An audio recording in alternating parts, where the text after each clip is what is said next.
Ziobrin motioning up into the Dorito 3 as another, nope, that's the same Irregulars player. Taking his time to get off. That is a new kill, though, from the Snake side. So now a 3-on-2 in Heavy Petting Zoo's favor as Irregulars continue advancing down the Dorito side. Anthony D'Amico taking a shot, trying to get into that Snake. Got a running ref coming to check out an Irregulars player, though. And he may have a hit on his back. And nope, he's going to be deemed clean. So now it's just a straight-up 2-on-2. Stiegel and Ziobrin.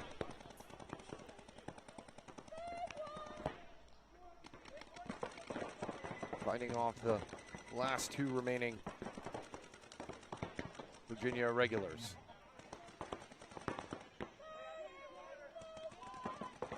Brandon Patelko in the Doritos for the Regulars. Stiegel bounces over.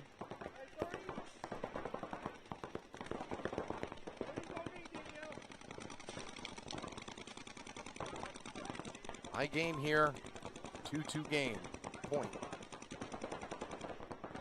Next kill gonna be a big one. Stiegel now hops into the Snake corner, trying to get back on his feet. Keep an eye on that Dorito player.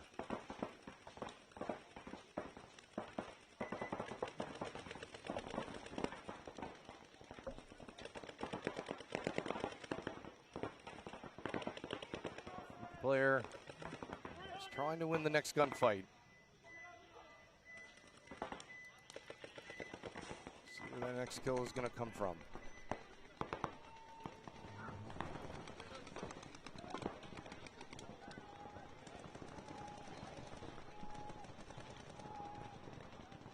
This one's going to kill some time as well. 4.5 minutes to go. Probably in a situation where the next player to lose it, or next team to lose a player, is just going to towel it real quick to save the time.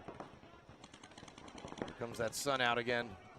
That's going to be a factor over here in the Snake for the Virginia Irregular player. And it's going to be Irregulars losing their Dorito player. So the last player left for Irregulars in this Snake one. And it's going to be Irregulars who concede. Try and save the time. 4:05 to go. Heavy Petting Zoo up by 1. 1 minute.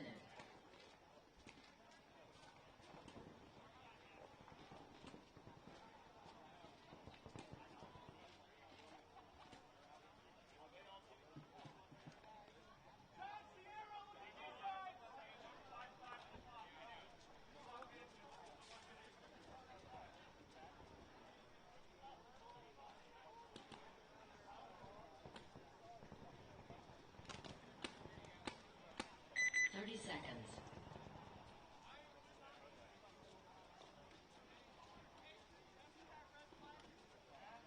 Hey guys, you got a cast. 20 seconds. Let's go, guys. Lay your fucking count. Let's go. 10 seconds.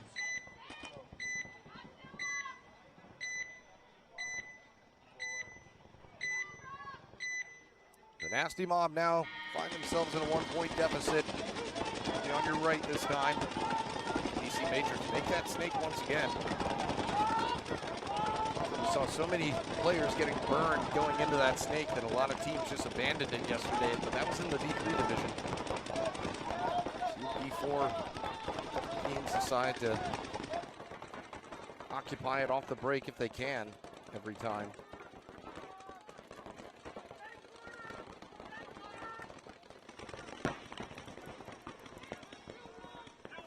First kill coming off wearing a Nasty Mob jersey. Dagalidis back in the Snake for DC Matrix.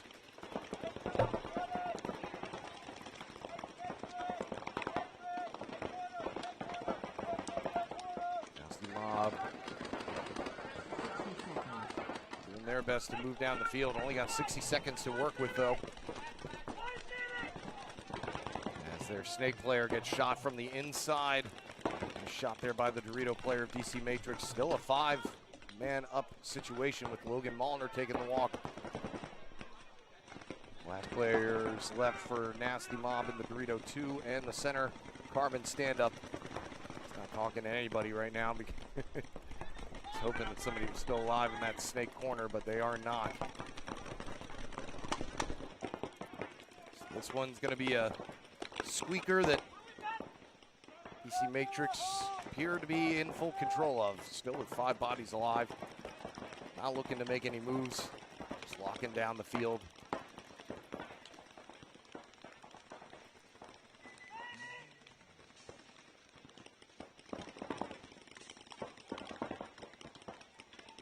And that's going to do it. So DC Matrix grab their first win of the day. Nasty Mob, first loss.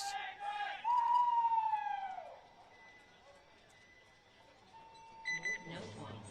Game finished.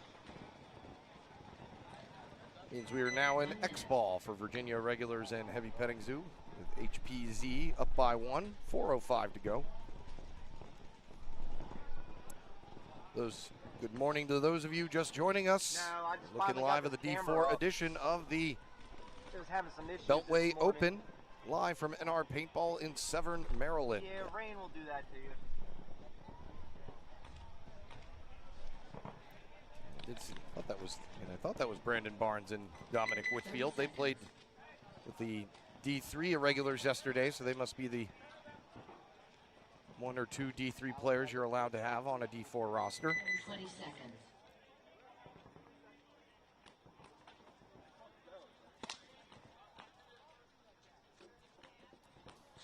Ten seconds.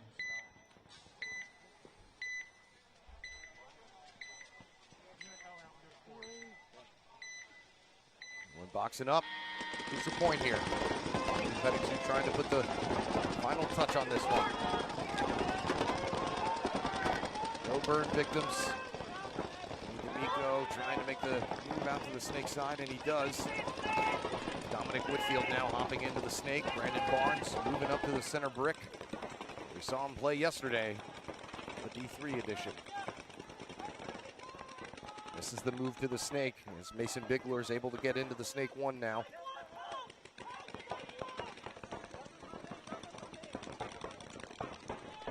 Petting Zoo conservative breakout. Everybody stayed alive, so the plan seemingly working for both sides. See who's is going to pay off first. Whitfield now. John Pope now moving up to the center brick to match Brandon Barnes. Keep an eye on Whitfield and the snake.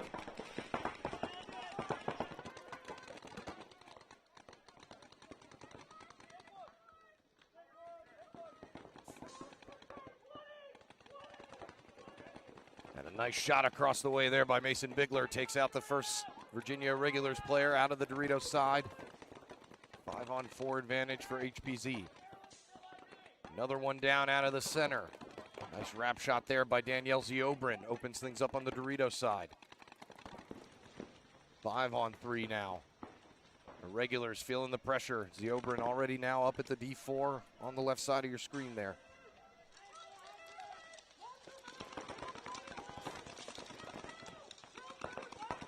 And the Regulars now feeling a little caught out.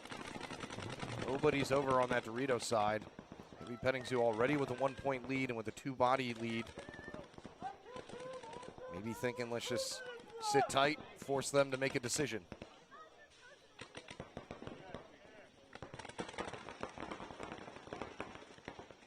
Pope has the center if he wants it.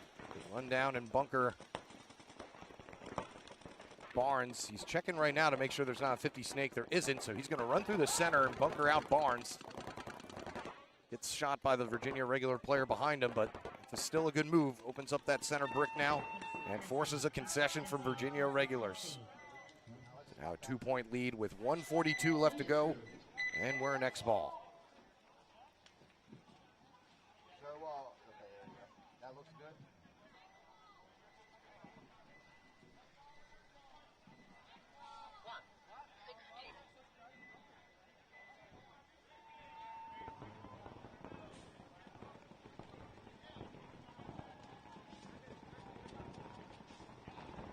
Field 2 in full swing behind us as well. 2 fields in operation today.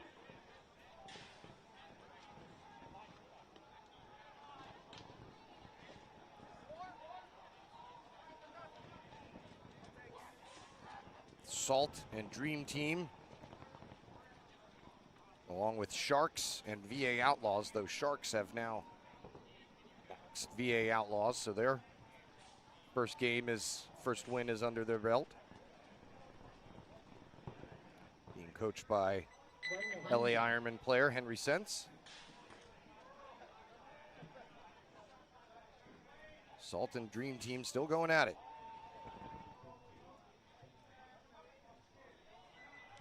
And Salt with a 2-point lead over Dream Team. Coming up next, Youngstown Dimension, the #1 ranked team in the D4 division for the NRXL series, will be taking on Ripper Crew and Nova Outcast going up against Ironclad. So you VA folks wanting to watch your peeps, get a heavy dose of Virginia paintball right off the gate. We're going to get a timeout from Heavy Petting Zoo. Take some time. Can't take it with you, might as well use it.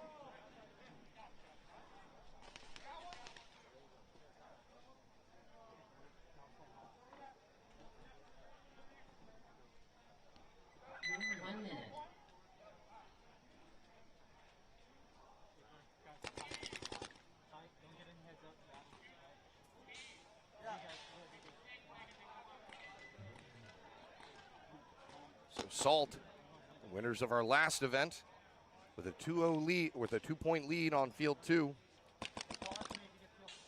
Currently on Dream Team.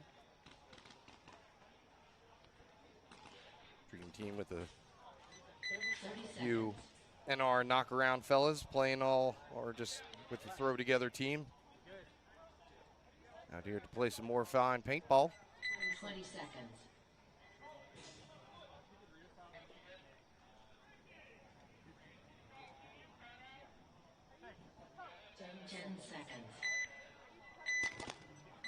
So here we go.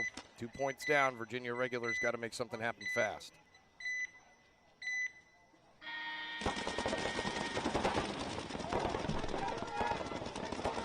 And they're going to have to do so without their snake player or Dorito player. Another good burn by Heavy Petting Zoo gives them the 2-body advantage. And with only a minute and a half to go, that burn may have just sealed the deal for this match. Regulars moving up on the Dorito side, and they're still in the carbon stand-up. The Petting Zoo, though, not giving them any targets necessarily to shoot at for the moment.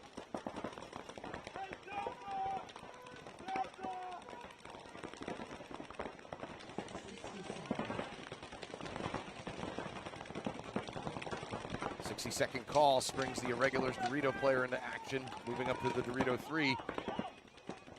Nice wrap shot there by the Irregular Snake player, kills the home. 4 on 3. John Pope now coming up to that center brick again to try and keep an eye on the Snake. They want to tuck in a little tighter. Not sure who's stopping that Dorito player. I think it's the Snake corner over here, just laying down a lane.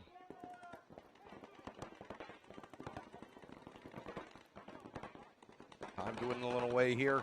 20 seconds to go. Heavy Petting Zoo fine with just a 2-point victory. As the regular center player chooses now to get up to the center 50, but shooting at a Snake player that isn't there. And that's how this one's going to end. So Heavy Petting Zoo grab their first win of the morning. Virginia Regulars in the loss column again. So that's going to do it for our first set of matches. Coming up, like I said, Youngstown Dimension going to be taking on, oh, why did it just disappear? Youngstown Dimension going to be taking on Ripper Crew, and Nova Outcasts going up against Ironclad, as the D4 edition of the Beltway Open continues live at NR Paintball from Severn, Maryland. Eric White here with you all morning and afternoon, and maybe evening, who knows. But we'll be back in just a moment, people. Don't go anywhere.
Hey, just Thompson Monster. Listen up. Motion the monster. 10 seconds.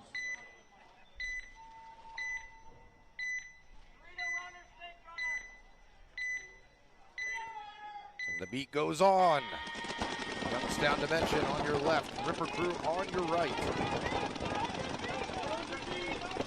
Youngstown Dimension, your number 1 seeded ranked team in B4 bracket for the NRPL series. Trying to keep the good times rolling here.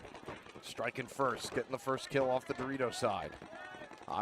Ripper Crew, however, have Ryan Simmons in the 50 Snake, and he gets a shot in on the center brick player.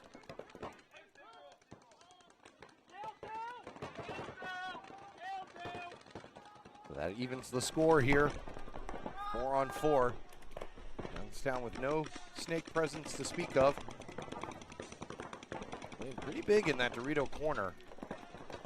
Gotta be a little more cautious back there, especially with Ripper Crew as far up the Snake as they are. Another kill coming out for Youngstown. Make that another 2 kills. Turns this now into a 4 on 2. Now a 4 on 1. Youngstown. The body's just peeling off. Last player left for Youngstown now in the Snake corner. Facing pressure from all sides. Ripper Crew just going to run straight at him and concede to try and save him some welts, but I think he ended up getting bunkered anyway. So Ripper Crew on the board first. 1 minute. Youngstown are the number 1 seeded team. I don't think that they've won an event yet. No, they haven't. They've just gotten second both times. Corrupt D4 and Salt, who have won our first 2 events. Youngstown, though, definitely been the most consistent, getting second place each time, so that is why they're at the top of the bracket.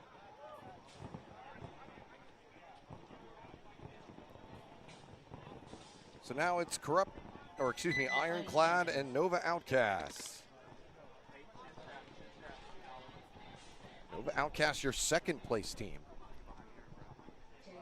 as they have gotten 5th at both events. So sometimes it's just consistency. Don't need to even make the top 4. They'll be on your left, taking on Ironclad. Virginia teams head to head here. It's going to be Nova Outcasts striking first, burning the Ironclad Dorito side runner. And they make a similar move as Ripper Crew up into this Snake 50 diamond from the center. Already putting some heat on that back center, forcing him to tighten things up. Backing off a little bit to see if he can narrowly get a shot in on the pack of the Dorito side can player. Meanwhile, I think he's taking some heat. You can hear it from my mic.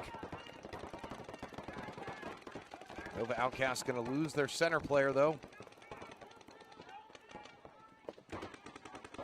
Now it's actually a back even at 3 on 3. Make that a 3 on 2. Nova Outcast Snake player getting a little antsy over the top. And now it's a 2 on 2. Ironclad losing their Snake corner.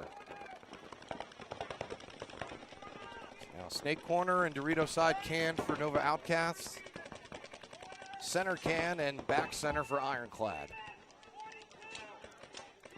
of which you can see on the right side of your screen right now.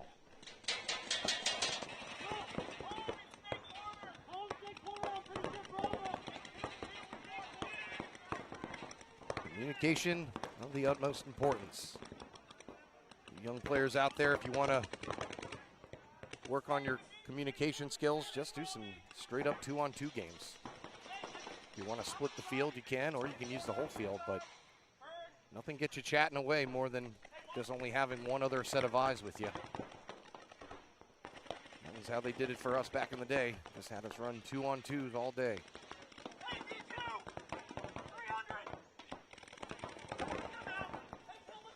Ironclad's Dorito player now moving up to the D4. And they narrowly edge out the Nova Outcast Dorito player, turning this now into a 2-on-1. And they take care of him easily as well. So Ironclad on the board here. So both the high-ranked teams losing out in their first points. See what adjustments they make. Ripper Crew, coached by Craig Getz.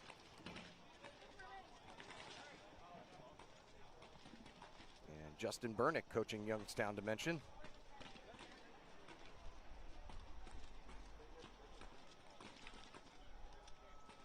So they're going head-to-head against each other. The chess match. 30 seconds.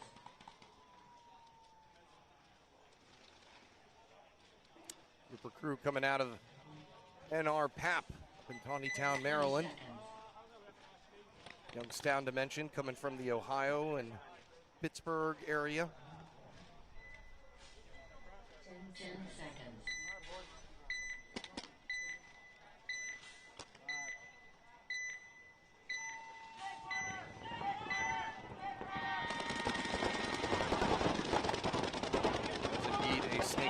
Both sides, and it's going to be Ripper Crew taking that 50 diamond wing again, and a minor penalty going to be assessed on Ripper Crew's Dorito runner, and they're going to lose their back center at the same time. So that's going to leave Ryan Simmons with only one partner behind him, and I don't think Youngstown have lost anybody. No, they haven't. So it's a 5-on-2 here. Youngstown with a good burn and a lucky break as Simmons is bunkered out. Youngstown player now on their side of the snake. He gets shot though by a nice move over by the last remaining Ripper Crew player in the snake corner. Still a 4-on-1 though. So not sure how long Coach Craig will let this one go on.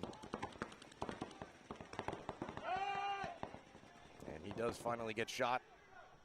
And that is going to do it. Youngstown just sweeping the field.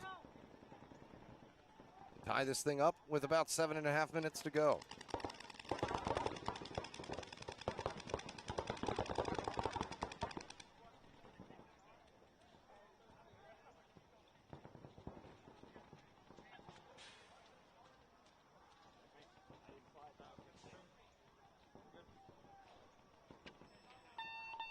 Base.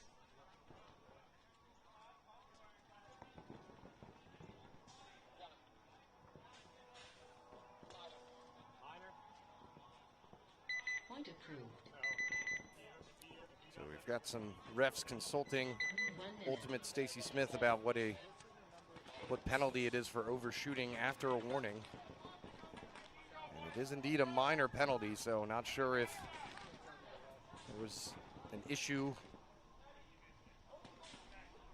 down on the field with one of the previous games.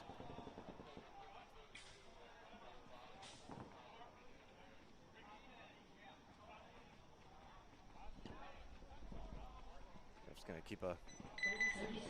close watch on that. That was our first penalty of the morning.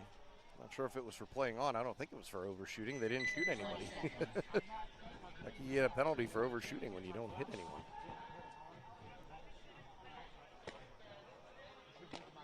In 10 seconds.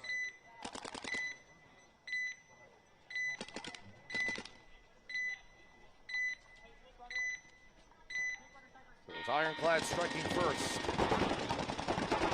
See how Nova Outcast respond on the right side of your screen.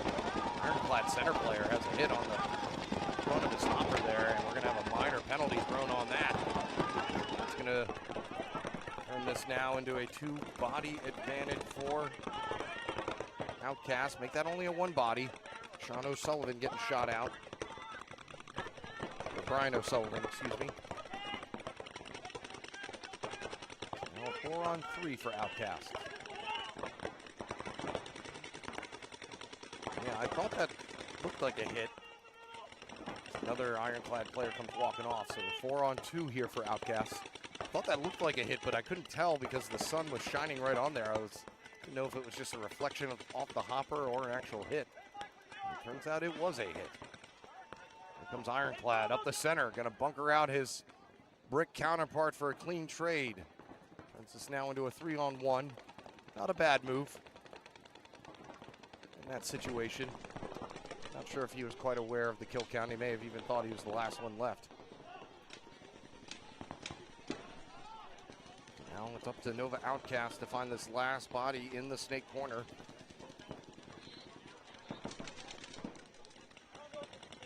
Doug Martin is in the snake for Nova Outcast, trying to find him.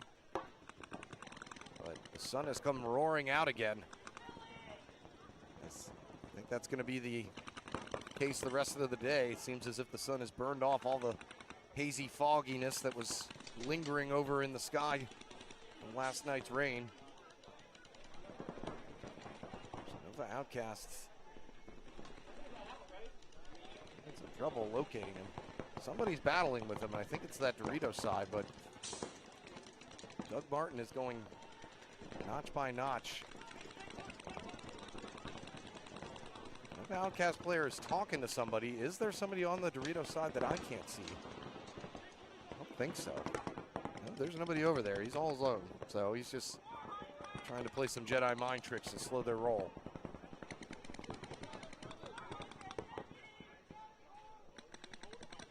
Sometimes that's good too to do, just because it keeps you busy, keeps you aware of what's happening.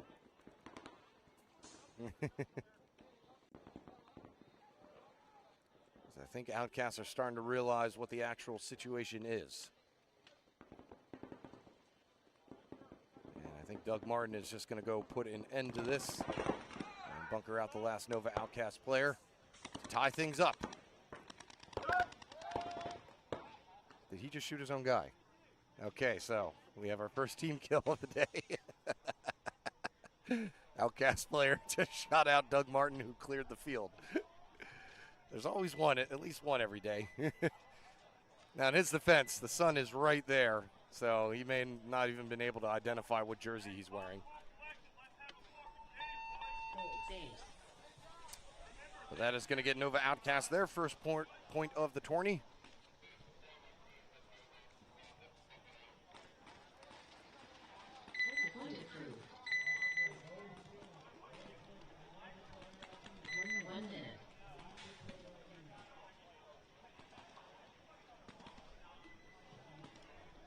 Both these games all tied up. Over on field 2, Relentless currently with a 2-point lead over Corrupt D4. No ceilings with a 2-0 lead on Pittsburgh Mercenaries.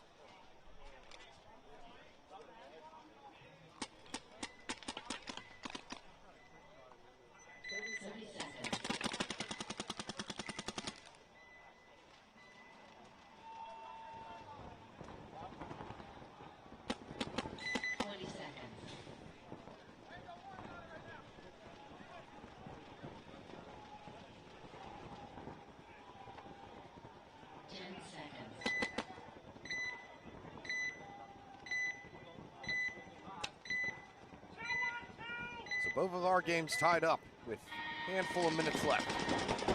Youngstown on your left, Ripper Crew back on your right. Youngstown with another aggressive push up the snake. Nice center run by Youngstown to mention to the center 50 stand-up. Shoots out the snake player for Ripper Crew, but a minor penalty assessed on Youngstown's Dorito players. Turns this now into a 4-on-3 scenario. Make that a 3-on-3 as Cudler is feasting up in the center on their side of the brick. Gets himself another kill on the Dorito side this time. 3-on-3 before Cudler's finally cut down by the snake player of Ripper Crew, who also shoots out the Youngstown Dimension center snake player. Now a 3-on-1. Last player remaining for Youngstown, hiding away in this snake corner. See how long Coach Bernick wants him to get this going. He's also talking to himself. I don't know if he's not aware that he's the last one left or not.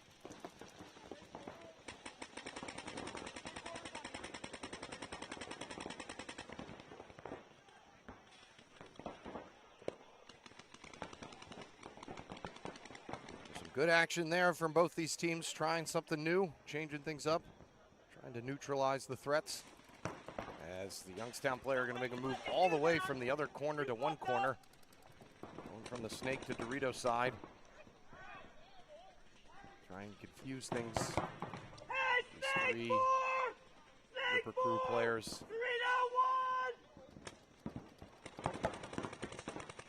Still trying to find out exactly what's going on. The Youngstown player now going to jettison on over to the Dorito side. Continuing to play some Jedi mind tricks, trying to pull off the 1-on-3 here. We had only one 1-on-3 pulled off yesterday. And it's not going to be again this time. As he's finally taken out, and Ripper Crew going up 2-1. That was a good point. 1 minute.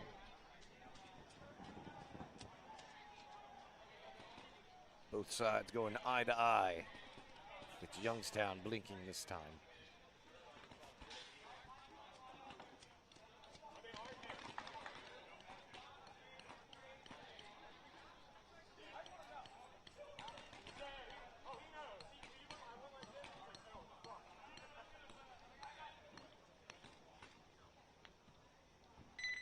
Seconds.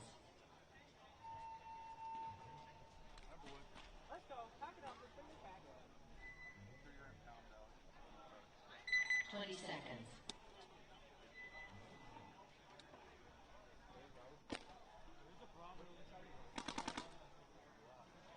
10 seconds.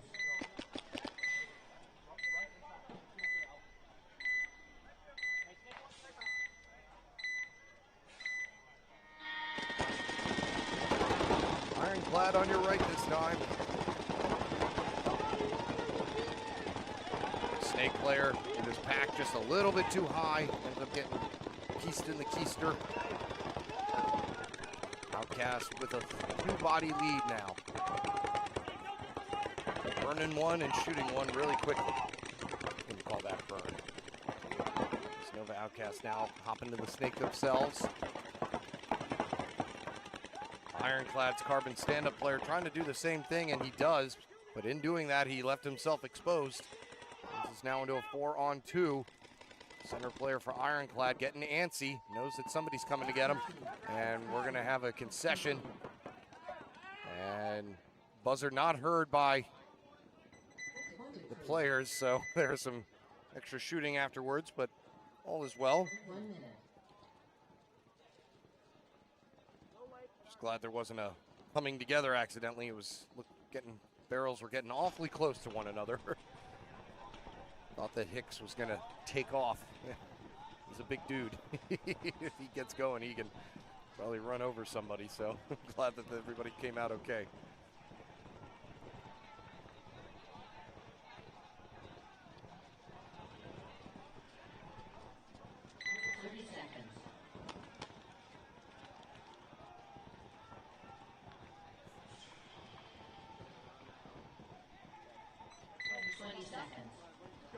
So Ripper Crew up 1 here on Youngstown.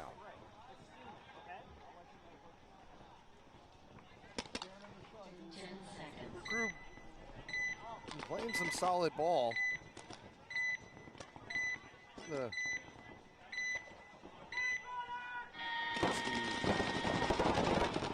always have a good start, if I remember, in their last event. They've been able to keep things going. Ended up finishing 11th. I think Boston Rose just took a hit. May not be there anymore. Could have been just some spray off the side of his bunker. So for the moment, still 10 guns on the field. As I say that, Youngstown going to lose the first body off of the Dorito side.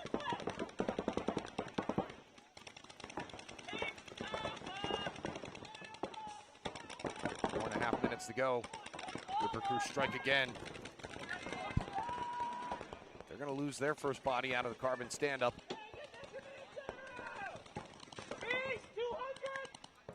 4-on-4 now, or 4-on-3, excuse me.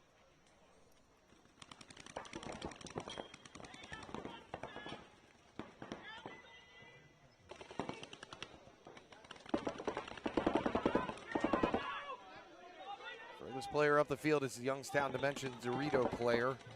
Far right side of your screen, and he seems to have gotten himself a kill.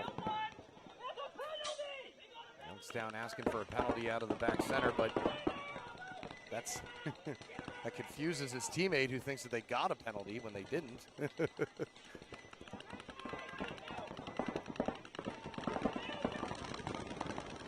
No laundry on the field. 3-on-3 game. Got a 3-on-2. Youngstown going to lose their Dorito push.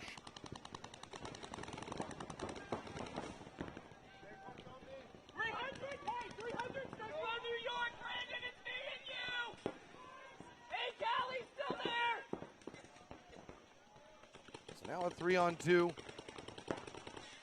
Ripper Crew going to try and mop up these final two Youngstown players. One in the Snake one in the Dorito corner.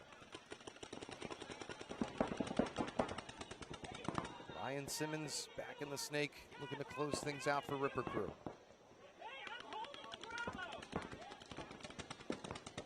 Austin Rose with a big move now from the Dorito can up to the center brick. And he has a hit on him. So not sure if he made it in there clean or if that's remnants from one of the old ones, but here goes Simmons, bunkering out the Youngstown Snake player. And that's going to be a clean trade to turn this now into a 1-on-1. So 2.5 minutes to go. The Ripper Crew player becomes aware of the situation. He may want to backtrack and just start buzzer watching. It's going to be on the Youngstown player to try and get down the field. I don't think either player is able to see one another.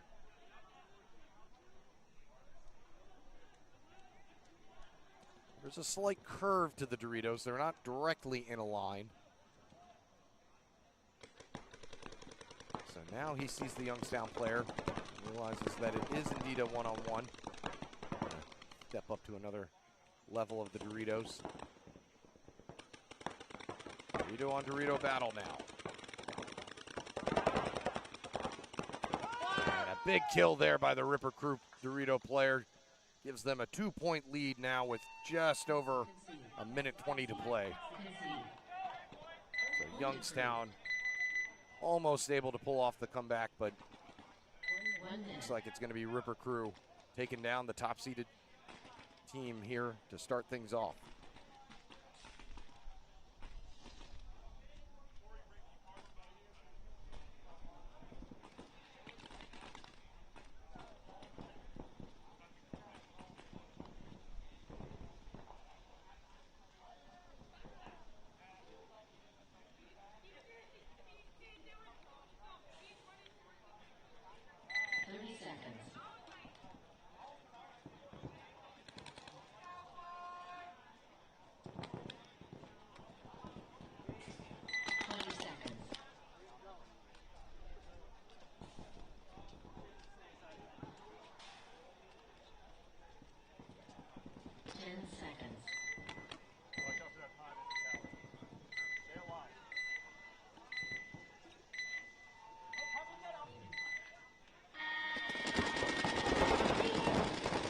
Outcasts try to copy Ripper Crew here. They're going to lose 2 bodies off the break. Ironclad, make that 3 bodies. Ironclad now with a 5-on-2 lead. Still a lot of time left in this one, so this could be anybody's ball game if Ironclad are able to finish this one off quickly. In the Snake and the center brick. Now the Dorito 4. That's going to be too much for the Outcast Carbon stand-up player to handle. Just a lone player left in the back center.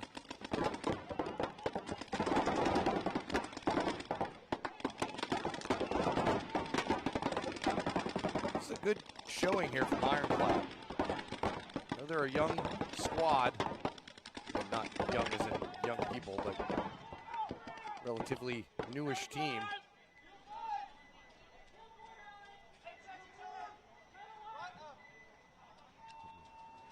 Hadn't had much success in the first two tournaments, but they're going to be all tied up here with one of the top teams here today with 2.5 minutes to play. Point approved. 1 minute.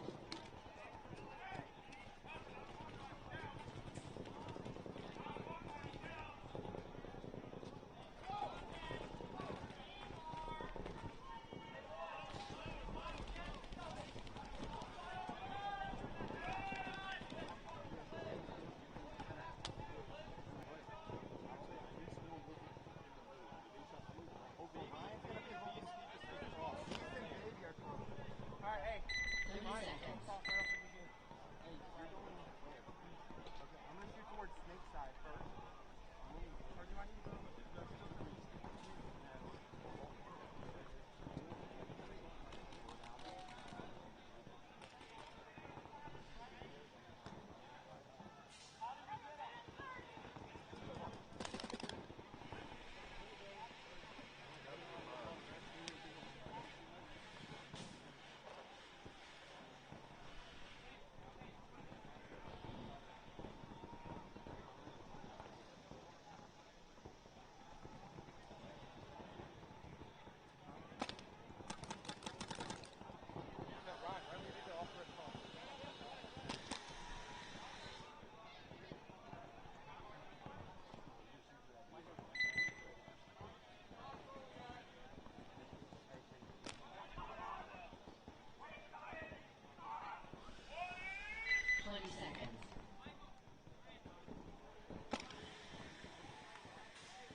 River Crew in full control right now. A 2-point lead, 94 seconds left.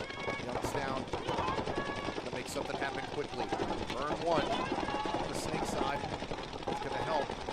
So they want to do a super push through the center. We saw a lot of teams do yesterday. It's there. With that snake player gone, there's nobody to stop the center run. Austin Rose turns inside just at the right time to shoot out the Youngstown player trying to do that as we get the 60-second call. Snake player for Youngstown hopping into the 50 immediately and grabbing himself 2 kills. Make that 3 kills.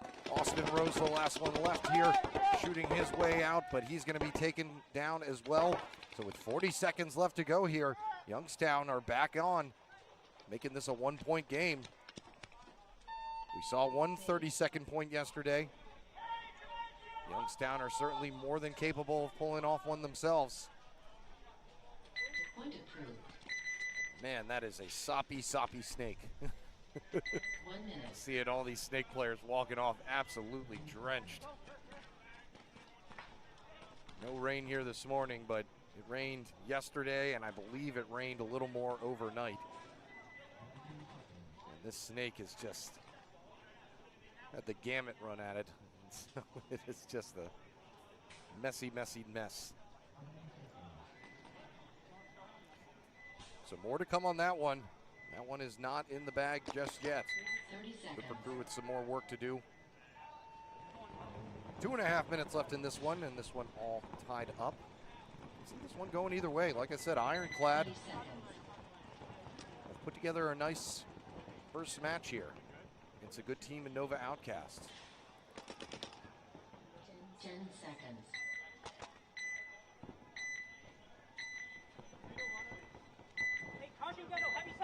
See what their breakout looks like on the right side of your screen there.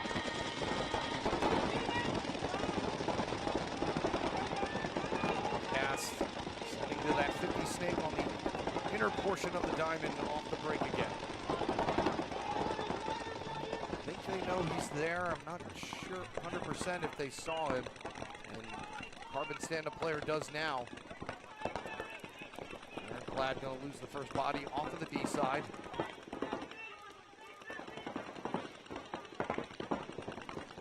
Outcast going to lose their first body. 4-on-4 here. Nice shot across the way from an underutilized bunker. That mini brick on the Dorito side. If there's a 50 snake in there, that bunker has one of the best angles on it to keep it at bay.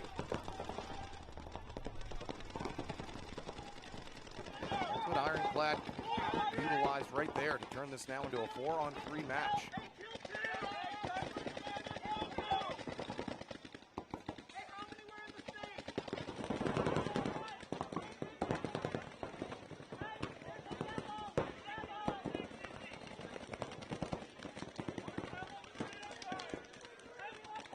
Ironclad moving up the snake themselves.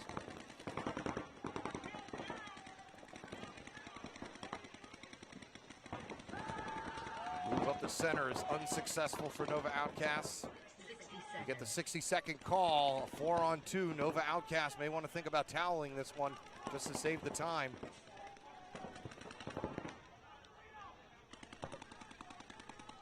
Right now, Ironclad, maybe they're hoping that they can just at least hold off these last 4 players. Ironclad are on the move on the D side.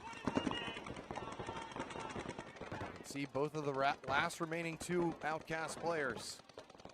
Here come Ironclad up the center as well. 30 seconds left. Kill out of the snake corner is going to really open things up, and a move down the Dorito side to eliminate the last Nova Outcast player. And Ironclad, check the time real quick. Know they have enough time for a spinorama. Going to wait until it's under 10 seconds to hit the buzzer. And this one's going to go to Ironclad. So nice first game from them. Did exactly what they needed to do every single point that they won. And that's going to give them their first win of the day. Like I said, against a good team in Nova Outcasts.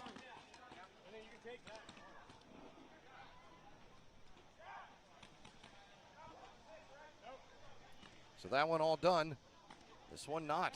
34 seconds left. Ripper Crew need to hold off Youngstown Dimension. Thank you, Timmy B6, for your subscription via Prime. If you are an Amazon Prime member, you do get a free subscription that we'd be more than happy to have you use on us. Or you can just do a regular subscription. Either way, we appreciate all the support that you all give us. Allow me to come on up here and chat with you intimately every weekend. Well, not every weekend, but most weekends in the summer, spring, fall. All right, screen to watch is the one on your right. Youngstown Dimension down by 1, 34 seconds left. We're going to take the snake off the break. Cutler's going to head to the center 50. Youngstown lose the first body, though. The snake runner didn't make it. Cutler now on their side of the field, aiming for that Dorito corner, and he's going to lose that battle. Ripper Crew lose one out of the center. 4-on-3. Into the 50 snake go Youngstown. Only 10 seconds left. Ripper Crew may have already completed the task. As he's going to bunker out the snake player, get shot himself, but that is going to do it. Ripper Crew with a big win. Coach Craig gets pumped up in the pits. So the first and second ranked teams in the series rankings going down in their first match of the day. But we'll have more to come from them, as well as everybody else playing in today's tournament. Coming up next, we'll be taking a look at, why does it keep going to Saturday?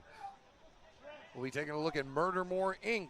going up against DC Matrix, who we saw win their first one against Nasty Mob E4. We'll get our first look at War Dogs as they'll take on Virginia Irregulars, who are trying to get back into the winners column. As we continue the Beltway Open D4 edition live from NR Paintball in Severn, Maryland. Back with you in just a moment, folks. Don't go anywhere.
30 seconds.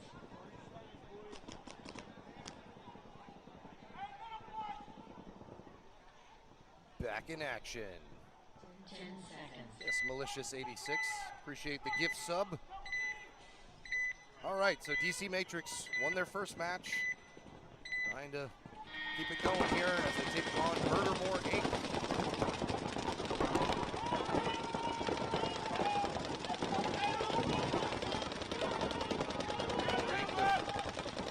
Probably some of my favorite jerseys. Love the Orioles rendition. Paintball jersey.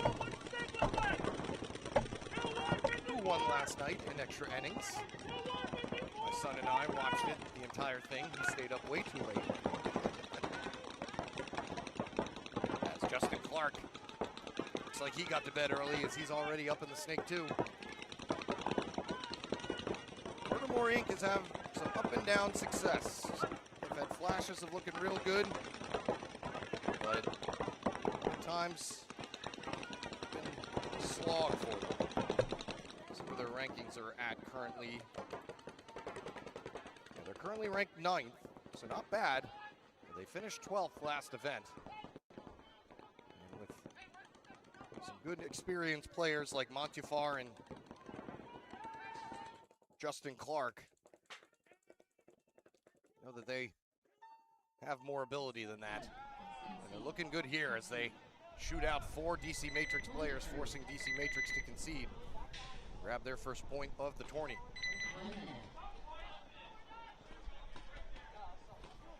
We're on field 2, no ceilings, beating out Pittsburgh Mercenaries 3-0. And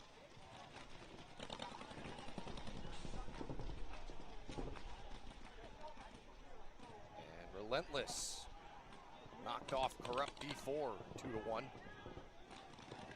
Right now, Dream Team and Nova Trauma playing with Mud Dogs taking on VA Outlaws. So VA Outlaws, excuse me, sorry, I got the Nova teams mixed up. I was like, wait, didn't they just play? That was Nova Outcasts over here. I thought they were making them do back-to-back.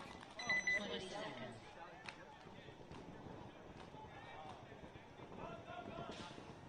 Now War Dogs. Got to play some mess around paintball with a few of their guys last weekend. Appreciate them letting me jump into a spin or two. They'll be on your left side. Taking on Virginia Regulars, who already dropped their first one. D3 team didn't win any matches yesterday, so their camp is hungry for a dub. Off to a good start here, shooting out 3 War Dogs. Cole Cordell at the back center on his high horse to get out to the snake corner, and he does. Still 5 alive for Virginia Regulars, but we'll see if a running ref changes that. And it does. Creates it now into a 4-on-2.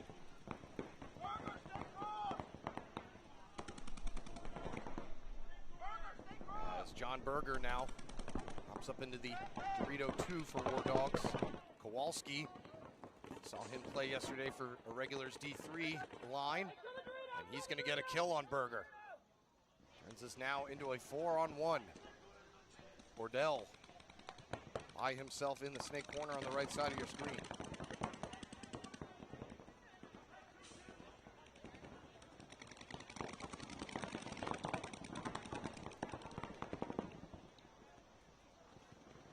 Kowalski on their side of the field now. War Dogs letting this one go down. Maybe hoping for a late-game penalty or some heroics from Cole Cordell, but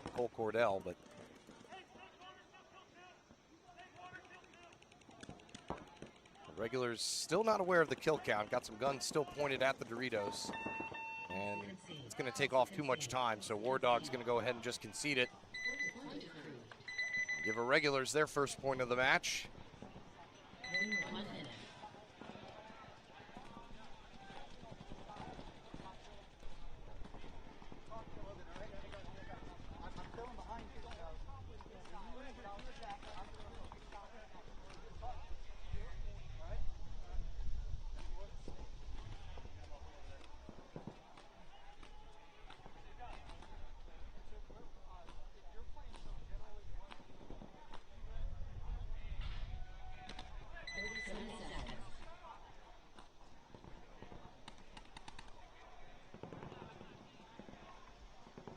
Everyone doing some careful stepping out towards the 20 box. seconds. It's getting slippery out there. Seeing some overslides happen, causing some people to get shot even after they make a bunker. 10 seconds. Certainly will be a factor as the tournament continues. Getting shot oversliding is great annoyance.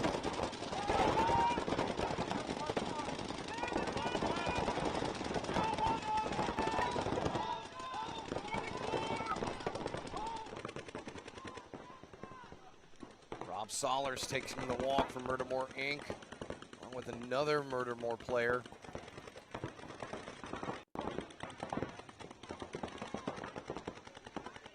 So I think we've got ourselves a 3-on-3, though I can't quite find that other Murdermore Inc. player. Maybe the Dorito side somewhere? Nope, there's only 2 Murdermores left, so it is a 3-on-2.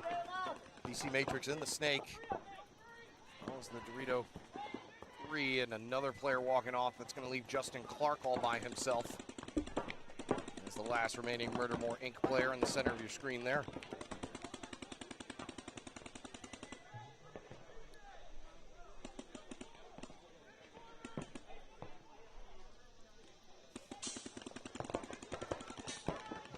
It's starting to get a little spicy up here. Gonna turn my fan on. DC Matrix just trying to close out this last body. Justin Clark going up, down, sideways, and in the middle. Looking like he may want to go Snake. He had an opening there, it looked like. It actually might be a 2-on-1 now. I think one of the DC Matrix players in the back end peeled off without me looking. Yeah, he did. So it is a 2-on-1. The player right in front of him can turn it into a 1-on-1. He's going to change position and get a kill. Justin Clark trying to pull off a 3-on-1, but his hopper's sticking up just a little too high. Gets clipped by the last remaining player on the field wearing a DC Matrix jersey. So what could have been there? And he's going to run off the field, try and further confuse the DC Matrix player.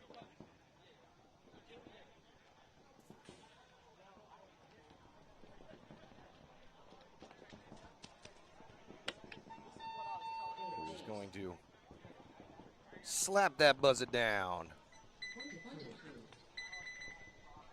Oh, thank you, Malicious86. Gifting subs out left and right. 10 of them. Fantastic. Thank you, my friend. Very, very appreciative.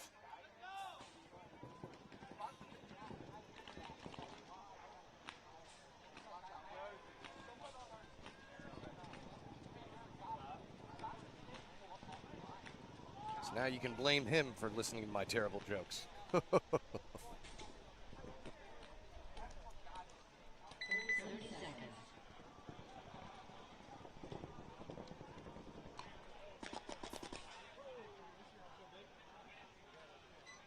20 seconds.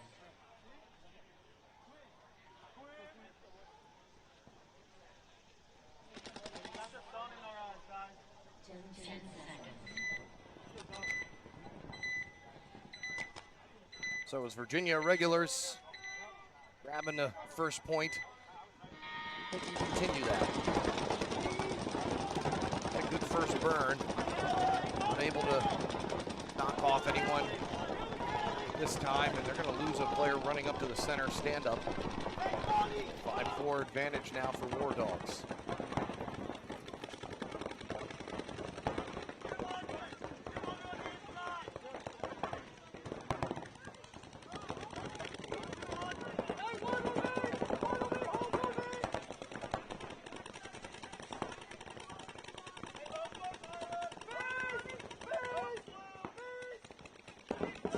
Everybody's still in their original bunkers. Virginia regulars, though, now hopping into the Snake one. Losing another one off of that Dorito side stand-up.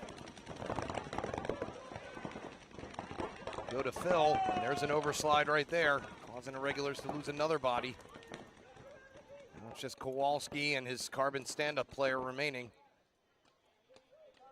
All 5 War Dogs still alive out there. And that's going to force a concession there from Virginia regulars to try and just save that time. 1 minute. Captain Cold Cordell trying to pump up his team with that win.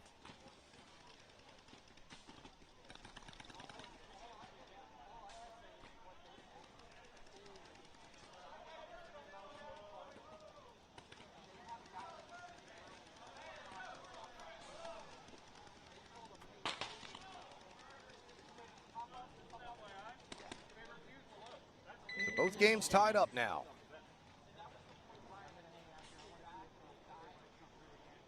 Had a few Mercy wins yesterday, but haven't really seen any. The only team I think that's mercied so far is Sharks. Mercying out Nova Outlaws? VA Outlaws? Yes, they did. It's been the only Mercy win so far that I've seen.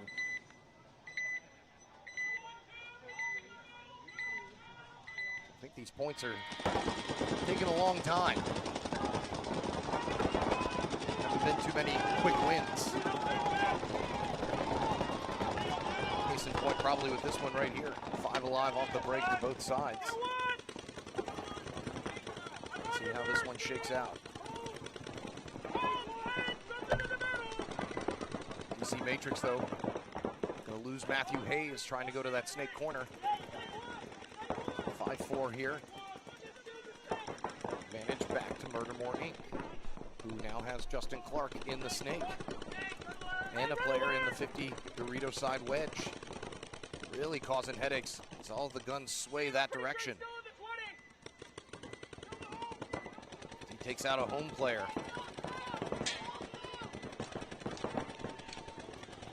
Justin Clark bites up another knuckle.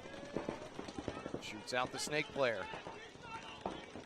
It's the last player remaining for DC Matrix. Heads into the home on the left side of your screen and doesn't last long.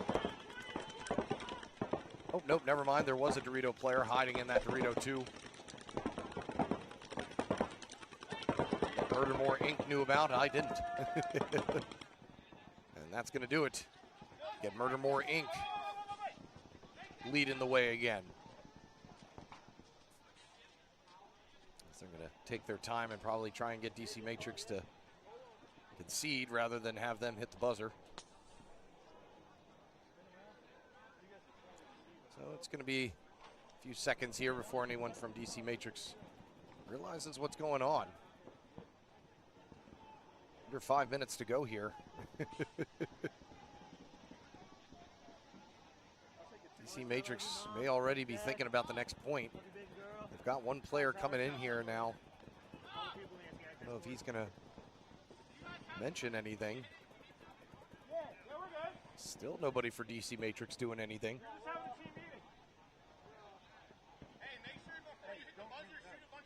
They're still just standing around. Not sure what the Matrix camp is thinking here. They need to figure out that they got to hit the towel button or else time is just going to tick-tock away here. And Murdermore Inc. will gladly take a 1-point win.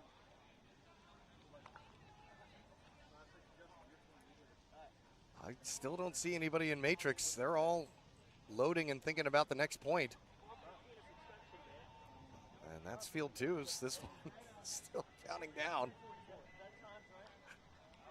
Nobody's saying anything to him. I let them know that this is a no load for I don't know. I don't know what else to say. 3.5 minutes to go. Are they just not paying attention? No, they just don't want to play more points. I think they'd rather lose 1-0. They're going to squash our ratio, so we'll just win 4 of them. Whatever, we can win. Yeah. Hey, I know we can't touch each other, but what about kissing? Come on.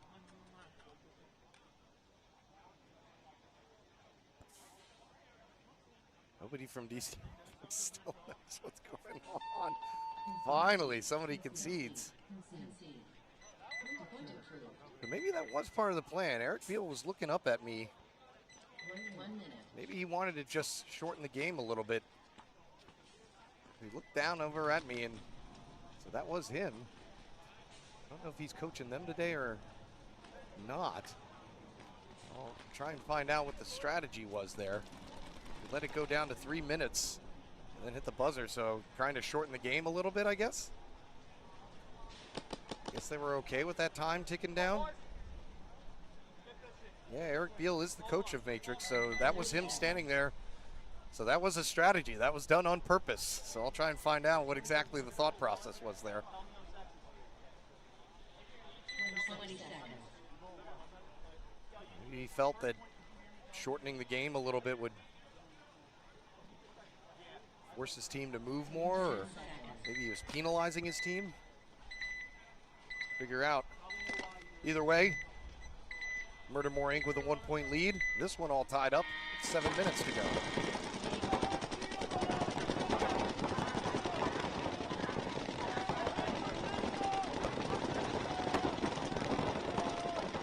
No burnings to speak of. 10 guns firing away. The regulars in the snake first. And striking first. Tyler Dunn walking off for War Dogs. 5-4 advantage now.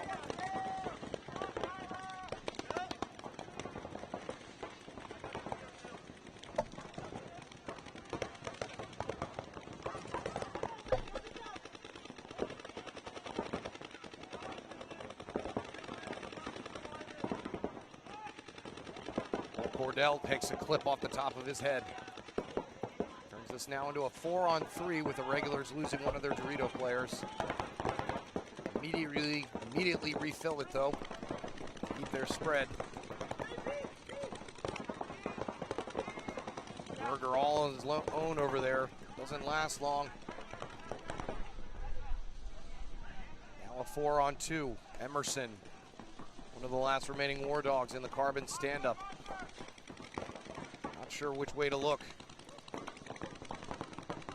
May want to try and get out of there as the regular player is a few feet away from him, and he is indeed the last player left now. And he's going to get bunkered out by Virginia regular center player. Force a concession from War Dogs. So a regular's back out in front. A handful of minutes left.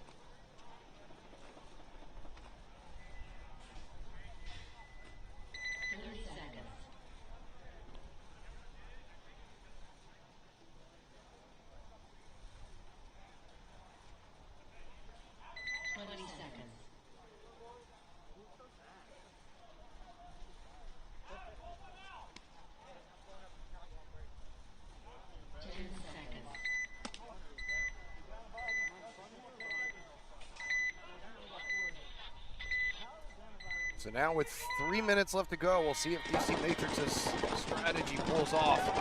Maybe they think they have an edge in the speed department. Make this a quicker game, but they're going to lose their snake runner off the break. Dagula Disc walking off for DC Matrix. Still 5 wide for Murdermore Inc.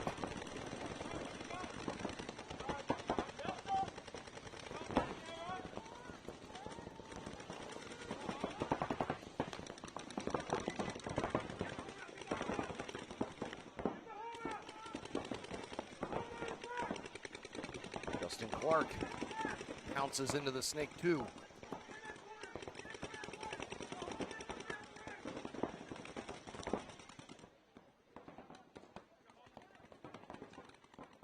Not sure if that was him who shot him, but DC Matrix going to lose their center brick player.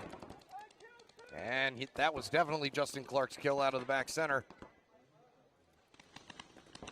It's now a full 5-on-2. Last 2 remaining DC Matrix players.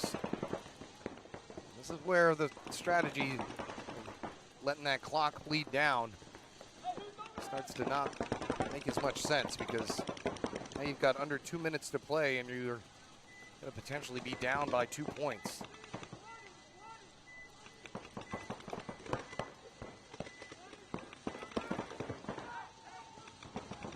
Dustin Clark springs out of the tape to take a shot of the DC Matrix Snake corner player.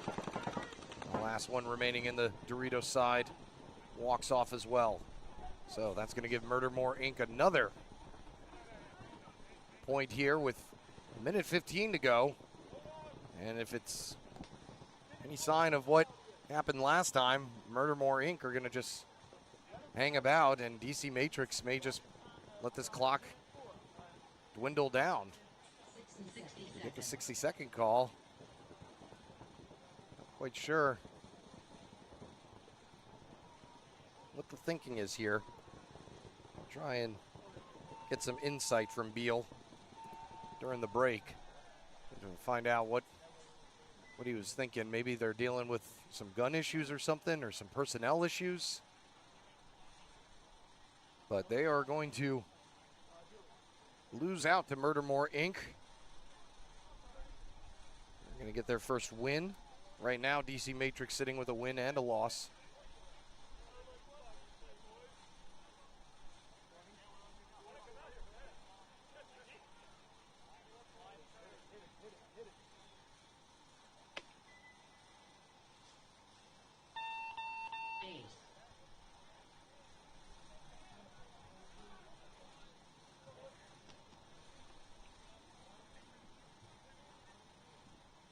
Point approved. 1 minute.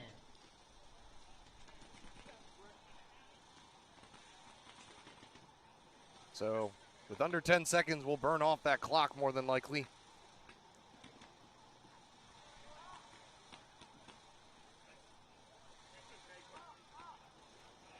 So they'll likely just burn off that clock, and that'll be it. Like I said, everybody up here kind of shaking their heads, wondering what Coach Beal was considering there. Like I said, I'll try and get some insight. Like I said, it could be some pit issues that we're not aware of. 20 seconds. Either way, we are now in Xball between War Dogs and Irregulars. 10 seconds. With the 1 point lead here. 5.5 minutes to go.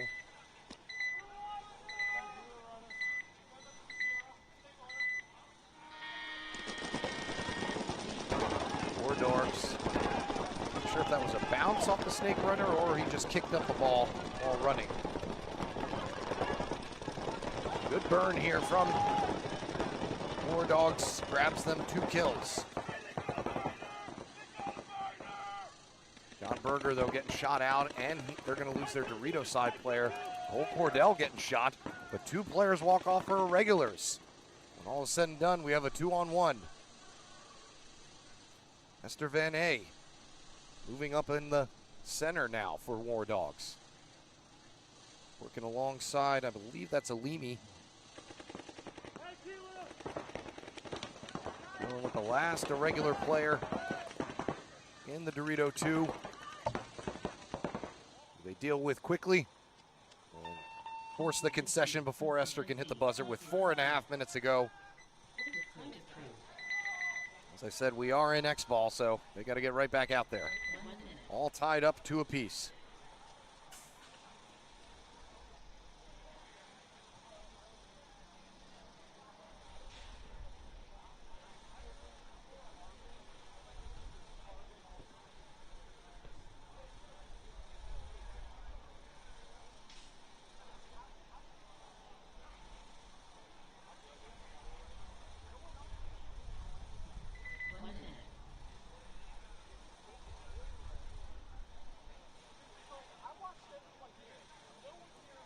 So no playing of the second or the last 10-second point. They're going to burn that off, putting these 2 teams in X-Ball, all tied up at 2 apiece.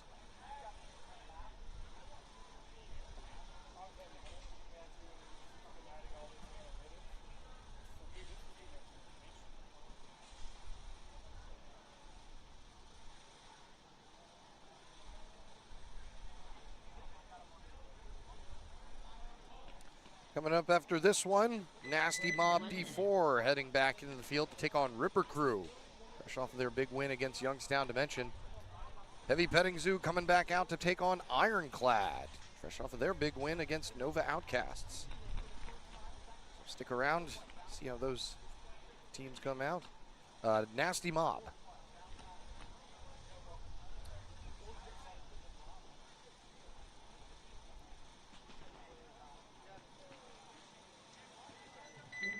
Meantime, we still have business to attend to here. Virginia regulars. Dropping that last one. War Dogs heading back out. Some different personnel this time. 10 seconds.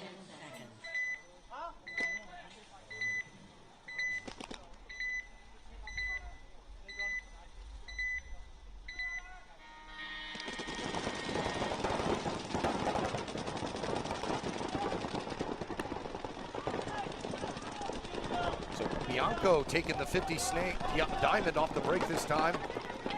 Esther right behind him, but Esther sticks her gun out a little bit too far and gets edged out. Makes this now a 5-on-4 with Bianco. Now really far apart from any of his teammates.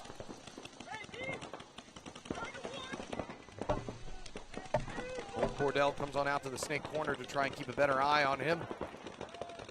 Meantime, he's bunkered out by the Virginia regular center player. Make this a 4-on-3 advantage for our regulars.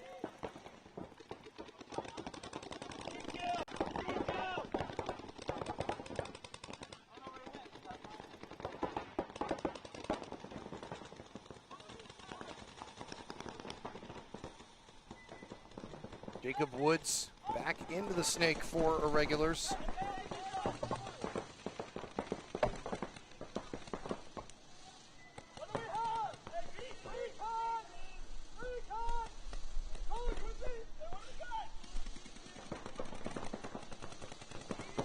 Getting some direction from his center player, telling him to mosey on up to this 50 wing at the edge of the outside diamond. And immediately gets a kill across the way, shooting out Tyler Dunn out of the Doritos. John Berger forced to move on over to that Dorito corner, as it'll be him and Cordell once again, the last two remaining, taking on the 4 remaining Virginia irregular players. Berger backed off kind of far, almost had himself in a little bit of trouble there. Cordell getting shot from the inside. That means John Berger is now all by himself.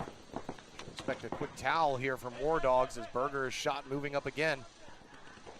Jacob Woods, some good snake play there to grab 3 quick kills and push irregulars into 3-2.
20 seconds.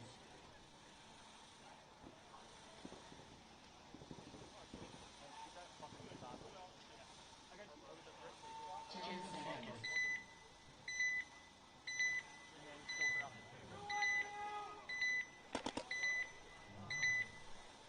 War Dogs find themselves down by 1 again. They'll try and get one back. Virginia Regulars. A conservative breakout that nets a positive for them as they're able to burn Bianco and the Dorito runner for War Dogs. Or, excuse me, that was Aleem's.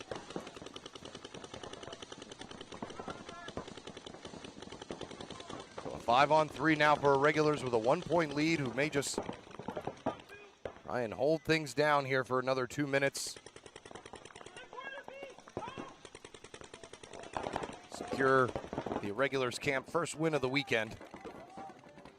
Like I said, their D3 squad didn't have a best of days yesterday, so they are hungry for this.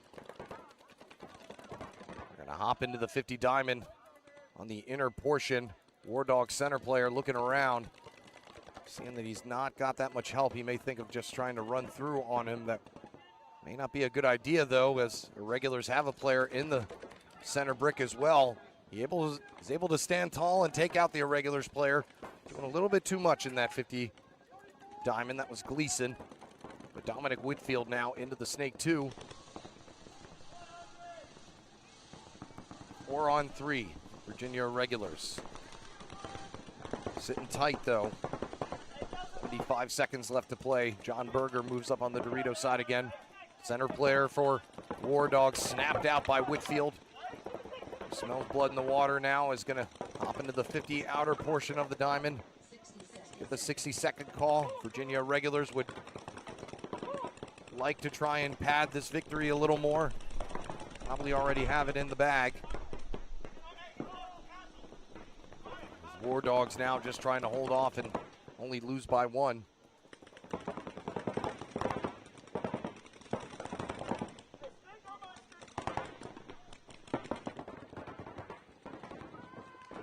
And the move down the center is not successful as John Berger gets a piece of him.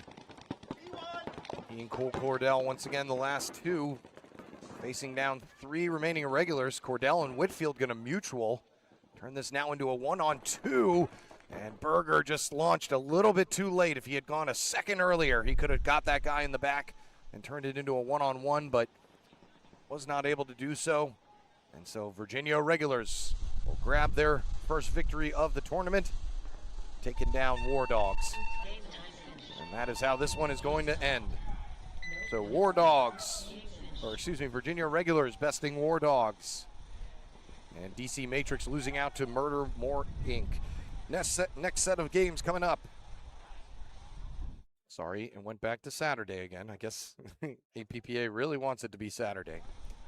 We're going to have Nasty Mob D4 going up against Ripper Crew and Heavy Petting Zoo taking on Ironclad. Those are going to be 2 good matches, and you're not going to want to miss. So head on back to us. Keep checking us out as the D4 edition of the Beltway Open continues live from NR Paintball in Severn, Maryland. Back in just a moment.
Welcome back. Beltway Open D4 edition. Live from NR Paintball in Severn, Maryland. Eric White here with you. Josh Vaughn, another coach of Eastside. That's right. Designated Luxaholic for the NR series. As Ripper Crew take the 50 diamond off the break. And I think Nasty Mob know about it. Oh, yeah. I don't know who that is in that center. I don't know who that is, but they are not letting up. That's good. Just pound that bunker. Stay on that. Maybe trying to get a bounce shot off of the wing behind it. Yeah, the sun came out and the bunkers are all overinflated right now. So there is a good chance you can sneak one through that gap there. Just Salinas is working that gap right now, trying desperately to get him out of there. Great control, too, for her to shoot on the kneel and then stand up to get the angle down. She's perfect height there to be able to shoot down on that player. So just that player can't even breathe right now. 5-4 advantage for Nasty Mob when all is said and done. Look at a 4-on-4. Nasty Mob going to lose their center carbon stand-up player. As Ripper Crew make another move down the Dorito side. Home player is going to want to watch out. That mouse over there in the home, little mouse. Yes, it is. Avery's over there holding it down. And the 50 wedge player on the Dorito side gets shot out for Ripper Crew. And now we've got ourselves, I think, a 4-on-2. No, 4-on-3. Crenshaw still alive in the back in the snake corner here. Whoever the mob player is in the Dorito, too, is also doing work. They're holding that tape. And then the Ripper Crew player just released. Gonna bunker him out. Turn this now into a 2-on-3. Crenshaw and who's ever in the 50 wing, I can't see their jersey because they've been just absolutely crouched this entire time. It's number 9. I can't see the name either. And they're in the shadow, too. That's even worse. Salinas has still not let off. Not letting them breathe an inch. Where's the third player? I'm missing one here. In the snake corner down here. Okay. They I just never can't even see. saw him. Yeah, they never. Oh, there we go. I see the smoke coming out now from the condensation. All right, Simmons is in the snake here for Ripper Crew. I gotcha.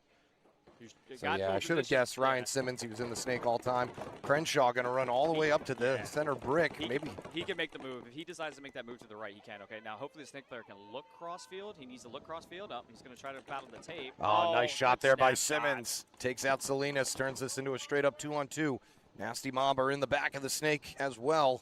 And I don't think they saw the move of the snake. I heard no snake call, so he may get the level of surprise here because he can do this. Avery's going to need to hold that side over there. She can keep him in check just long enough. Crenshaw has no idea, and he just narrowly misses the stream, and they shoot out the back center. So now Nasty Mob snake player all on his own, battling with Crenshaw. And going to take a few shots from Simmons to end this point and give Ripper Crew the first point of the match. Excuse me. That was a good battle right there between those two teams, man. Yes, it was. Yeah, Ripper Crew had a good win against Nova Outcasts to start off the day. Coach Craig Guest walking with a little pep in his step after that one. Yep. Or excuse me, against Youngstown Dimension. Yes. So that's yeah, the team that, you're gonna have a good game. Have a good game against Youngstown Dimension. Yeah, like I said, they're the #1 ranked team right now. So I knew that they were taking that. It was Ironclad who beat out Nova Outcasts, the 2nd ranked team. Ironclad's a good team. They've got a ton of talent there. I got to know a lot of the folks that play on Ironclad when I used to go down to CSP and play. Billy Laughlin and his wife, Holly and stuff like that. So nice, they've got some talent on that team. It's beguiling because, you know, they show up and they played D5 last year. They're playing D4 this year. And when they got to D4, they can add a ton of talent. So Heavy Petting Zoo were able to handle Virginia Irregulars for their first bout of the day. My West Virginia peeps, you know. Coming out from North Mountain. So we got some from the West and South here. Taking each other on, both with wins under their belt, trying to keep things going. Battle off of 81 here, run between both towns. 81, I said 68. Let's see. Route Texas is going to take the snake. Ironclad's going to lose a player on the back center, it looks like. Ironclad in the snake as well, but it's Bigler who moves up to snake 2 first for HPZ. Fill out to the Ironclad's going to fill out and take the snake tape now. Heavy Petting Zoo lose their first body off of the back center. Both teams are in Dorito 2, so we've got that. Yeah, they're actually almost figured out with the exception of the snake tape. Small tower inside the snake tape. I don't like what's going on here with Ironclad with 2 players. This player and the snake can come out with 1 stream and shoot both.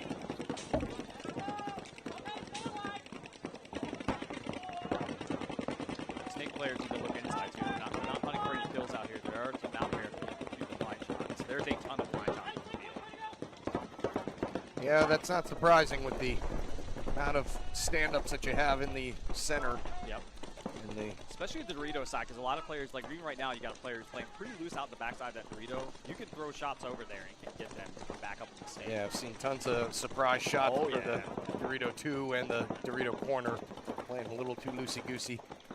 We watched the webcast back last night. Kind of saw the same thing too. And Bigler wins the snake battle down the wire to turn this now into a 4-on-3. There was no reason he needed to battle in the tape. He has a tape. He has a tape person here that could have shot the tape for him. He didn't need to battle that thing. He should have been shooting crossfield. He's going to pick up this kill in the Dorito. Because, yep, right off the arm. Player's playing way too high, standing up. But Heavy Petting Zoo going to lose the Oberon off the back end. So now it's a 3-on-2. Chad Reynolds backing up Bigler. Heavy Petting Zoo making the move in the Doritos here. Calling back to Snake. Is that Billy over there? Billy Laughlin actually moved to the Doritos for Ironclad. So at least Ironclad does have the tapes now. Oh, good shot there from Billy across field, and does take the Snake player out for Heavy Petting Zoo. So now it's a 2-on-2. Billy Laughlin evening things back out for his team. John Brown running down the Dorito 4 now. The infamous John Brown.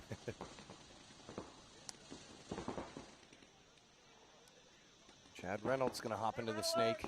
I don't like that. I would have stayed in the tower, I think. I don't think he has. I don't think he's got a gun issue.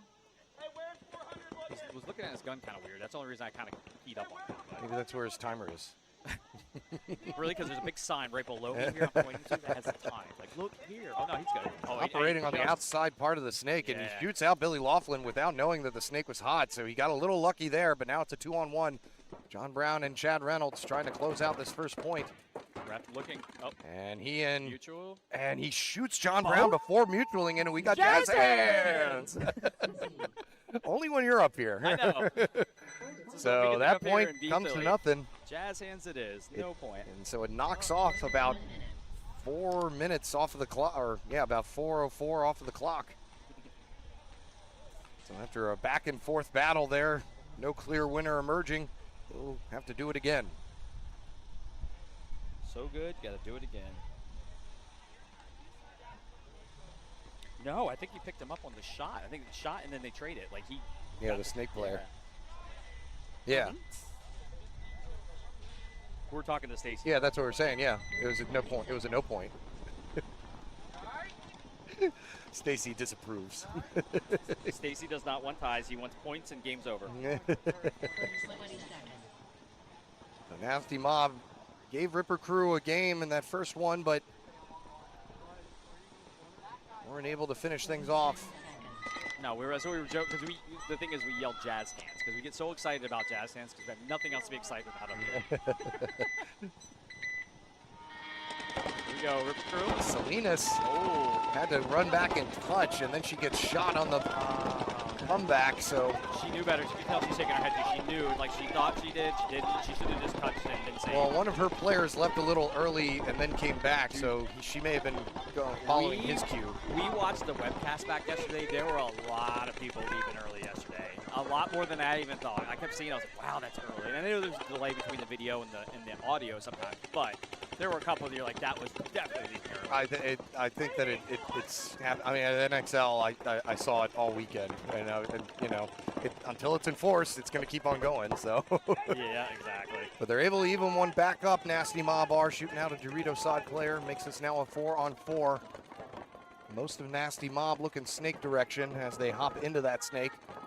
So Simmons may be in their minds. Oh yeah. Even though he's not in there. The ghost of Simmons is still. Oh, what was that? As Rose does a hurdle over the first Dorito. Yeah. Did he hurdle the mini Dorito? Not sure what that was. Yeah, well, he's out now. So he does not make the jump. I think Ripper Crew kind of going to throw this away. They're kind of in the center here at 4-on-3. Crenshaw looking for his next move out of the carbon stand-up. He needs to wrap the backside of the Dorito. Don't wrap the inside. I think that he wants to try and maybe take a dive into that Dorito, but his snake corner player is trying to get into the snake himself. Crenshaw finally knocked off by this Nasty Mob snake push. Turns us now into a 4-on-2 with Nasty Mob advancing. Here comes a push up the center from Ripper Crew. Right in the pack, yep. Misses the shot on the Dorito. So now it's just a 4-on-1. Simmons is the last one left now in the back of the snake. See how long he gets. One kill across the way. Does. He's got 3 more though. Can he get him? Hey, we've seen crazier things happen. Look what Adam did yesterday. Yeah, that He was was in a 3-on-1. Dorito though, not laying in the snake. And he immediately pops up and gets shot, and that's going to do it. So this one now all tied up, 1 apiece, with Nasty Mob getting 1 back. Pretty good win there from Mob's part. You know, came back and gave him a little punch in the face there. Yeah, good response for sure. Thank everybody who's in the chat right now. Yeah, we had somebody gives 10 subs out. Nice. That's very nice. Don't forget, we've got an MVP award to give out again today. I do. I Yeah, have we got a. Bravo Zulu band. It was almost going to go to Justin Clark. He almost pulled off a 3-on-1, but you know, I talked to the other people that helped me run this business for Bravo Zulu, and they said they would definitely give more bands if it was one of those things that you had, like, you gave one to Adam, but then you had another one. He's like, I'll bring 2 more. I was like, well, we got one for tomorrow, but you know, they were super excited about it. So cool. Yeah. Yeah, I'm always happy to give away some swag. some merch. Yeah, check out some new stuff. My guys didn't even know that Poppy got that award yesterday. And they were like, Poppy got the MVP? I'm like, yeah, he pulled It off was that kind of, 3-on-1. yeah, it was kind of, well, he was just sitting over there on his phone by himself, and I gave it to him, so there weren't many No witnesses. fanfare, no Yeah, there fanfare. wasn't many witnesses. Poppy's over reffing today. He's over here on the other field too now. Going for MVP to getting shot by D4 players, you know. So. Fresh off the back of a 3rd place win yesterday for Eastside. Yes, sir. All right, Ironclad to Heavy Petting Zoo. 1-0 for Heavy Petting Zoo right now, so Ironclad can bring No, it back. this is a 0-0. Oh, 0, jazz hands, yeah. Oh, no, but it is. Oh, no, they did give it 1-0 to Heavy Petting Zoo. Oh, did they? So maybe There was a concession there. Oh, okay, so Ironclad must have conceded You're right, there was a concession. because John Brown may have been walking off. Stacy was right. Okay, so we did, were we correct. did the thing we should not have done. Rule number We just 2, got too don't excited. question Stacy, okay? Well, I thought that he was walking off. He was walking off before the buzzer went off, Yeah. I thought. So. All right, but right now it's a 5-on-3 in favor of Heavy Petting Zoo, and they've got the 1-0 lead. So, in a really good situation now. Billy Loffin taking a walk here. Man, Ironclad just getting dinked out of their bunkers. 2 more come off as they shoot out Bigler. Last one left for Ironclad now on the D side stand-up. I think there's 3 Heavy Petting Zoo players. I see one. And we're gonna get a concession there from Ironclad. So Heavy Petting Zoo now with a 2-0 lead. 1 minute. Interesting. Okay. Like I said, maybe Ironclad jumped the gun and didn't know Yeah, that they had shot him. I'll have to find out. I'll have to do some digging. I'll ask. I didn't have time. I couldn't find Eric Beal. We were all wondering. He wound down the clock after a DC Matrix loss down to 3 minutes, and they ended up only playing 3 points total. Yeah, And so we were all kind of wondering what the thinking there was. I don't know. Yeah. I don't know. He Okay. he was critiquing my coaching all day yesterday. So Really? he had a plan. He Yeah. had- Oh, he's we were making always jokes all thinking. day. Oh yeah. I mean, if you know nothing about Eastside, we are a conglomerate. Man. Like, I take no credit just because when you're like, hey, good job, coach. I'm like, I get help. 5 seconds. Not the fearless leader. You're not a. Hey, I listen. It's more of like a kind of, I don't know, democracy. You know, I'm but one 10 branch of short that. seconds. Dictocracy. Dictocracy. Not a bit. I'm not actually. I get to be the nice guy. I don't know. There's several other words I would use first. Yeah. All tied up now. Nasty Mob was able to get one back. He's that back lane. That's a dangerous run to that corner, but he did it well. Nasty Mob, 5 in the back, and another heavy push. Oh, just came. Oh, whoops. Hey, Dan is the one that made that run. My there on bad. the snake. My bad. My cord pulled my my bumper up. It made me super loud. Cranked up to 11 there, huh? Ripper Crew going to drop the first body. Two bodies. 2 bodies, so now 5-on-3. Much better here from Nasty Mob, who are just definitely outpainting the field on Ripper Crew. Working out for them now. So they're winning those gunfights as Andrews is going to hop now into the Snake 1 to do battle with the Ripper Crew Snake player. This player in the corner has got to get tight. He's playing way too loose, and he's going to get shot on snap here. Salinas now heading on up To the carbon, stand up. She needs to look. She needs to look this side and get the snake under control. There we go. Yep. Take a knee. She drop down, take a knee, and just shoot that snake. Oh, good pick up there. I think that may have came from the corner, maybe. I don't know where that came from. Maybe it was just I can't tell. Andrews may have shot him from the snake as well. Yeah.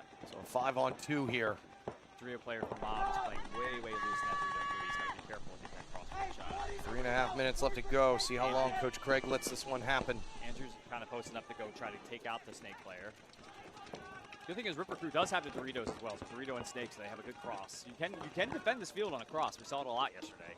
Hell, we did it a couple times yesterday. So still a five bodies alive. So it's going to be a tall order here, and if it's an inevitability, as Ripper Crew lose a Dorito player. Can't play high in those Doritos. You've got to play tight. I think Coach Craig is hovering the towel button right now. Right in the gut. So Maydan's head down. And that is going to do it as the 5th Ripper Crew player walks off the field. 2:50 left to play here. Ripper Crew going to be forced to concede. Go down by 1. Good job by Mob, man. Not getting rattled by losing that first point, coming back and getting 2 really good wins there. I mean, they were 5 up on that one. Mm-hmm. They had very good control of the field. Yeah, like I said, they were definitely out painting. Mm-hmm. It's getting loud over here again. Uh-oh. Can you?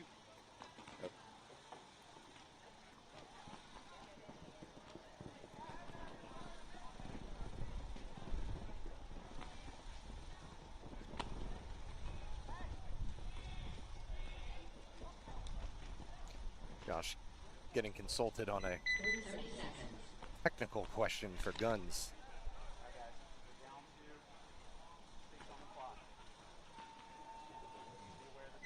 So Ironclad here, facing a 2-0 deficit. 6 minutes to go, though, so plenty of time. Heavy Petting Zoo going to try and hold on. Sending out some different personnel this go-around. John Brown looking like he's going to be jettisoning out to that Dorito side again. Ironclad not able to stop it. Or they're able to stop Bigler hopping into the snake, and they're going to lose one off the break. I didn't realize how tall that Ironclad player is. He is a good shot there from Ironclad, chopping down that snake. That carbon bunker is crucial. You can just keep the snake in check from there. So 4-on-4. Heavy Petting Zoo. Think of the comment about the player on Ironclad there. I don't know who that is. He is a giant person, you know? Yeah, he's a big fella. That is Christopher Hicks. And there was almost a coming together in the last game where there was a player on the opposite side of him, and they were both facing the same way. And I was like, please don't have a coming together, because I do not think the Irregulars guy is going to win that battle. Just by sheer volume alone. That's a big dude. Yeah. That's a big dude. Yeah. You're messing with Verdict too. He's a big guy like that too, but he'll get everywhere, man. I've seen him do some wild stuff being a big dude. So Anthony D'Amico getting wrap shot. That may have been Chad Reynolds getting shot out of that snake side. So now a 4-on-3 for Ironclad. Stiegel in the back center looking like he wants to get out of there to try and balance the field out again. He's going to get pinched. Those cubes like that, they get skinny in the middle. Like they're almost like hourglass shaped, you know? So. Yeah, I saw that. I was like, oh man, they did the home players dirty. Putting this thing back here. And now he's finally able to get out to that snake corner. Nice move. Ducks under. Nobody was seeing him. The ref said it almost, and he just gave a little nod like, yep, I'm good. Almost feels like it was one of those ones where he was expecting to take more heat than he did, as Hicks takes the walk from a wrap shot by John Brown. That goes from desperation move to like, hey, I made it. Crap, man, I can do some work here. So a 3-on-3 now. Where's the third player for Heavy Petting Zoo? I can't see. In the Dorito side can over there. Okay, yeah, now I see. Yep.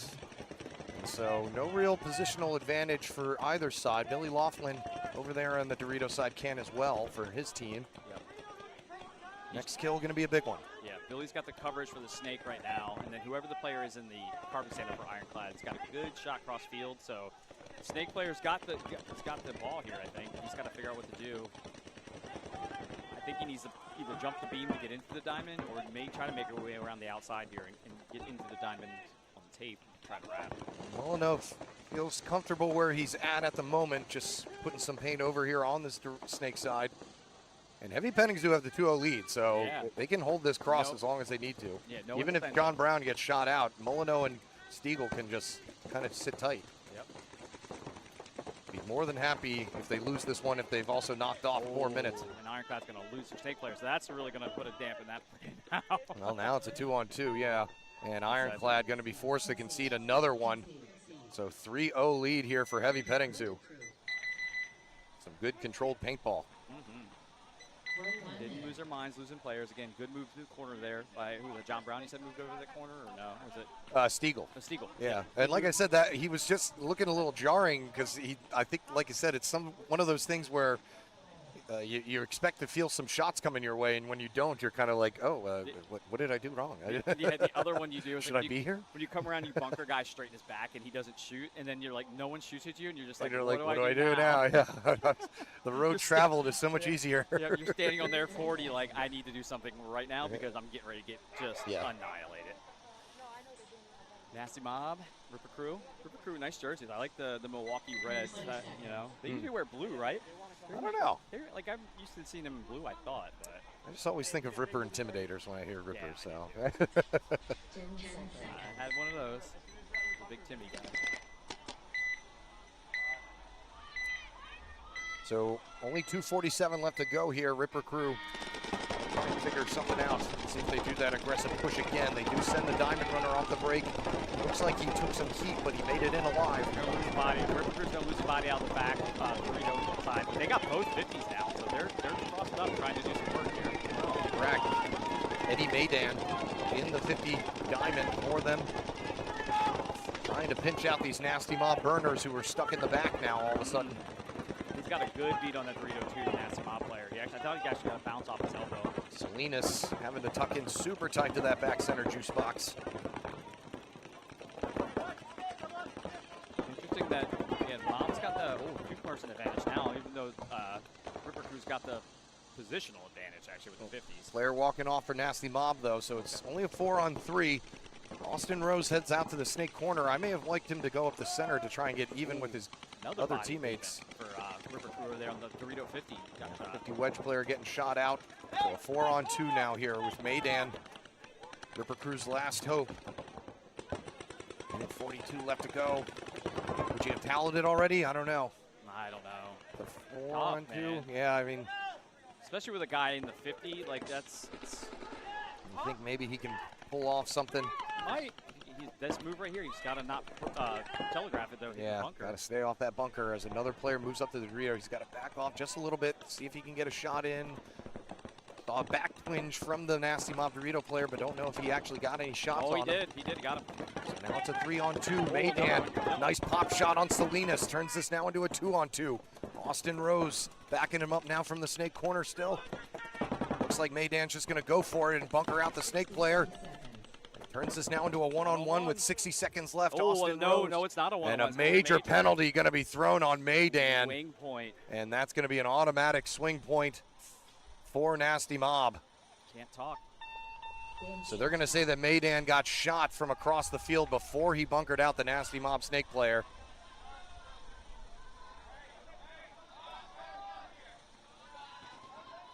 I couldn't see from the angle. I saw that. But I did see him shoot. I will say I did see the. Yeah, he definitely shot him. And I will say that when he got up, he did kind of get up and go a little slow. And so I thought maybe he got shot already and then just kind of lifted his gun again. So. Might have been another one of those, like, I don't know if I got hit. I don't want to look, but might be out. Maybe. But can't finish that move. You got to check yourself. So Nasty Mob going to have a 2-point lead with 46 seconds left to go.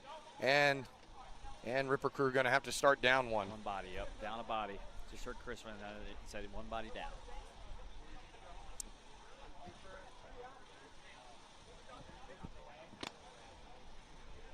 Under 60, under 60. Yes, yes. So yeah, automatic swing point because of the major under 60 seconds.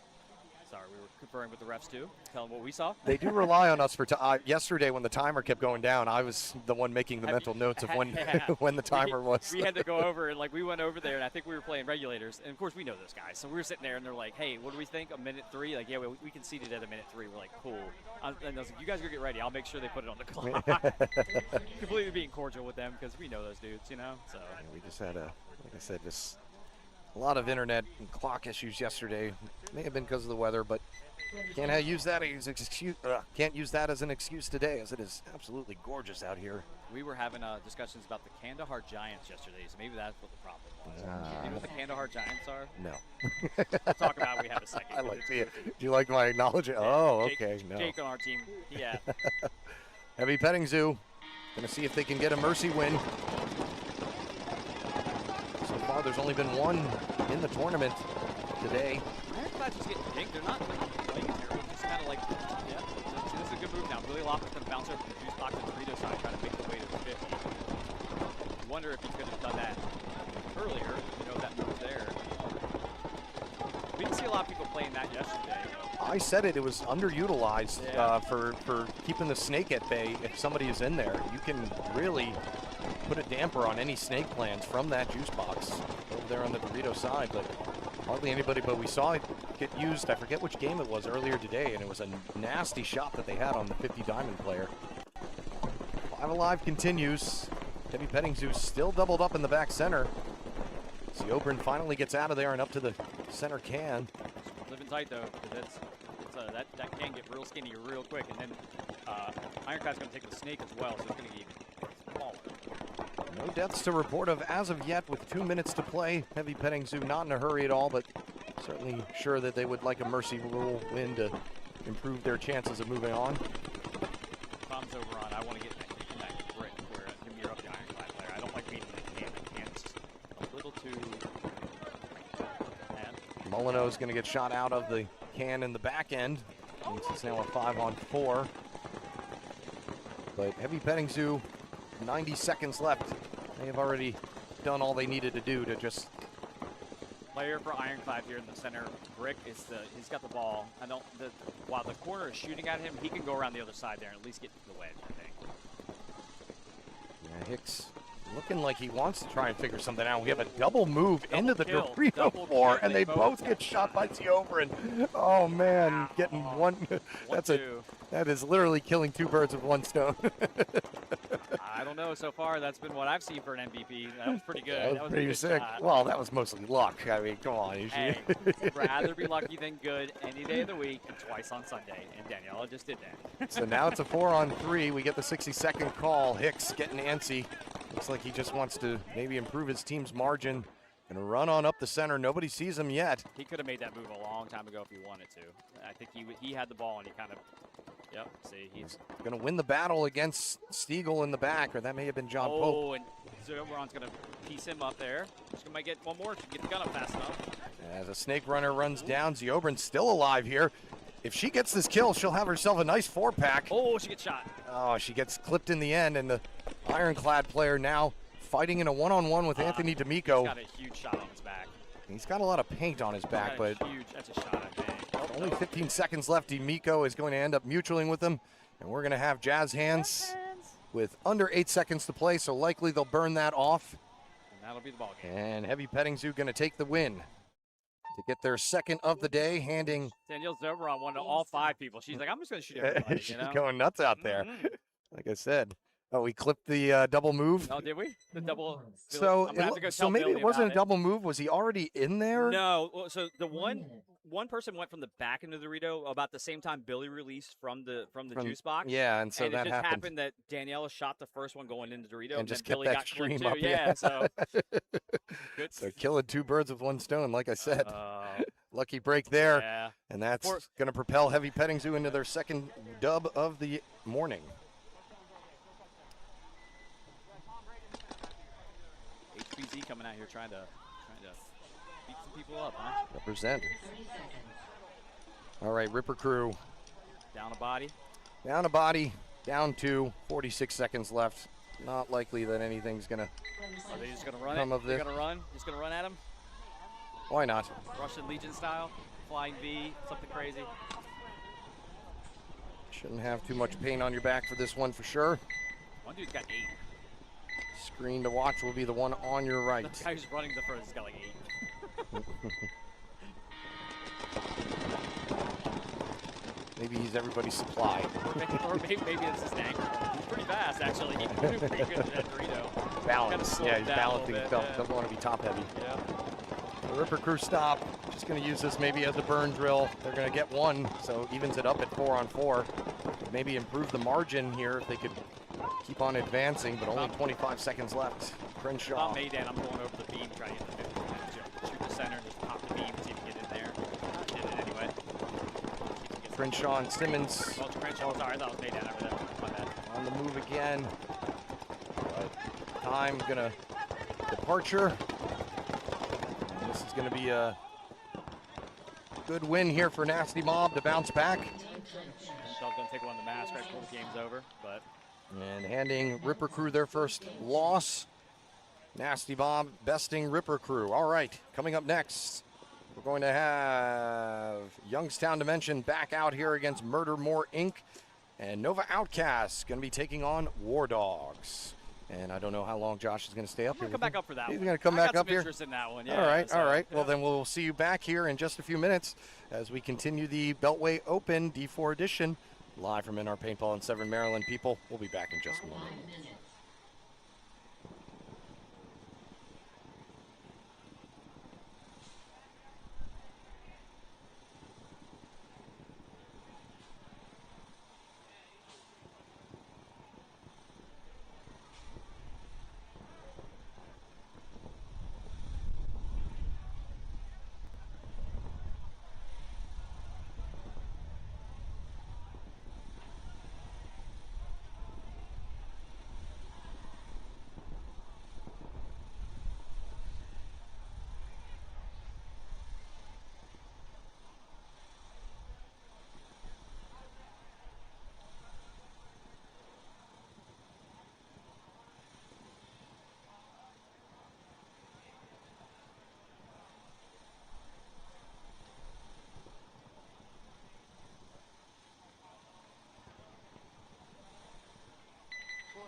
Back here live at NR Paintball in Severn, Maryland, as the D4 edition of the Beltway Open continues with Murdermore Inc. taking on Youngstown Dimension. Youngstown Dimension dropped their first one against Ripper Crew. Coach Bernick having a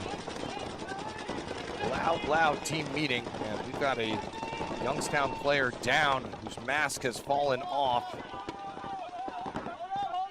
Not sure if his mask fell off or if he hurt himself. Refs immediately stopped the game to make sure he's okay. As Coach Bernick has run out to check on everything. He's up and moving. Looks like he's okay. I think his mask just popped off. So I think we are okay. Yeah, I didn't see what exactly happened, but I think his mask may have gotten hit by by his gun or something.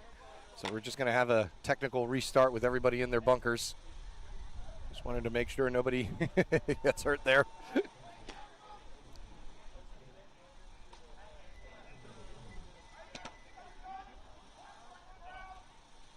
Guns pointed toward the ground.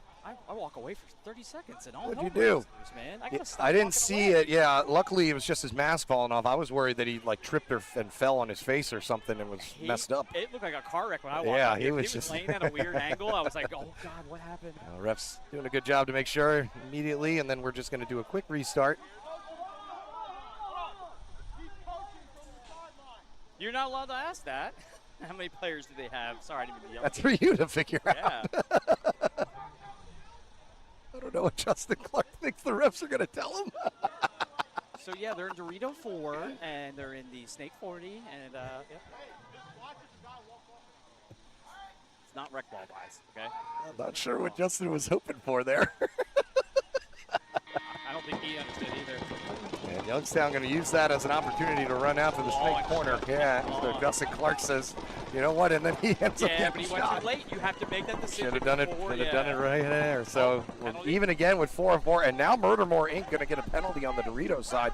That's going to pull out Rob Solers as well to make this a 4-on-2. Poor Rob, just victim of being there. So this has been a clunky one to say the least. You can't make that jump. If someone is standing there, they can shoot that move every time. Youngstown going to lose out on their snake player, but a move up the Oh, center. that was a nasty And spin. Youngstown That wanting was a nasty penalty. spin. It should have been. It Ref should have thinking been a about it, penalty. but it's not going to matter anyway. Did he hit him? If he has any shot, Youngstown has any shots on him, then yeah, it is going to be a major penalty. So that's going to be another penalty assessed. I think this one is going to be on Rick Lombardi for Murdermore Inc. And they're going to have to start down some bodies. That was a nasty spin. That was really, really bad. Yep.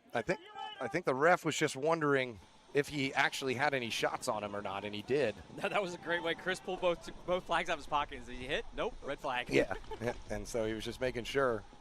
I like that.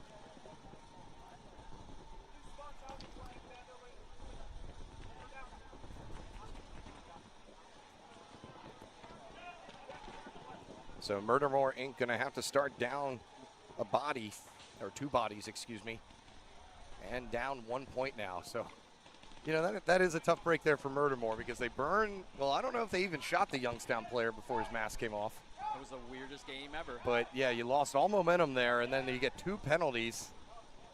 Weirdest game ever. It's only 10:20. Oh, let's see here. So Youngstown come roaring back after, like I said, Coach Bernick had a very loud team meeting after that loss to Ripper Crew. Really? Because I feel like every meeting with Justin is a loud meeting. I could hear him 5 miles away. Murdermore player out there, Monchifar out there asking what's going on exactly. Well, I mean, again, you don't know. I mean, there were so many things that happened during that game. There were volumes of things that happened, you know? So.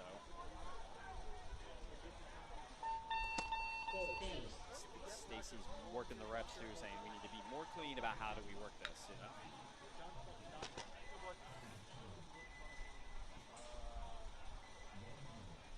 All right.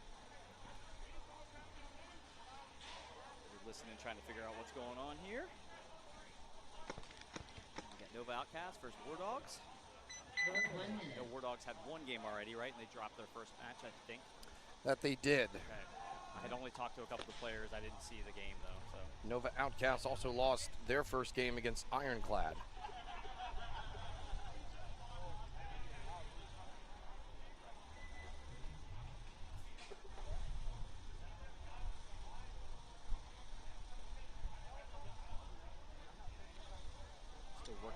happened that last game, I think. There's a little talking going on, a little cleaning. Making sure everybody's on the same page. And let's talk about not falling down. But there Using was also a penalty thrown on Youngstown for talking afterwards. 20 seconds. that was an unsportsful one then, huh? Because he was still alive. He wasn't shot. They had one body alive, but I mean the major penalty at the end would have ended it already anyway. So just flag flying all over the place. Let's hope we have a cleaner game here. Yeah. War Dogs on your right, Outcasts on your left. Trying to get Snake off the break. Shot on the way in. No Snake runner here for War Dogs. War's going to lose 2, actually going to lose 3. Cool. That's going to be a rough one here. I've never seen someone in a Rico run in a game. I just watched that guy do it. He had his hand back before he dove. The Snake player over here, like, Seal diving out there. yeah. Esther for War Dogs here trying to hold that Snake now, knowing that there's a Snake player there, just pounding it, trying to tell. Can't tell who the other person is. Is that That might be Berger. 2? Whoever 2 is, I can't tell who that is. Yeah, Berger's been playing out there for them. Yeah. As Esther's Good going to get shot in yep. the wrist. I think Berger now all left by himself. That's a tight bunker. War Dogs going to be forced to concede. Nova Outcasts trying to come back strong as well after dropping the first one. I think they're not going to be able to make those corners. We talked about that a lot yesterday. Those corners are, you either make them or you don't, and you're probably more times than not, you're not going to make them. So it's a tough run to that corner. Even if you try to run the back line, it's pretty rough. Same with the Snake too. I mean, we were talking the numbers and stuff like that, and the amount of times Austin got shot going into the Snake yesterday, we were just like, it's not worth it. That's why we started pulling them up. Yeah, I mean, everybody was abandoning the Snake towards the latter end of the tournament. So our thought was, hey, just control the Snake, and then when you get a chance to get in there, post up in Snake 1 because you can cut the field down. Well, regulators who won the tournament took Riley out of the Snake side completely and Yeah. just said, just go up the center. That's the way to get you up the field. He was so mad when we played that last match against him because he's like, dude, I got destroyed the one time. You had like 4 guns on. You're like, yeah, we wanted you out. Yeah, because Can't let where all the kills are coming from. Can't let Riley get in the Snake. He's a bad man there. Here we go, Youngstown Dimension. Murdermore going to start down 2 bodies on this one. That's going to be a rough one. See a quick succession though. So I hope I don't know. They burn one off the break, and running rep checking out Cutler. See if he has any hits on his gun. He's definitely giving away his position now in the center 50. Cutler trying to get a piece of Justin Clark, and he does. Clark has a hit in his pack, I think, and it looks like it was a bounce shot from Cutler. Guys definitely saw some paint hit him. So now it is a 4-on-2, and Cutler getting shot out. Wondering why Clark is still in there. I think he does have a hit on his pack, and he did. And there's the minor penalty to pull him out. And that is going to give Youngstown Dimension the 2-0 lead.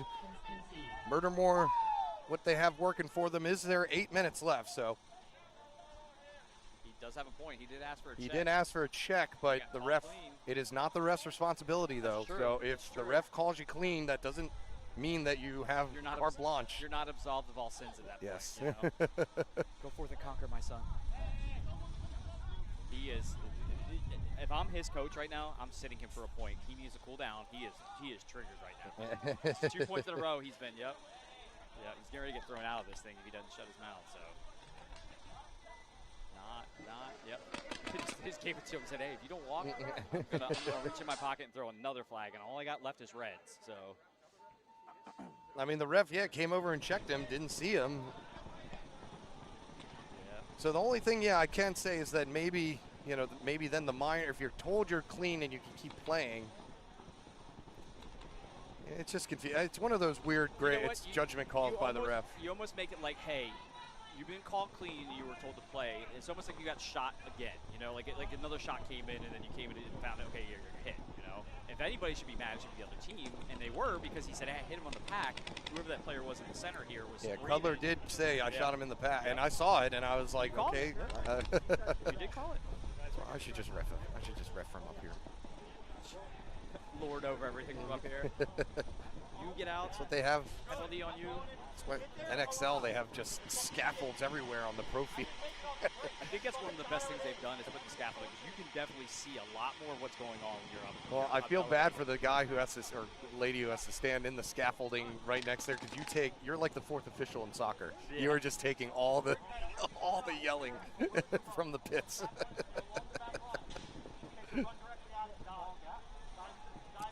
And I did confirm with Heavy Petting Zoo, John Brown was shot at the end of that first point, so it would have been a no point, but Ironclad conceded before that was announced. Yeah. So that's why the point went to Heavy We got Petting Zoo. excited for the Jazz hands. Stacy was actually watching the game and got the call right. Yeah, so. well, we didn't, because we yelled Jazz hands. We didn't hear her say concession. We thought that she was saying no point. Just small things that we get excited about up here in the broadcast booth, you know, so.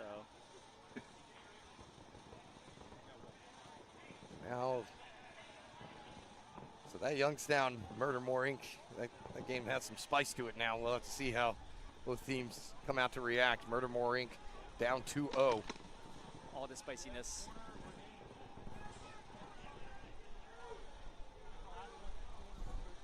War Dogs and Nova Outcasts finally back out there.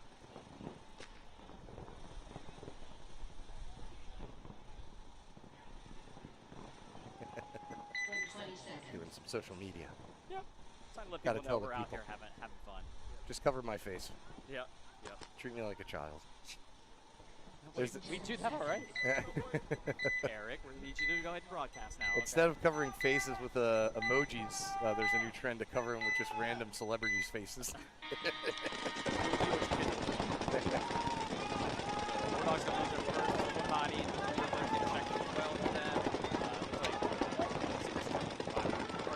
Outcasts. They're going to drop their first runner out on the Dorito side, as War Dogs are going to lose their Dorito push as well. Just One body not- advantage right now for Secret War Dogs just have not been able to gain a footing to even start any offensive productions. It's been pretty much Cole Cordell and John Berger when he's in there. It's the last ones left every point. As Emerson takes the walk out of this carbon stand-up. Nova Outcasts are swarming.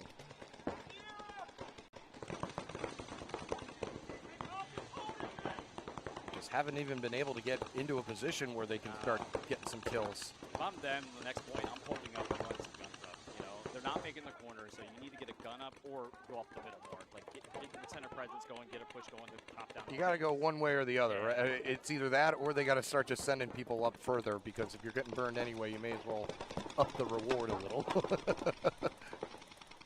They sent Bianco to the diamond one time last match off the break. But yeah, like I said, once again, here I am saying Cordell and Berger are last two left alive in the back, and it's just not where you want to be on this field. No, especially these two bunkers. They can get tight real quick. Yeah, I mean, you can be the last two left if you're in the Doritos, one in the Snake, you know, one in the center brick or something, but Cole didn't see the jump, so taking the back. Yep. Berger's going to get pieced up there, and that is going to be another win there for Nova Outcasts, as both of the top teams that lost their first matches have come roaring back here to reassert their dominance. Good back and forth games. I'll say that. You never know who's going to win. Nobody's entitled to the games. No. What a time to tune into the screen. Yes, you did just log on right at that weird moment. And there have been a lot of them in this matchup. Weird moments here? Never. Murdermore Inc. heading back out there. Question is, with the sun out and the weather right now, is the field going to dry by this afternoon? Does that change think the it's gonna dynamic dry. of paintball? It's not going to dry by Thursday. Come on. It rained a lot last night here. It did. I didn't realize. I went out to my truck and I'm like, Yeah, my car I was had paint, soaked. I had paint hit my truck yesterday, and it's all gone. I'm like, Yeah. whoa, it must have really rained. I missed one spot. Yeah, I hosed off, but I missed one spot and it was gone as soon as I came out this morning. Verdict getting Youngstown Dimension fired up with the "Who's Got Your Back" chant. Murdermore starting with 4 this time, so I guess a minor penalty must have been assessed Youngstown said, after the fact. Youngstown said, we're going up the center and taking everything. Look at that. That was a Well, he got the 2-0 lead. Trying Might as to- well try to finish the twist of the screw. Oh man, they're in their 40 juice box now. So I think. Oh, So Clark is in the snake and nobody saw it, and that is going to end that strategy to turn this Yeah. now into a 4-on-3. picked up 2. So Muzzy is in the diamond here. He is the furthest one up as Murdermore looked to bounce back, but he's going to take out Justin Clark. once he gets a shot, he needs a wrap now. 'Cause I don't think anybody's in the corner there, so he can actually. Oh, good shot on the pack field going for the Dorito player going in. So now he's back even at 3-on-3. Not sure where the third body is for them. Maybe a 3-on-2. Rob Sollers takes the walk. Murdermore Inc. forced to concede one more time. Youngstown Dimension coming out flying here.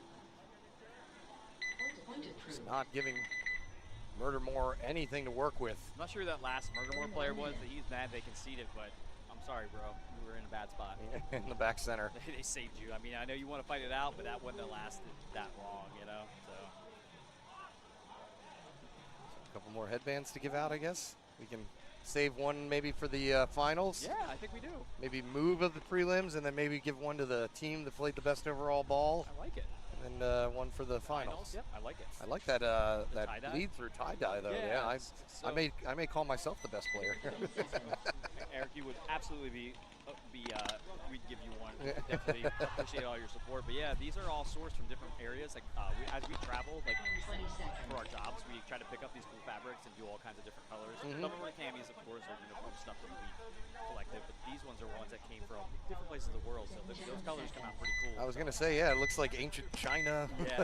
broken with turquoise. Exactly. One Like of the reels like that I follow. fine patina on Yeah, there, you know? So. that's very neat. Yep, Jade. We'll get you some pictures of him out there, y'all. Today, but yeah, kind of our different make War Dogs starting on the front foot here by getting the first kill. That may be the first time that's happened this match, but they're going to drop a body immediately off of the Dorito side. Good job on the War Dogs this time, kind of pushing that center, like kind of what we talked about, where hey, get the center and get the field chopped out. Don't let them get to the outside and then start working the problem. 4-on-4 here. They do need to get out because we're in a square right now. Yeah, Esther is back with a small temple. They've got the card to stand up. The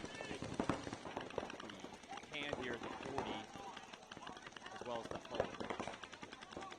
Top the pole, I want to get out of the home actually. That helps tight corner game. That makes movement outside. He's good over that for your side. Get some support.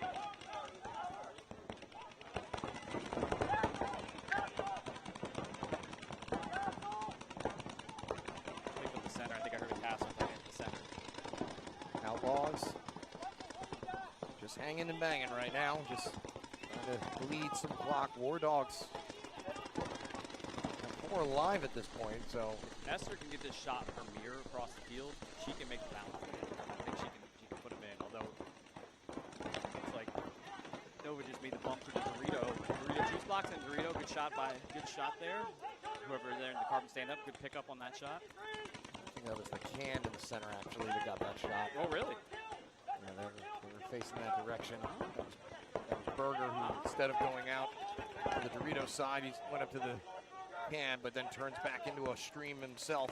So back even again at 3-on-3. They shot another body there on the other side too. I didn't realize that. So 3-on-2. Yeah, I didn't see a third no broadcast. I think Berger got the shot on him too as he got shot. So.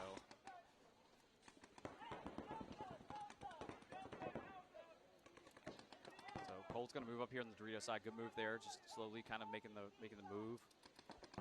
Secrecy does know they're over there. They're calling the Delta, so the Dorito side.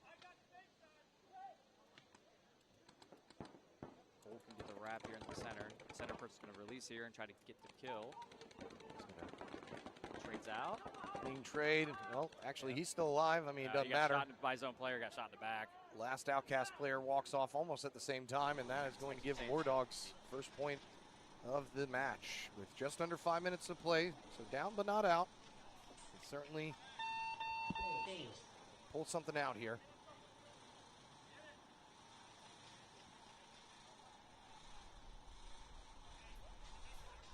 Point approved.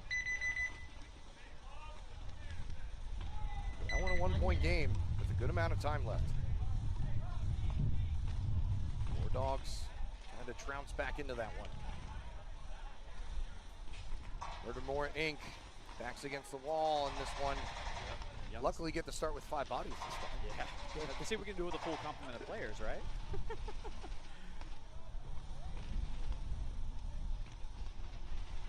Youngstown trying to make up for that first loss of the day 30 seconds. against Ripper Crew. Ripper Crew kind of came out flat, you know, so that's kind of interesting. So their second match, yeah, didn't really show as much.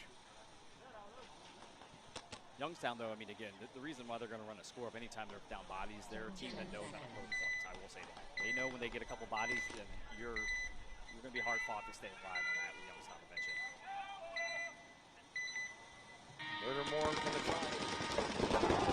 Maybe the third one back. Justin Clark gonna get shot burning a little bit too long. I'm not sure who the guy is. Youngstown, he is fast, man. He ran into that corner standing up and made it. Just got Clark burnt kill. Yep. Now McDaniel out of the carbon stand-up.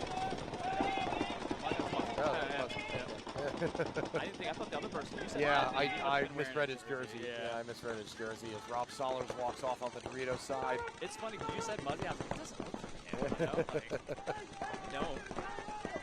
He's gonna hop up into the 50 diamond as Cutler's gonna take the walk for Youngstown. Trying to pick up the Dorito play, gets him in the shoulder. Yep, good shot there. Muzzy's gonna come out here and have a statement game. You gonna shoot Gonna off finish this 5 thing almost? out. Well, if he burned Justin Clark, that would be the case, but he's definitely got himself at least 3 kills right now. Only one body left. He's probably gonna find him here in a second. Go get him. You do the They're work. telling him like, hey, go ahead and go clean this all the way up. Shoot everybody, please. All right, Muzzy, you're gonna get a vote for MVP from me. That was Pretty well right now. Well, some would just say just doing that. He's just doing his job. So I don't know if that was extraordinary or not. He might have shot 5 people, okay? I don't know what else he Maybe. could do. And he's going to hit the buzzer, by the way. So, I mean, what else do you need him to do? I just don't want him to get the headband dirty, getting in the snake. It's all right. Look at him, I stopping know, wet. I know. I was making fun of Adam Hunt and Johnny and all those guys that were playing. Like, they were just caked in mud. I was Yeah, like, that was. they look like ghosts. They're And it all wasn't gray. that hot yesterday either, so that was cold mud. You know it was Mhm. not comfortable. Yeah, I saw. Who did I see standing there at one point? And they were just standing there, kind of looking cold, like a little bit. Those skinny snake guys that have no body fat on them, you know. So Youngstown with a good response, coming back after their first loss. They mercy out Murdermore Inc. Take the dub. Now we're on Xball here with Outcast and War Dogs. And this one ain't over. Still a lot of time left. 4:50 left to go. Let's see, War Dogs got Cole coming out. Who else? I'm trying to see who else we got coming out here. Who is it? Tell me. Joe, I think it's the same 5 from the last one since that was the only one No, they I won. don't think so. I don't see Esther coming out on this one, so different 5 for Bianco. If I had to guess, I think they're going to make a run on this one. This looks like a speed package coming in for War Dogs. Short little fasties. Yep. Yeah, Bianco's out there. He's the one who they sent to the diamond off the break that last time, so maybe trying to do 20 that. seconds. I think they running that middle and kind of peeling out, making those L-shape moves into this one. I think is a really good call for them. And then if it gets set up, then take the corners. Work with your bodies and take the corners. War Dogs on your left, Outcasts on your right. Double the home. We're going to shoot both sides. War Dogs definitely made kind of luck with it. They definitely make the points forward. They make the Dorito and shoot the ball. So War Dogs are taking the body advantage. That's how they got momentum last time, but Berger going to get shot on his fill up to that center can again. The mirror was already there waiting for him. Blue team broke that center and got shot. 4-on-4. Not sure who's over here in the apple or something we'll call it for War Dogs. I think he's got to get out of there. You know, either get to the corner or get to the snake. The apple? That's what somebody calls it. I don't know what they call apple. People make all kinds of funky names. Like, First for me, I haven't heard that one. yep, apple. Teams very similar statures right now. 4v4 all in the center. Giving over the advantage is where they have the Dorito 2 right now.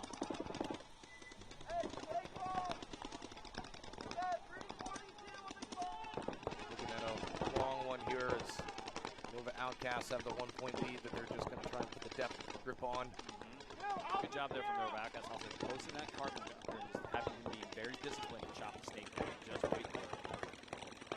Players sometimes they don't feel like they're being effective when they're doing that. And then they start looking left, they start looking right, they start looking everywhere, and then drop their job and then puts make the snake. He pulls off a little wrap. He misses Bianco's move up to the next Aztec. That's a hard shot, even as tall as he is. There's not a lot of vision there because of the lane blockers and everything. So Sticky Toes trying to look over that depth. yeah, he is, and he's a tall guy. So him on a sticky toes, he can do Jason Evers and pull the gun up straight up and shoot like down on the guy. Bianco trying to battle with him to get out of there.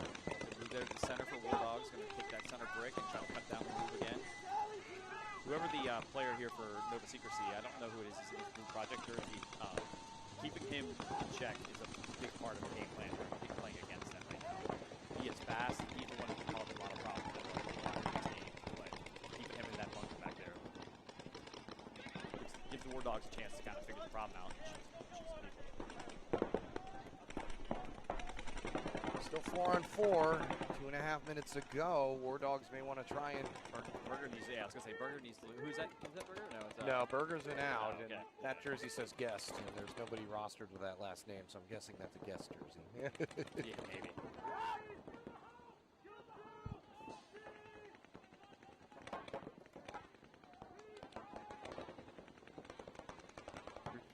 What's up?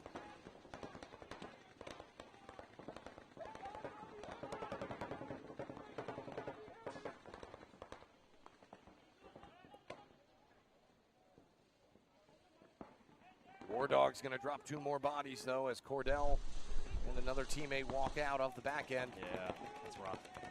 Now it's going to be a 4 on 2. Nova Outcasts smelling blood in the water here, moving up on the Doritos end in the center, just going to Trade in the center there. trade out. Goes a little bit further. Don't think he further shot his gun, so no penalty assessed. But Bianco getting mollywopped there by Nova Outcasts. Get themselves a 2-point lead. We're an Xball here with only 82 seconds left to play.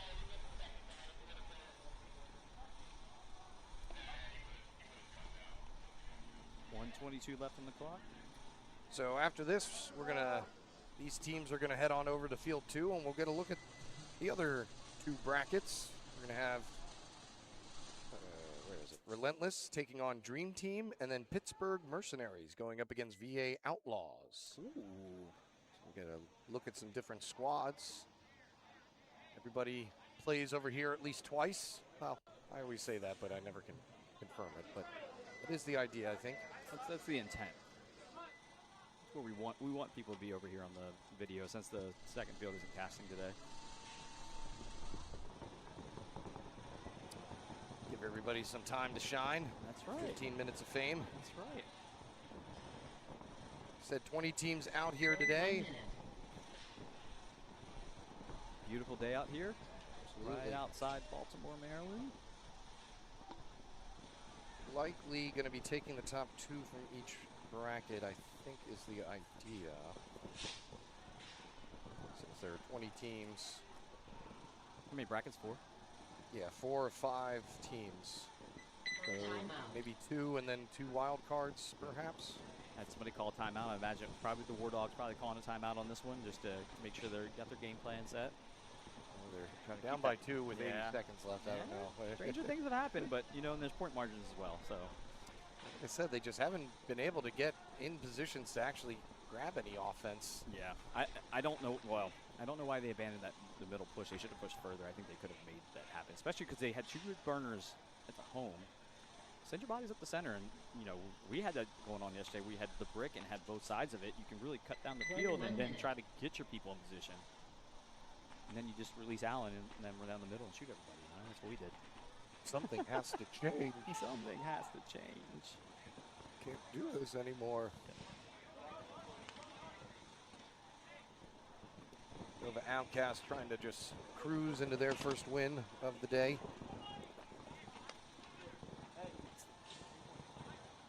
Players starting to come out on the field here. We'll say it's getting warm too. That's the other thing that we got to be careful of because of it's going to warm up. People are going to get hot and get a little dehydrated. Heating up. Yep. It's always warmer down on the field, too. I don't know what it is about turf. It just reflects heat and makes it hotter. It's muddy. You're going to be walking around in heavy clothes. Yeah. The infamous gray mud from NR. 10 seconds. All right. Different personnel package here for War Dogs. Looks like maybe a change, too, for Nova Outcast as well. Good chance to get some other red line. Yeah, some other reps. You want your heavy guns, although it's not good because the Nova player here didn't have his gun on as he ran up to that tower. That's a big mistake right now. They're able to take the snake off the break. Shot a body already, so whoever that is from the center for War Dogs, good shot. War Dogs do take the snake as well. And he's going to take the Doritos. Cole's over there making the move to Dorito too and shoot another player for Nova. With a 60-second call, it's a 5-on-2. John Berger having himself a time up here in the other team's side of the center. Oh, the penalty coming. Here we go. I saw a ref in the pocket, so.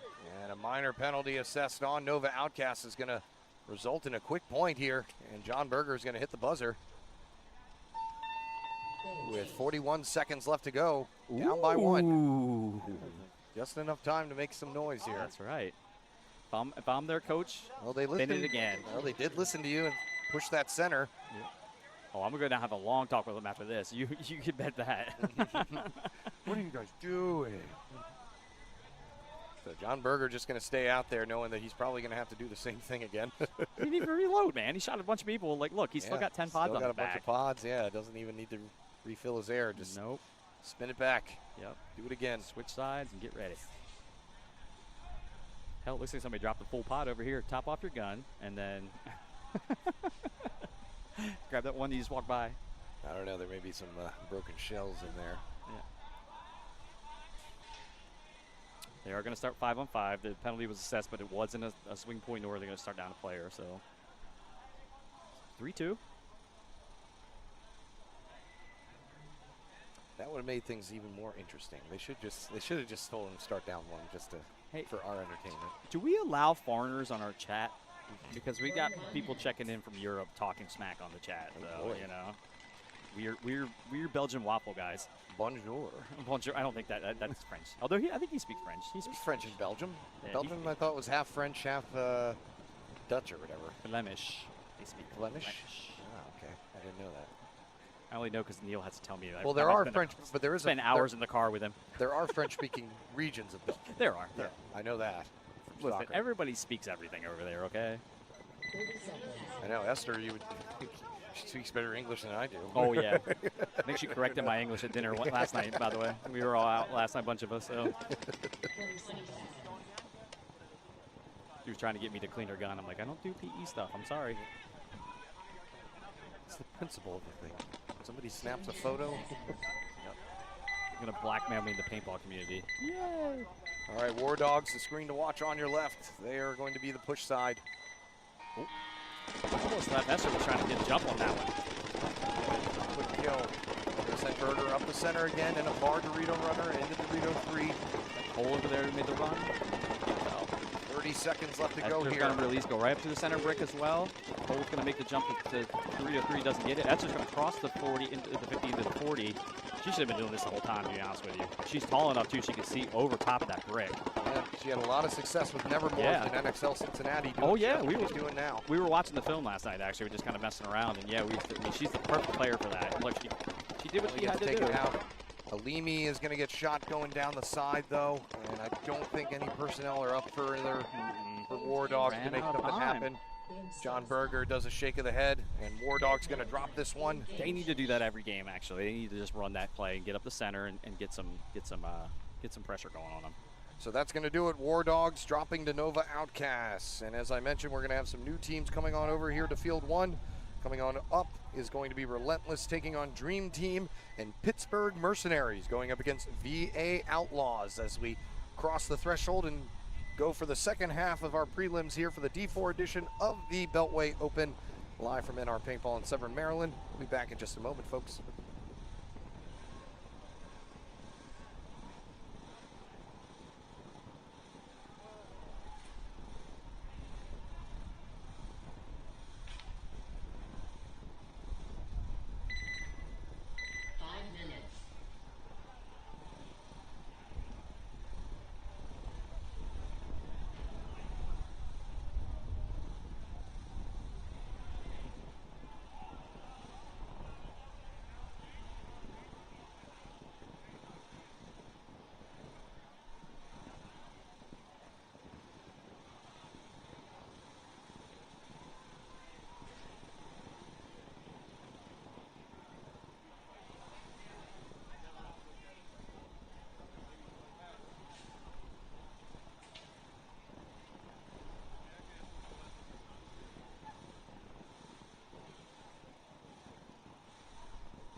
What's up, party people?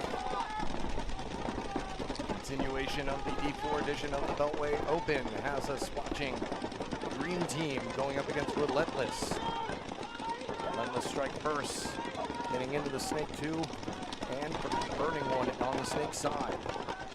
Alan Alteriel keeping an eye on Hall in the Snake. Dream Team, just kind of a throw together gang. Relentless, a well-established team out of the Virginia area. NRPL veterans. They have the one body advantage right now as they strike another kill. 5 on 3. Relentless today have gone 1-1. Won their first one against Corrupt, but then dropped their second one against Salt.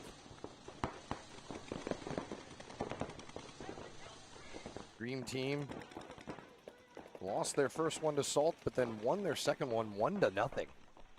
So a long first point for them in their second game over on Field 2 against Nova Trauma. So both these teams with the same record, trying to get up ahead. 3 remaining Dream Team players left. Anthony Taylor, Alan Alteriel in the center. Relentless player looking like he's going to go knock off Alteriel and mutual with him. So 4 on 2 here. Anthony Taylor in the back center. Dream Team Dorito player shot out. Leaves Anthony Taylor all by his lonesome over there in the back center. His teammate's going to concede and save him the trouble. And Relentless are on the board. So now we're going to get our first look at Pittsburgh Mercenaries and VA Outlaws.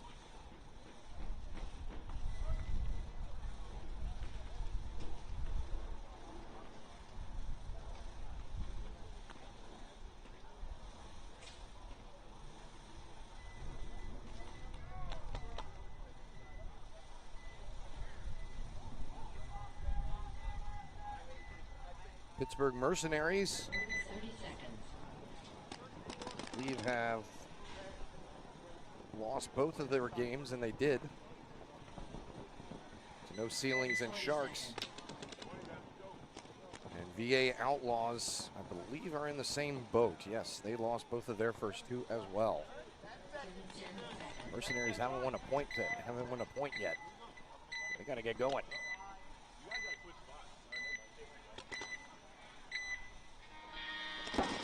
Could be both of these teams' first wins, depending on how things go for either side. Mercenaries out to the Snake 2 from the jump.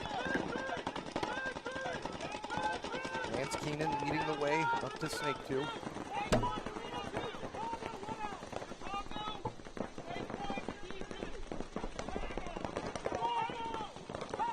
I believe it's 5 on 5 for the moment. Yes, it is. Ian Kirk hops into the Snake for VA Outlaws. Mercenary player backtracking into the Snake corner to keep an eye on his teammate. Kirk and Keenan battling in the Snake. Snake corner player walking off for Mercenaries. So 5-4 advantage right now for VA Outlaws.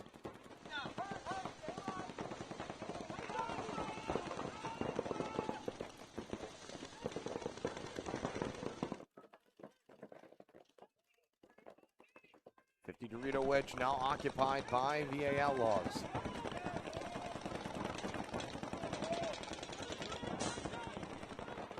Mercenaries player tries moving up on the Dorito, is not as successful as Outlaws player now crosses the threshold, is on Mercenaries side of the field. Keenan has to shift his gun over there.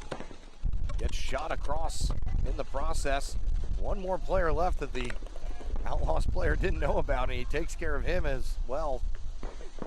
That is going to do it and give VA Outlaws the early advantage.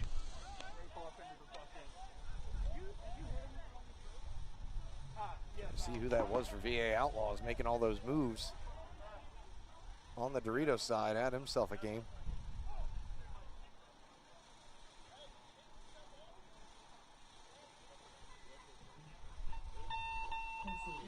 Concede. Get a concession from Mercenaries. Point approved. 1 minute.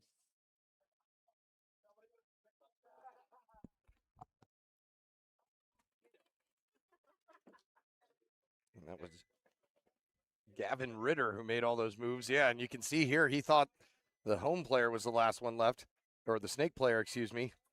And was that a pod throw? No, paintball. A paintball throw? So was his gun down, I guess, maybe? So his gun wouldn't shoot, so he just took a paintball out and tried launching one at him, 30 seconds. which I've never heard confirmed as an actual thing you can do. I've never seen it done in person where a ball is thrown by a player and it breaks and they call a player out. But it was Gavin Ritter who made those final moves to mop up the 10 seconds. last three Mercenaries players. Excellent job by him dodging that paintball throw. Like I said, I have to just consult the rule book to see if that's actually a thing that can be done in that situation.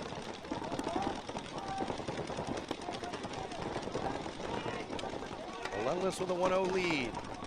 Coming out strong and grabbing the first kill, shooting the Dream Team player out of the Carbon stand-up for a 5-4 lead.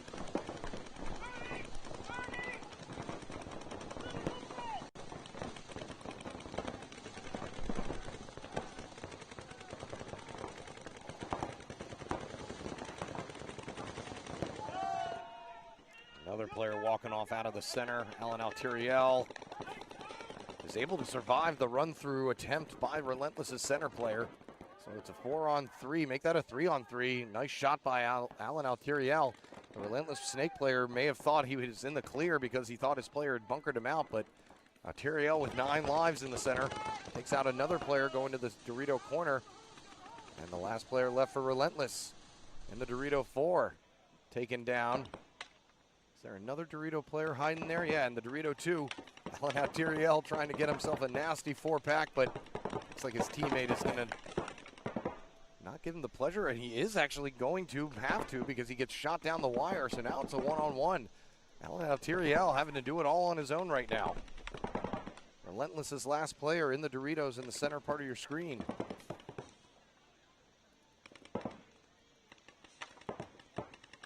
And Alteriel is able to finish the job and grab his team a point. That was an excellent job there by Alteriel to survive the run through and then take out the 2 snake players who thought he was gone. 1 minute. That's going to tie things up at 1 apiece.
Stacy agrees with me that throwing a paintball, actually, it might be a penalty for throwing something at a player. I don't think it's something that you can do to get somebody out if your gun's not working.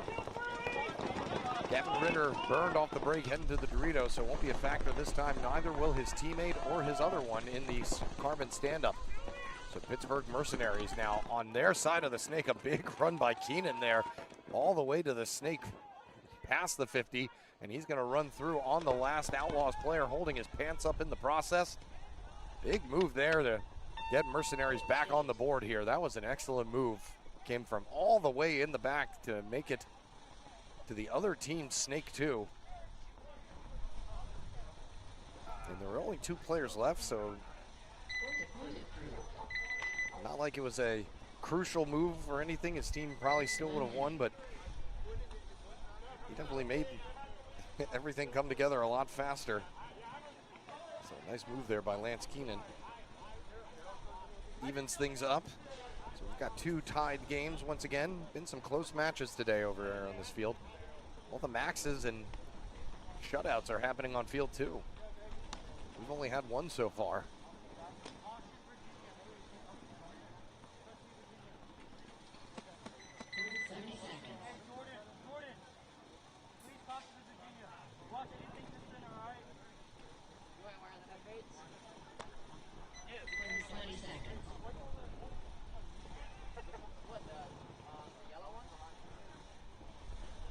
So some outstanding singular efforts from Dream Team and Pittsburgh Mercenaries. Help tie things back up.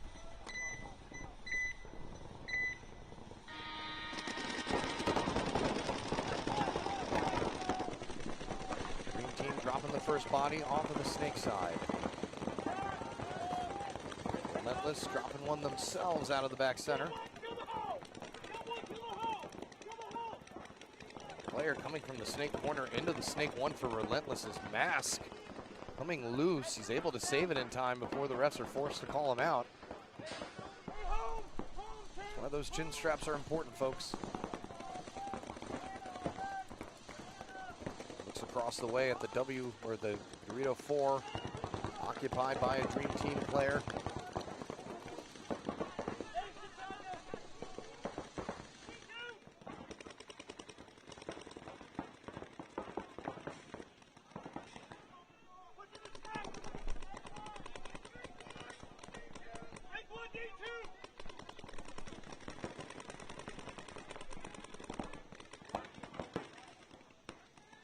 Attempt to get into the 50 Dorito wing by Dream Team is to no avail.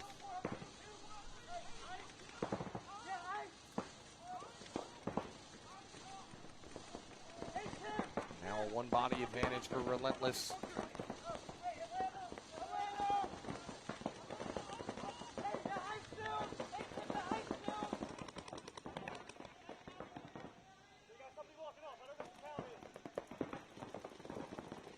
Relentless fill the Snake corner.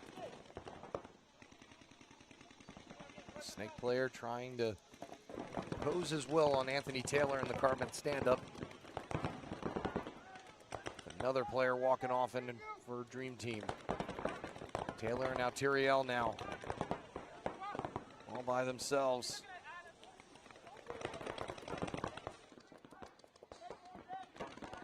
It's Hall back into the Snake 2 for Relentless. Absolutely covered in mud after having to do that spinorama in the Snake to readjust his mask.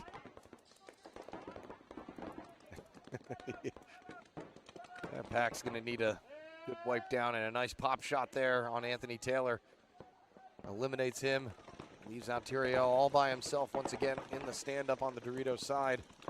This time he's got to deal with 4 Relentless players, and he does take a shot eventually. Tim Hall puts a few more into him. Dream Team forced to concede and go down by 1 again.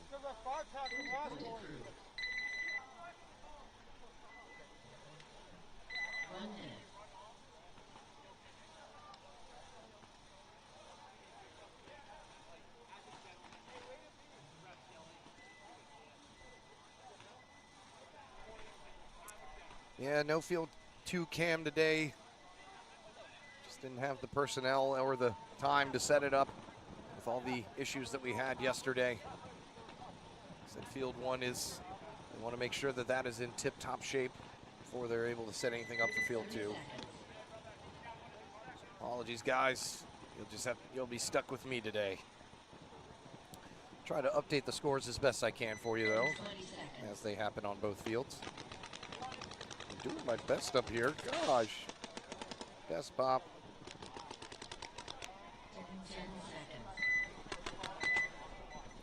Ripper Crew mercying DC Matrix. And Virginia Irregulars and Ironclad currently duking it out.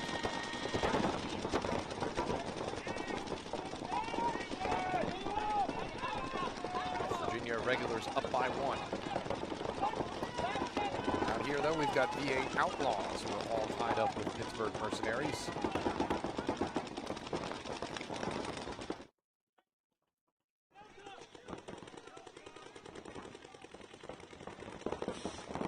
DC Matrix now with a win and 2 losses. Ripper Crew with 2 wins and a loss.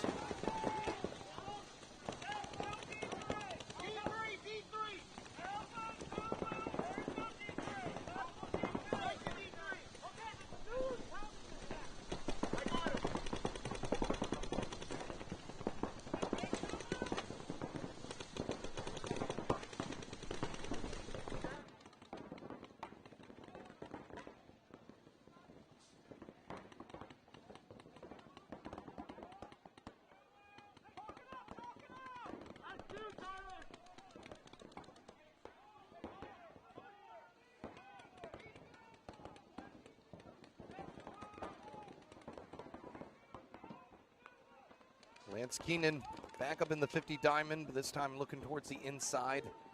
It's a 4-on-4 here with Ian Kirk trying to find him as best he can. Kirk, meanwhile, gets himself another kill across the way. So now it's a 4-on-4. And Keenan is going to launch through.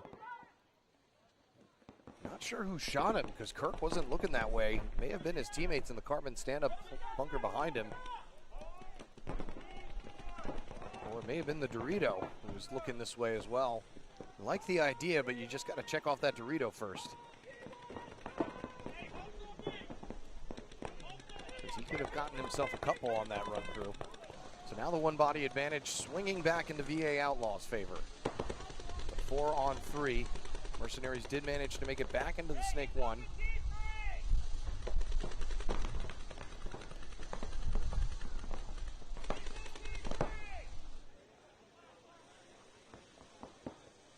And the Snake player for Mercenaries having some gun issues, letting his team know. So technically a 4-on-2 for the moment. Joseph Russell for Mercenaries doing the best he can to help him out while he fixes his gun, but Ian Kirk is able to hop up into the 50 diamond on the outer portion. Mercenary Snake player back up and running.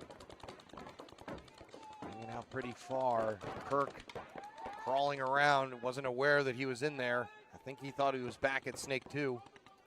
And he's going to get taken out to even things back up at 3-on-3. Both teams going tit for tat here.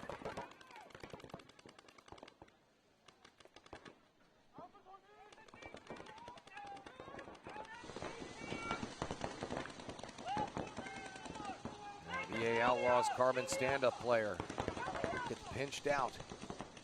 So now it's a 3-on-2 with another one-body advantage going back to Mercenaries.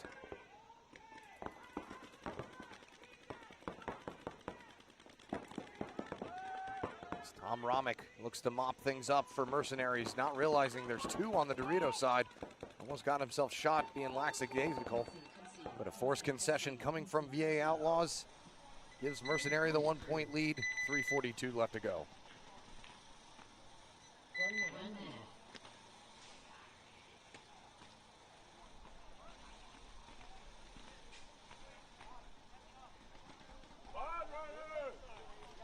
Over on the other field, Virginia Irregulars taking care of business against Ironclad.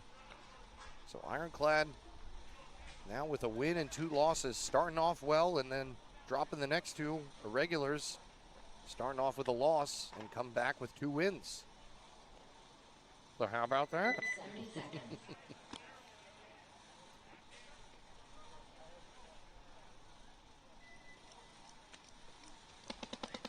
20 seconds.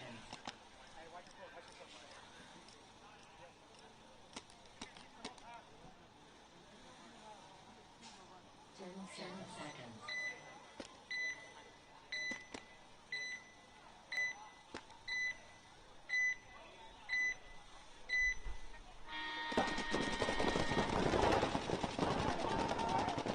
So 2 2-1 ball games. Both just about the same amount of time. 3:42 left in this one. It's Relentless who have the advantage right now.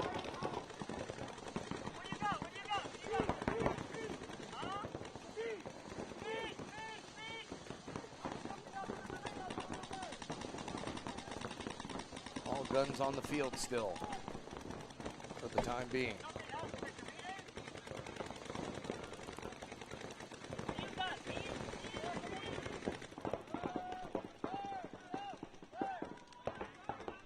Minor penalty going to be assessed on a Relentless on the Dorito side. Turns us now into a 5-on-3 with Alan Alteriel looking to poach one in the center. Anthony Taylor, though, going to get caught slipping. Mutuals maybe with the Dorito player. Now it's a 4-on-2. Alan Alteriel trying to close it out on their side of the field in the center. Going to try and knock off a shot on the pack of the Relentless short Aztec player. I don't know if he's looking out far enough for him to see him. He is now. And here comes out Turiel. Bunker out the last Relentless player in the snake corner. He's going to get shot by his own team as well. And I don't think the last Relentless player cared for the placement of those shots. But hey, this is competitive paintball, baby.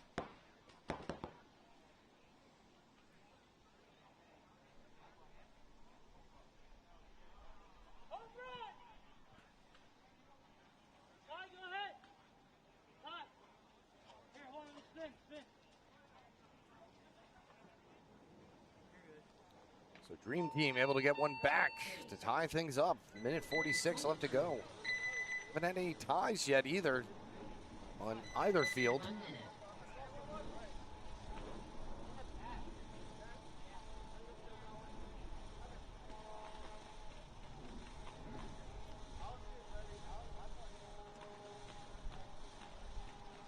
So we'll see if that's the result we end up with in that match. 1-point game still here, though, with Pittsburgh Mercenaries on top with 3:42 left to go. So I think both games did have exactly 3:42 left. 30 seconds.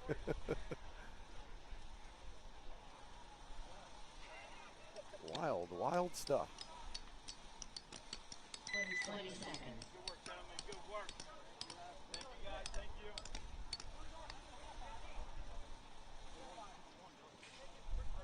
10 seconds. VA Outlaws in need of a point. Good amount of time to work with.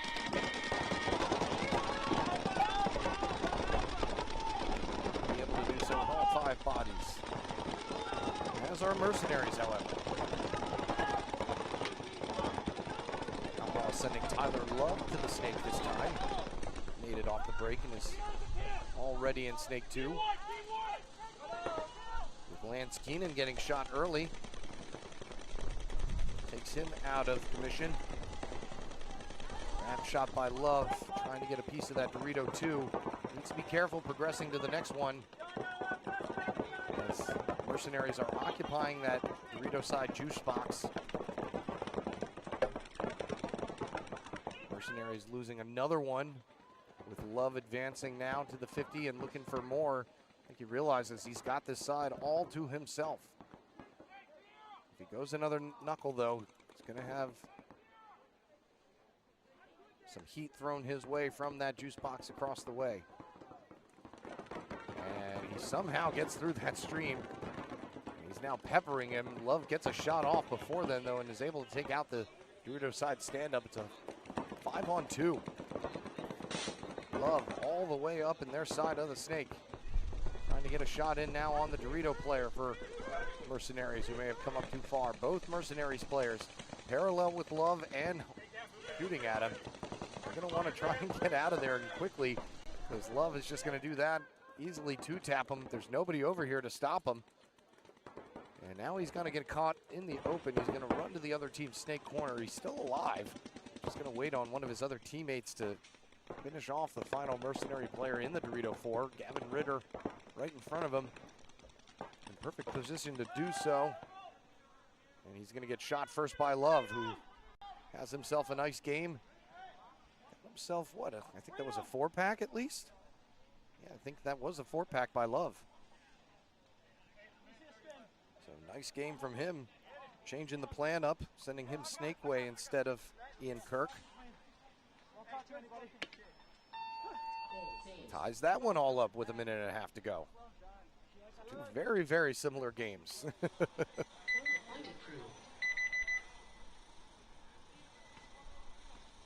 1 minute.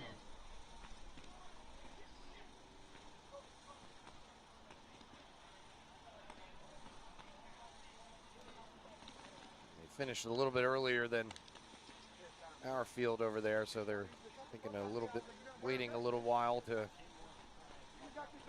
let them come back and get even with field 1 again.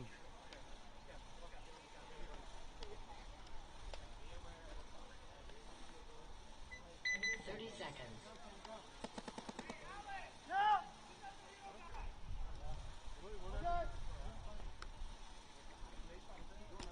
20 seconds.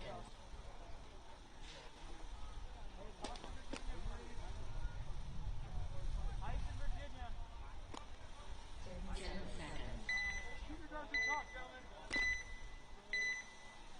Both these games all tied up.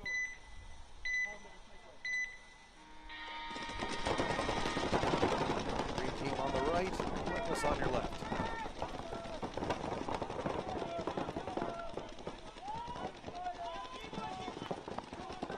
So Relentless hopping in the snake again.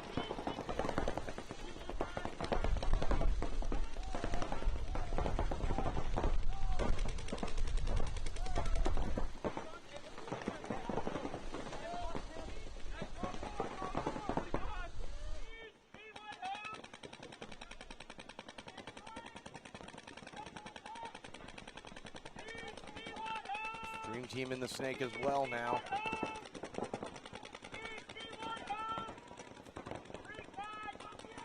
Anthony Taylor fixated on Massengale as we get the 60-second call. See if anybody has the gumption to move forward.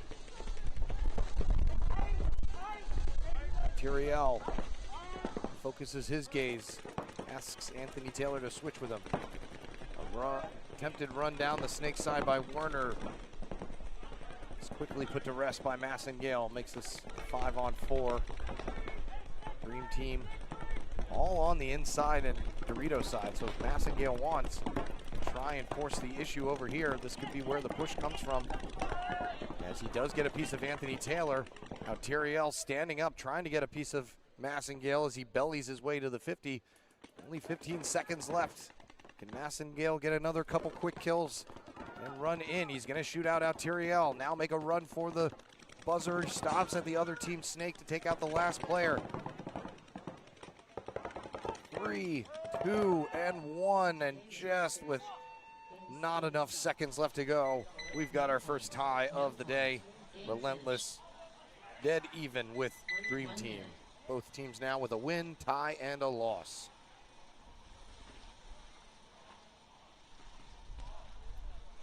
Massengale just needed to spring that move a little bit quicker.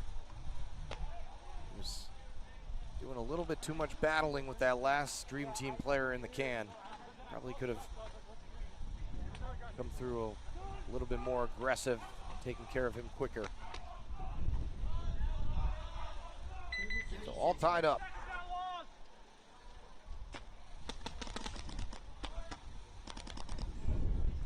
This one is as well, with just about a minute and a half left to go. This field 2 is on a break right now because they are far ahead of us over here, having a couple of those max victories that help move things along, or mercy wins, excuse me.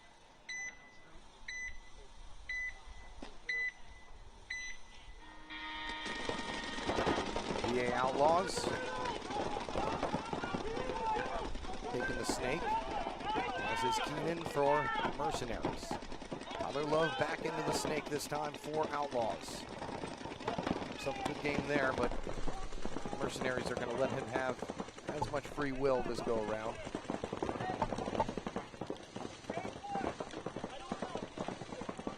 60 seconds.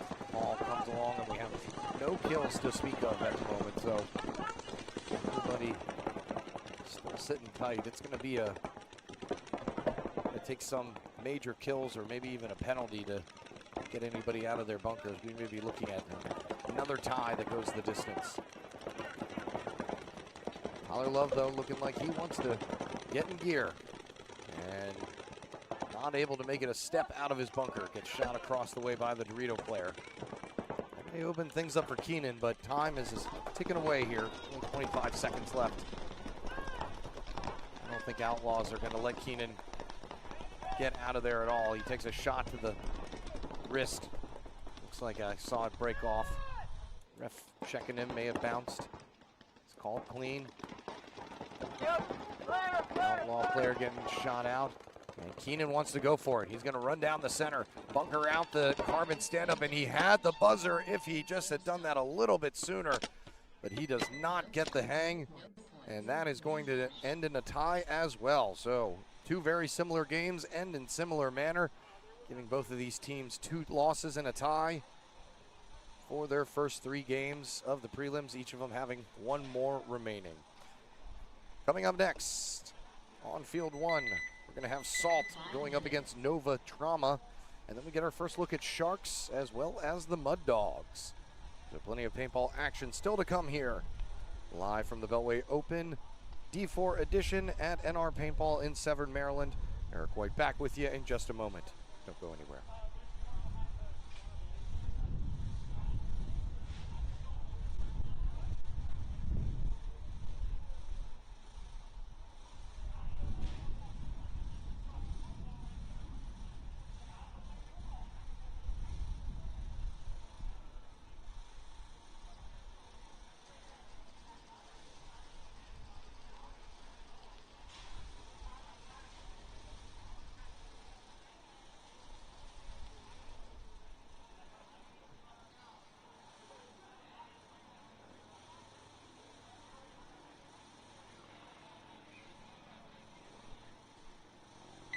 Minutes.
minute.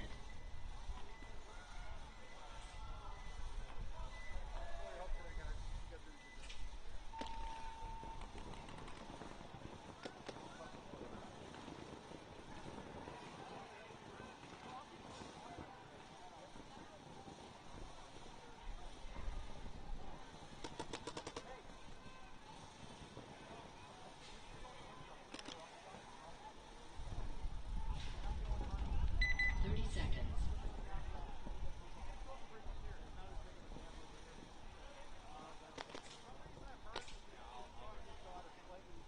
20 seconds.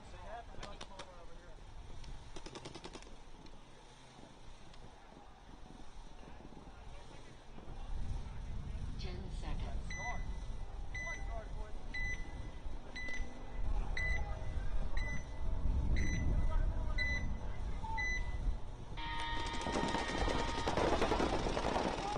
Back in action for the D4 Xball event of the Beltway Open. And watching Mud Dogs go up against Nova Trauma going up against Salt. It's Nova Trauma striking first here, burning two off the break, and we got a minor penalty. That leaves one player left for Salt. He's going to mutual with the Nova Trauma player coming up the center. And that is going to give Nova Trauma their first win of the day, or point of the day. They've had a rough go over on field 2. 1 minute. Able to get it back in gear here. Grab themselves a early point against Salt, who won the last event and are undefeated so far. Juan Geraldo coaching Nova Trauma today. Not sure what the issue is over on field 2, but yeah, Nova Trauma just not had any luck. They got 6th last event. So they have some talent there, but 20 just seconds. haven't been able to get it all going in the right direction yet. Salt, like I said, were our winners at the Charm City Open and came out firing here, undefeated. As we get our first look at Sharks and Mud Dogs. Sharks placing 4th last event, currently sitting in 5th in our rankings. Mud Dogs, 7th last event, kind of a throw together team, but not really. Have some veteran presence in Mako Mesa and Kyle Williams.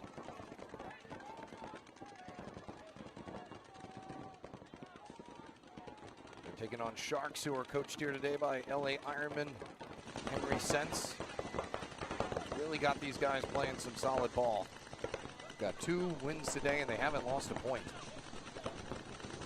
They won their first one Mercy style. Right now, sitting at the top of their bracket.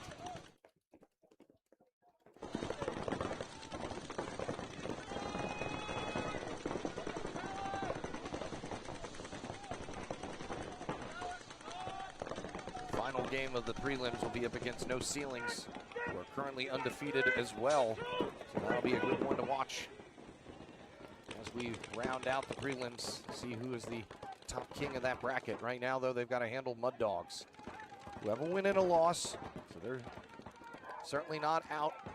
Baker getting shot by the Sharks center brick player for Mud Dogs. So a 5-on-4 advantage for Sharks.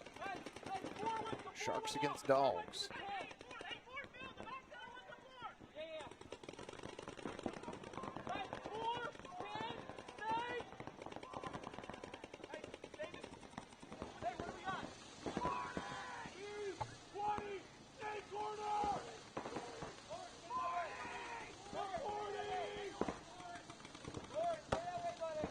Sharks keeping those comms channels wide open. Making Coach Sense very happy, I'm sure.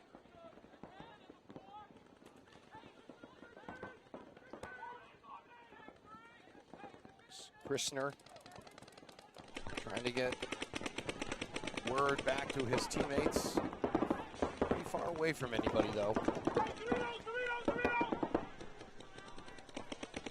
Mud Dogs with a right spread. We still have a player over here in the snake corner, right in the center of your screen there, holding off Christner.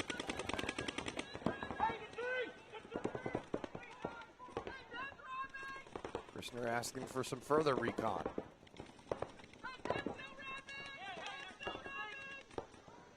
Kyle Williams still alive for Mud Dogs over on the Dorito side.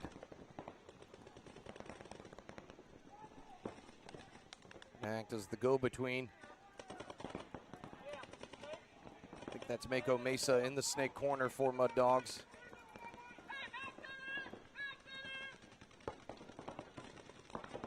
Shark player backs off, goes to match. Mako takes a shot to the backside, asking the ref for a check. Still no kills for Mud Dogs.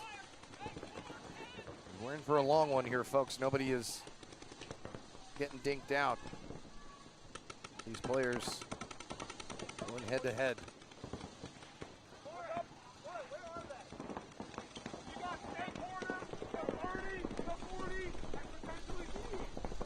Christner asking for some new information.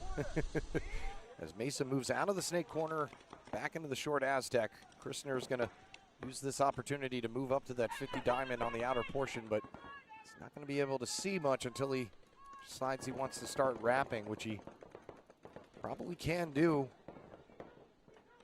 unless Mesa is able to move up. But at the moment, Christner has a little bit more leeway than he realizes.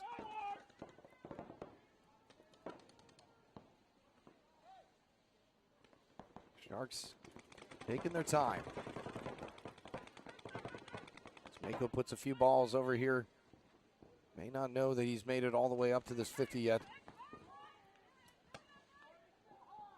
Christner may try and get a wrap shot in on Kyle Williams, but I don't think he can see that can, even if he wraps from here. Mud Dogs Dorito 2 player or Dorito 3 player is straight pointed across the field, so I think he realizes Christner has made the move up there. Mako Mesa looks to get a little closer.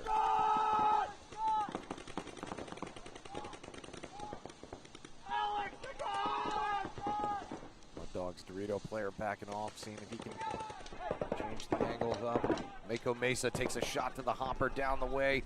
Nice one-shot, handed shot there by Christner. And then he's going to get beaten up there by the other Mud Dogs Dorito player over there. Kyle Williams tries to make a run out to the snake corner. Does not survive. So now it is a 4-on-1, leaving the last Mud Dog player left in the Dorito 4, and they're going to go ahead and concede it. So a good, valiant effort there by Mud Dogs to turn the tide back in their favor, but Sharks able to hold tight. Some nice, calm, cool, and collective snake play by Alexander Christner. Gets them the first point of the match.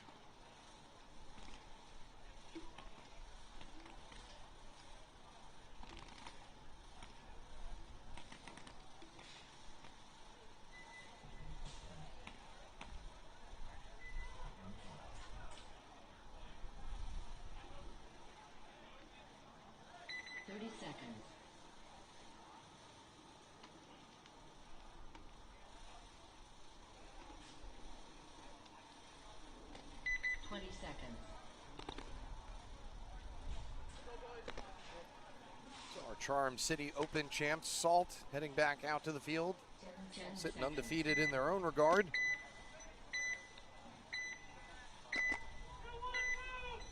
Down one here, though, against Nova Drama, who was able to get a really good burn against them and your penalty set them back even further. Alive for both teams this time.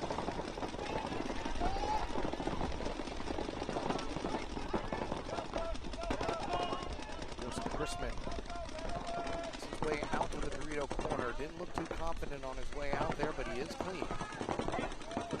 Still 5 alive for both sides. Chrisman's mirror, however, popping out of the Dorito corner. Nova Trauma go to Phil. As another body pulls off for Trauma on the snake side. Gives a 1-body advantage to Salt.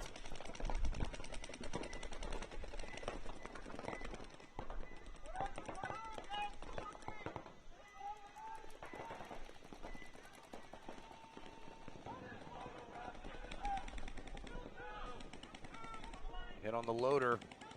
Exits another player. Nova Trauma now. Some real danger with only 2 bodies left. Center player backing off to try and knock a hit off of Crispin, but not working out. So it's 4 on 2 here as Salt player stumbles up the center to take out the last 2 remaining Nova Trauma players. That is going to do it. I think we have ourselves a team kill. Salt accidentally shooting the center player who mopped things up. So Salt back on the board here, all tied up with Nova Trauma.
First point was a true battle. 2 good squads going at it. And with Sharks ended up besting Mud Dogs. Both teams going to lose one off the break this time. Looking to fill out to the Snake side. So successfully. Still a 4-on-4 engagement.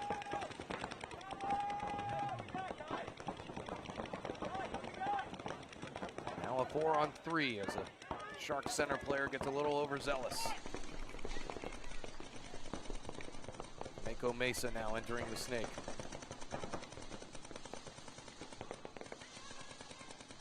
Last 3 players left for Sharks.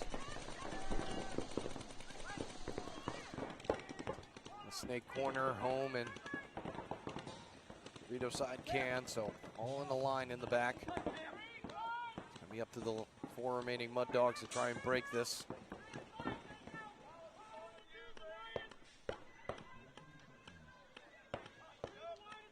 Go wrap the 50 diamond to see what he can find. And takes a little bit too long, creeping and crawling. Curses himself on the way out. Turns this now into a 3-on-3. Think that he thought that the Doritos were occupied, but Sharks hadn't gotten up that far. They were all still remaining in the back.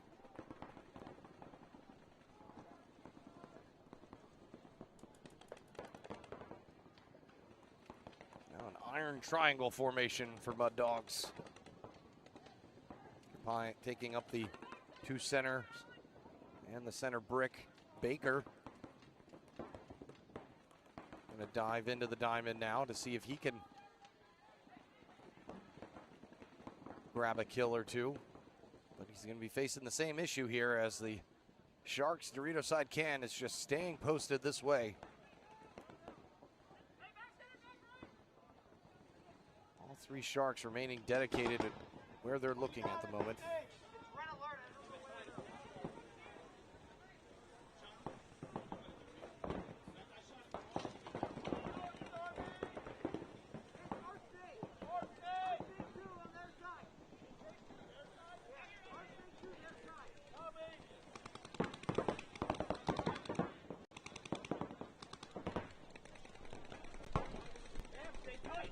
Sharks staying sturdy back there. Kyle Williams seems to be aware of the situation. And a bunny hop into the Sharks center brick. Sharks player going to come out of the can now and head to the Dorito corner. See if he can get an angle on Kyle Williams, and he does. Nice move there by the Sharks Dorito side player. They're going to lose their home player, though, in the same vein. So now it is a 2-on-2 as we are all even once again. Baker and his teammate in the Dorito 4 doing battle with the 2 remaining corner players for Sharks.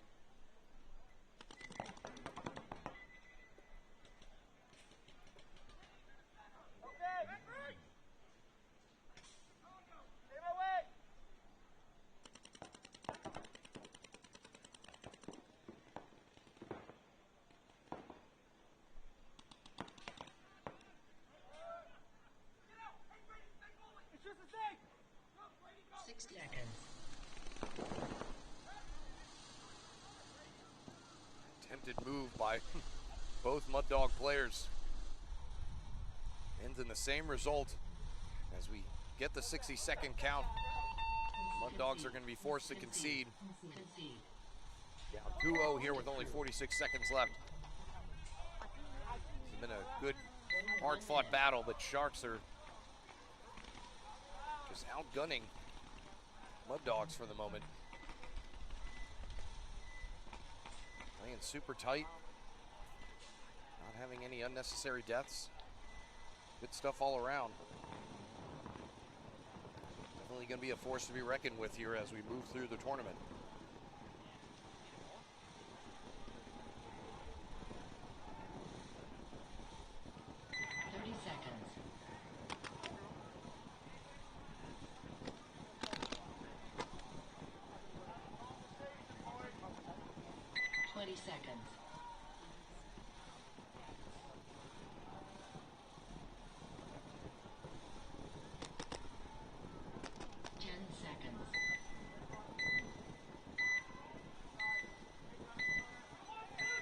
Match that will likely be an Xball shortly.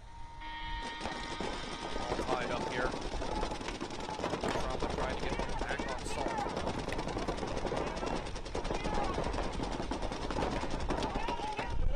Chrisman a little bit too far and wide over there on the Dorito side. Gets himself shot on the move up to the next Dorito, but 2 Nova Trauma players walking off out of the back center. Not sure if somebody got a stream over there or if they were shot from different parts of the field. Still a one-body advantage for Salt here.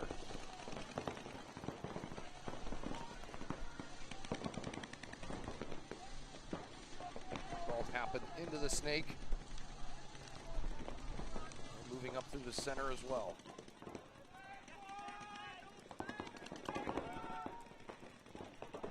Another center player takes the walk for Nova Trauma.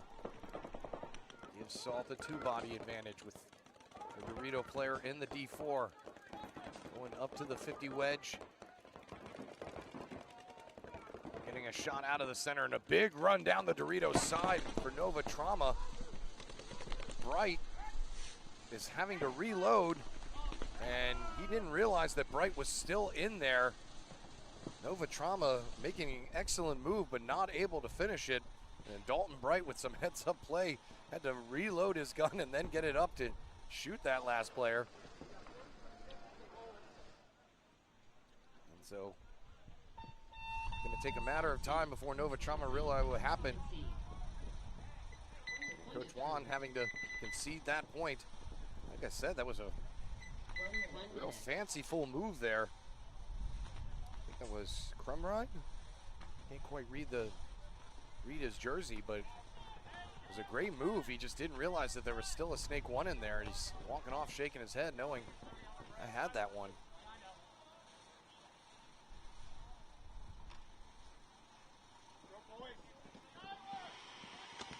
I think that was Aiden Greenwich. Greenwich. Good move, just tough break. Move of the event. Yeah, I would be with you there on that one if he was able to finish it off, but unfortunately he wasn't. And his team not able to get the point. Certainly has my kudos, though. 10 seconds.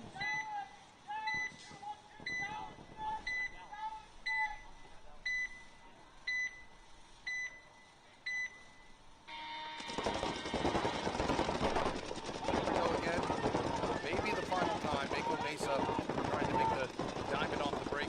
Sharks, center burner, but ready for it. Still 4 remaining bodies, though. 4 Mud Dogs make that only 3. Said Sharks just outgunning Mud Dogs right now. They're going to lose one off the back end themselves. Mud Dogs are in the 50 wedge. Not much time to go here, though. 15 seconds. Sharks looking to stay undefeated in the match and point regard. They shoot out another 2 Mud Dogs. This one left Kyle Williams in the center can. Nothing he can do. Finished. Game Sharks besting another team out here. No points. Game finished. Sharks haven't lost a point yet. 1 minute.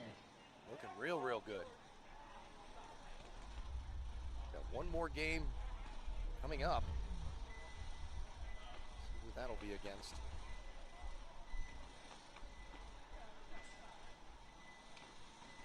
It's going to be against No Ceilings, that's right. So that's going to be a good matchup. No Ceilings coming up next, going up against VA Outlaws. We'll also see Corrupt D4 for the first time this afternoon. They'll be taking on Green Team, who we just saw tie, Relentless. As this match has entered Xball mode. Still 6:04 left to go in this one. Salt getting a little lucky there. That Aiden didn't see Bright in that snake. Otherwise, they would have dropped that point. It was an excellent move. Looking away from Aiden's move, but not able to finish the job.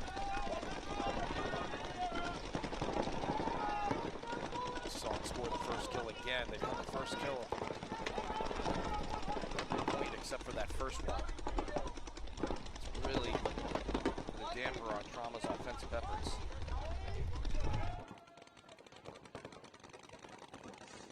Another one comes off. Running ref. Check out a snake side player. Now a 5-on-2. Nova Trauma just downtrodden here with no answers. Coach Juan forced to concede that one as well. We're in Xball, so they got to head right back out there. Down by 2. 5:20 to go still.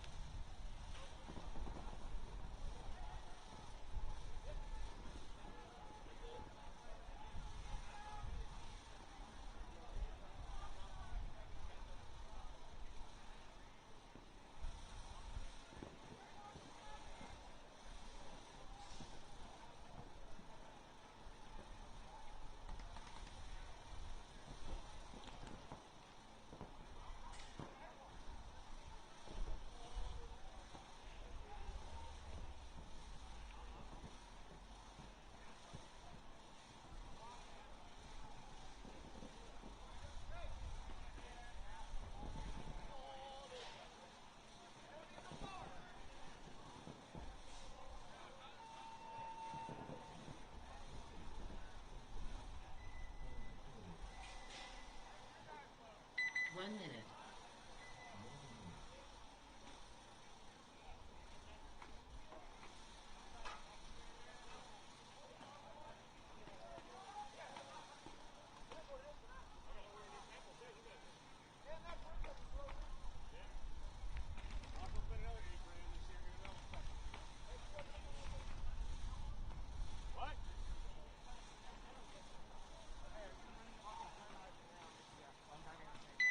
Seconds.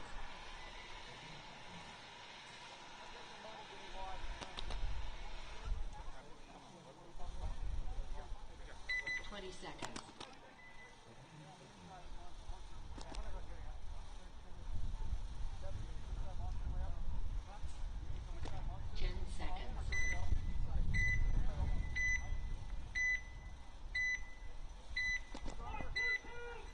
Xball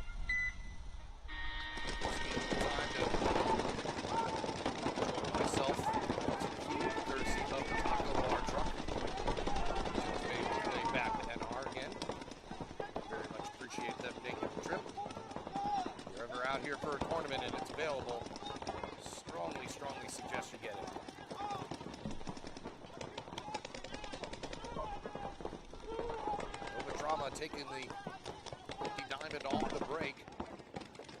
Salt, not aware of that, tries to throw up to the center brick and is easily dealt with. 5-4 advantage here for Nova Trauma.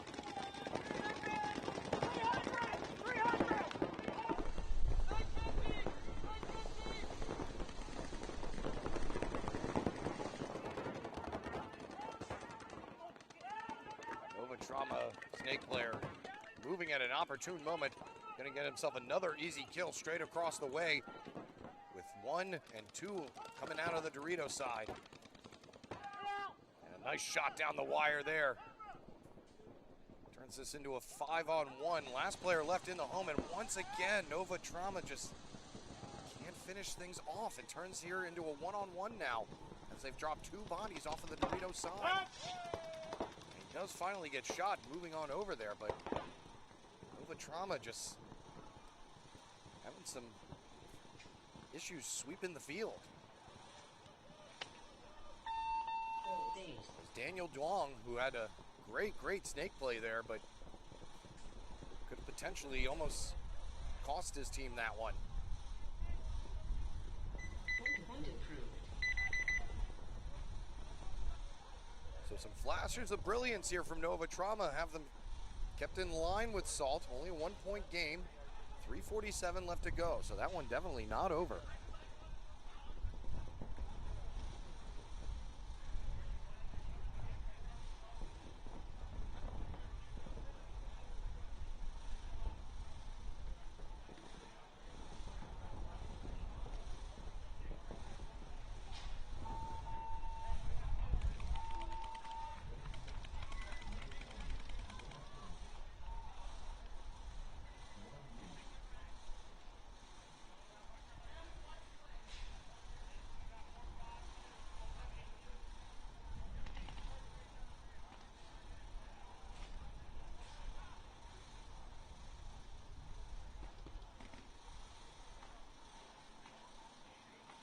One minute.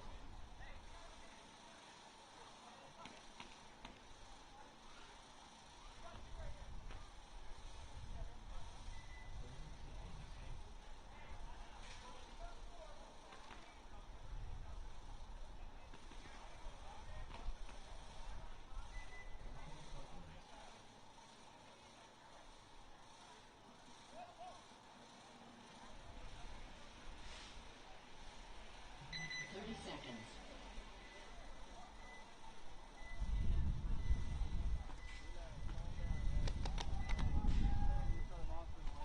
20 seconds. No penalty.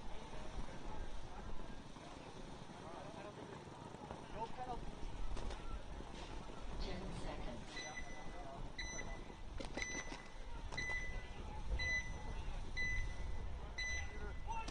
Back in the swing of things here, Salt only with a 1-point lead. 3:47 left to go. Stand-up player for Salt taking a bounce on the way in there. 2 corner runners for Nova Trauma, not as lucky. 5-on-3 here, and then a 5-on-2, 5-on-1. Salt just been able to stomp out any momentum that Nova Trauma have been able to build. Another quick point ensues, forces Coach Juan to hit the buzzer again. Not the breakout that you want. So that's going to put Salt 2 ahead now. Only 20 seconds came off the clock. So you got that working for you. So 3:20 to go. Nova Trauma need to make something happen.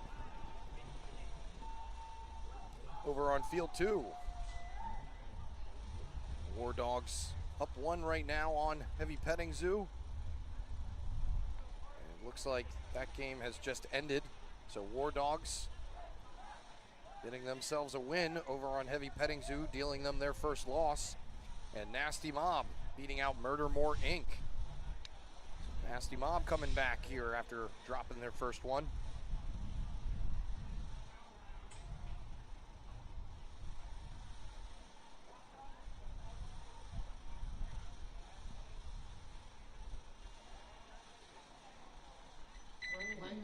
Dealing with some air issues in one of the pits. try and get that resolved before anything can go on. Don't want to give anyone an unfair advantage.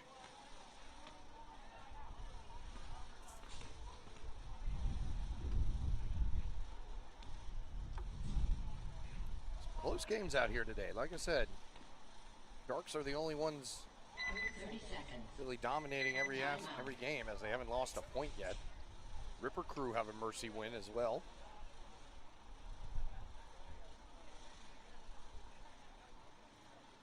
A lot of 1-point and 2-point games. Gonna make for an even closer battle as things progress. Taking those final teams into the next round. I believe it's going to be the top 2 from each bracket, and then maybe 2 wild cards. Give the top 2 seeds a bye.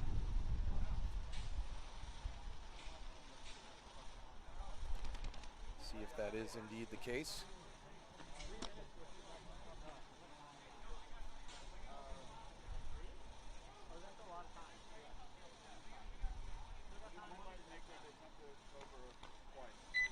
Seconds.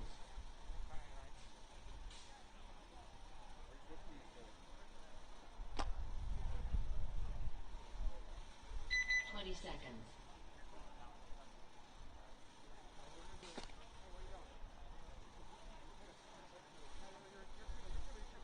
10 seconds.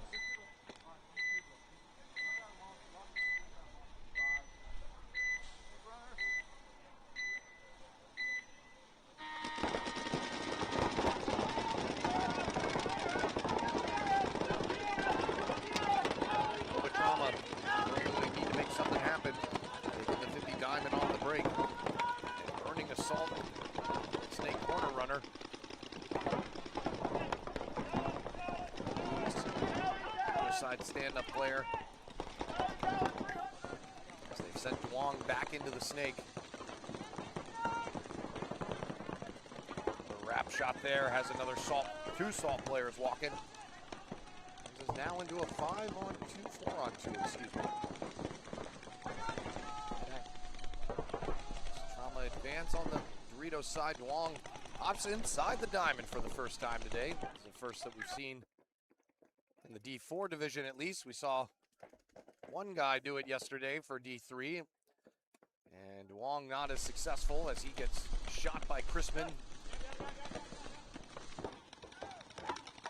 Run down the snake side takes care of the last 2 salt players. Gonna get them a point back here with 2:10 to go. Nova Trauma had a rough go in the first 2 games on the field too. And now going up against a good team here in Salt. Giving them fits. Not going away. Only down by 1. A little over 2 minutes to play.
one's a barn burner. Salt only up by 1. Some good timely toweling from Coach Juan. And with plenty of time to work with here, but they're going to lose their Dorito corner runner. Salt are in the snake off the break.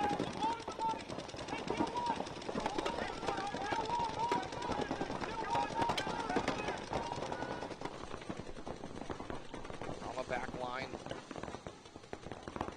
letting their teammate know that Kramer is in the snake for Salt.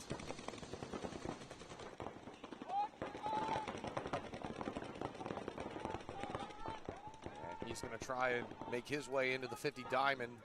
Somebody had that lane all day, though, just waiting for him. As another Nova Trauma player comes out of the back center. He's only one player down the line, and Kramer takes care of him easily. It'll be another forced concession here. Gives Salt back a 2-point lead, but man, this is the most points we've had in a match between these two tournaments. This will be our 9th point. Salt sitting pretty right now with a 2-point lead.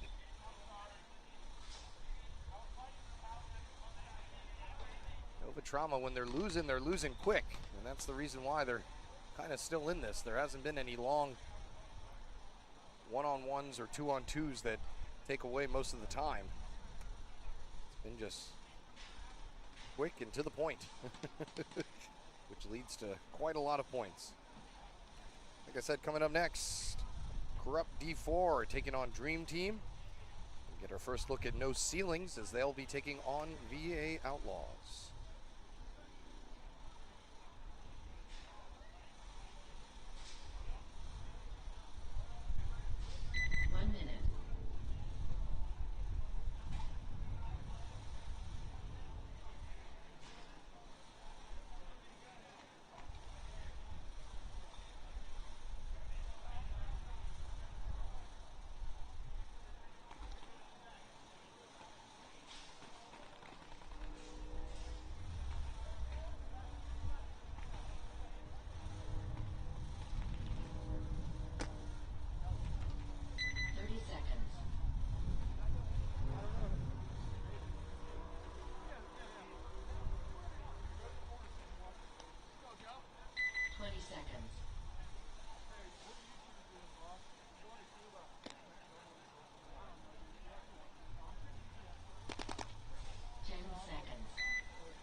Two teams going back at it again.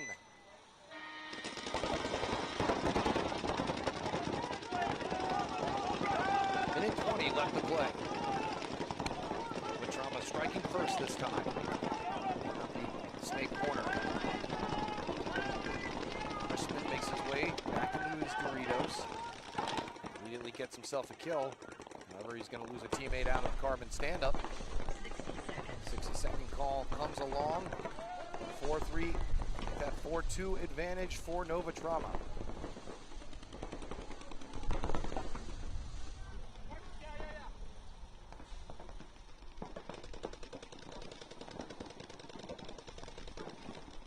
No matter how this turns out, but tip your hat here to Nova Trauma. Going toe-to-toe with one of the more experienced teams here today as Crispin gets eliminated. Nova Trauma going to stack another point on the board. We have 25 seconds left and we'll play our 10th point of this match. My goodness. Getting their money's worth in paintball games today.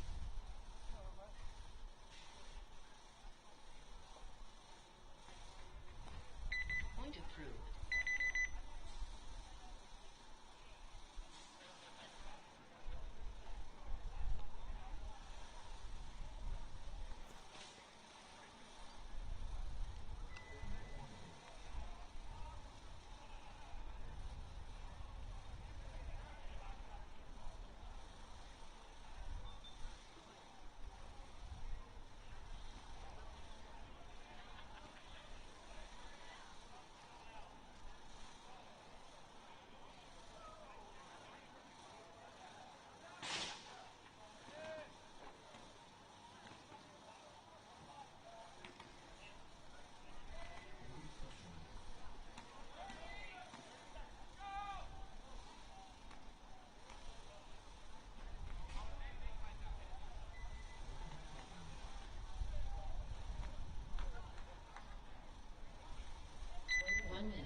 So for our 10th point.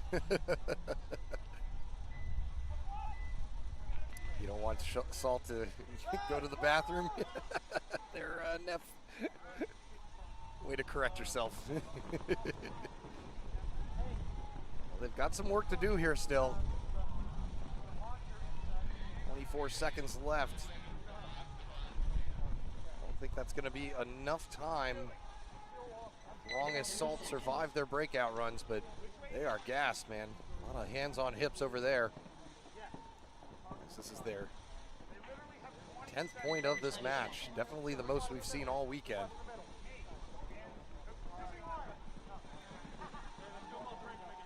Nova Trauma have given them a game. Good stuff from Trauma, and unfortunately though, if they're not able to pull this off, even if they are able to pull all this off and get the tie, the tournament is likely over. Good burn up the center by Salt. Since the farthest runner for Trauma walking off early. That is likely going to do it. Another Trauma player walks to his death. A 5-on-2 in Salt's favor. Chrisman makes a nonchalant run out to the Dorito side that gets him killed, but that is going to do it. Salt outlasting Nova Trauma in a 10-point match. Like I said, tip of the hat to Nova Trauma for giving them a game. Their tournament likely finished now, though, as they have stacked up their 3rd loss of the prelims. Playing some good stuff there, though, so plenty to build on from that one match alone. Salt, on the other hand, remain undefeated, and we will be seeing them again here coming up in a little while. But first, we're going to watch Corrupt D4 go up against Dream Team, and No Ceilings take on VA Outlaws as the D4 edition of the Beltway Open continues. Live from NR Paintball here in Severn, Maryland. Back in just a moment.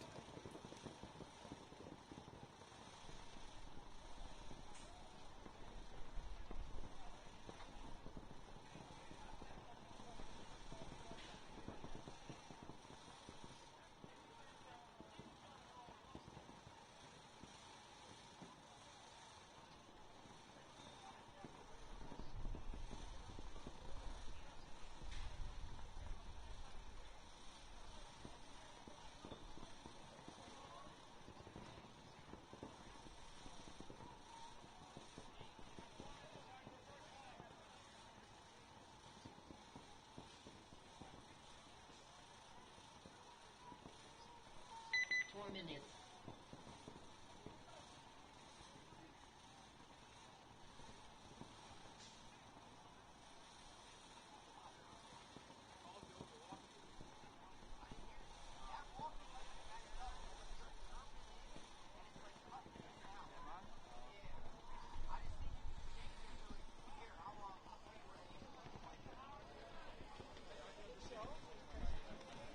That's literally what I was coming out for. I seen it.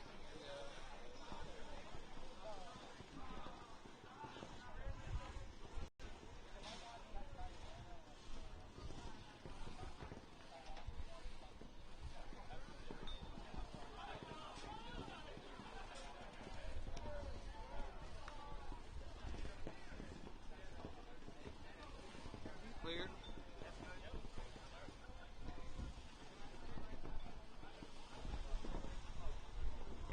First roll first. Yeah, there we go. And then there should be a little split.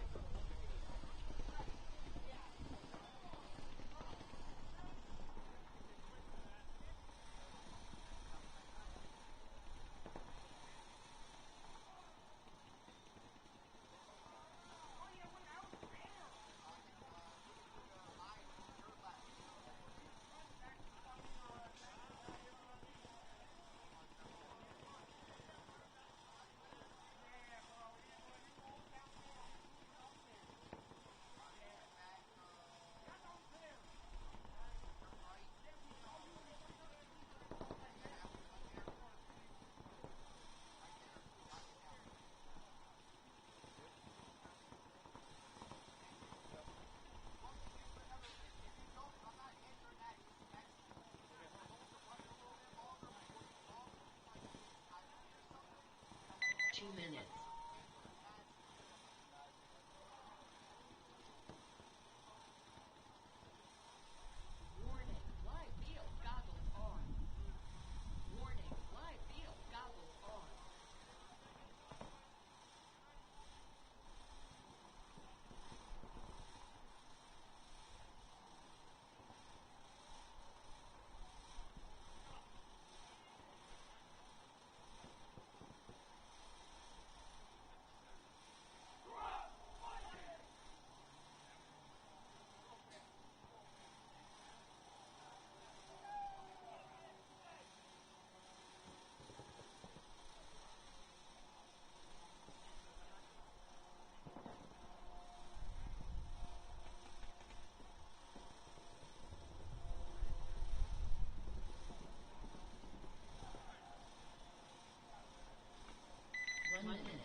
back in action. Sorry, folks. Couldn't hold it any longer after that 10-point match. I had to go deal with stuff. As we get a look here at Corrupt D4 going up against Dream Team. Corrupt D4 sitting with a loss, but their second win was a mercy.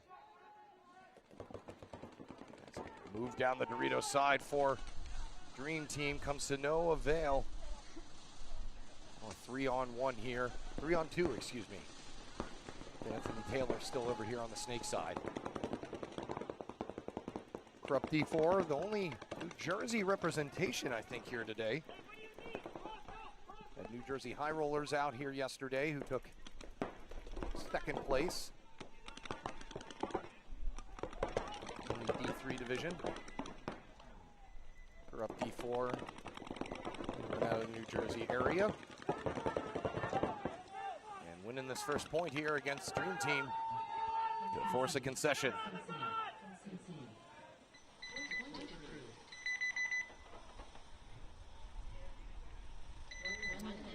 Yeah, apologies about that. Ooh, man, that was a long match. So now coming up, No Ceilings. Going to be taking on VA Outlaws, who we saw tie against, who did they tie? Was that Dream Team that they tied against? I think it was. No Ceilings right now, undefeated. Sitting right below Sharks, only because they actually lost a point today. Just one. But Sharks haven't lost any. They, wouldn't you know it, they'll be playing for our final game of the prelims coming up right here on Field 1. So you'll want to watch that. That will have implications on who will be the #1 seed. As of right now, though, still a lot of paintball to play. No Ceilings got to get past VA Outlaws.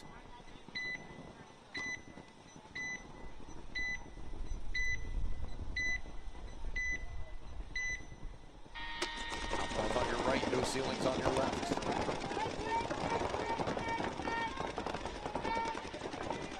No Ceilings being coached by Carlton Riley, who was on the first place achieving regulators for D3 yesterday. And we're going to have a minor penalty thrown on the Outlaws player in the carbon stand-up. I think that was Gavin Ritter who got the penalty thrown on him. So now a 5-on-2 for No Ceilings, who haven't even really gotten started yet. Dominic Cantrell over here in the Snake, directing traffic with Cruz in the center.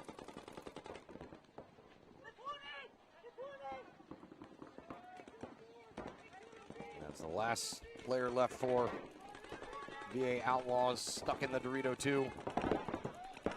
No Ceilings taking care of business in that first point, forcing the concession from VA Outlaws. Over on Field 2, Youngstown Dimension up 1-0 on DC Matrix. Virginia Regulars over Nova Outcasts. So Virginia Regulars started the morning off with a rough loss. Come back to win 2 and are in the lead here with only 3 minutes to go in their fourth match. So having already more success than the D3 edition yesterday.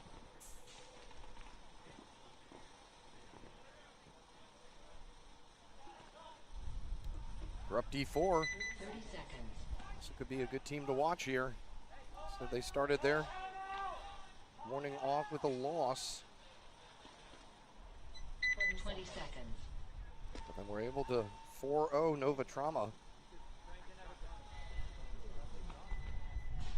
It was relentless, then narrowly edged out Corrupt D4.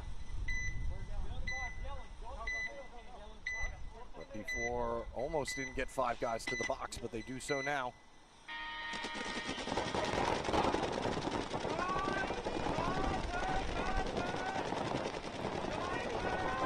Team Dorito player. A little too handsy over the top. Himself shot bright and early in this point.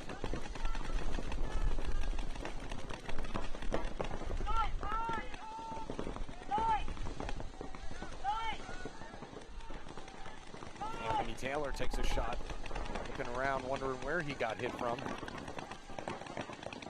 Another Dream Team player peeling off. Alan Alteriel just shaking his head and shrugging his shoulders, going, what can I do? Everybody's dying all around me. Alteriel does manage to get a kill out of the snake. Now we're in a 4-on-2. Corrupt D4. Sharks are swarming though in the center. Just gonna stroll on up there.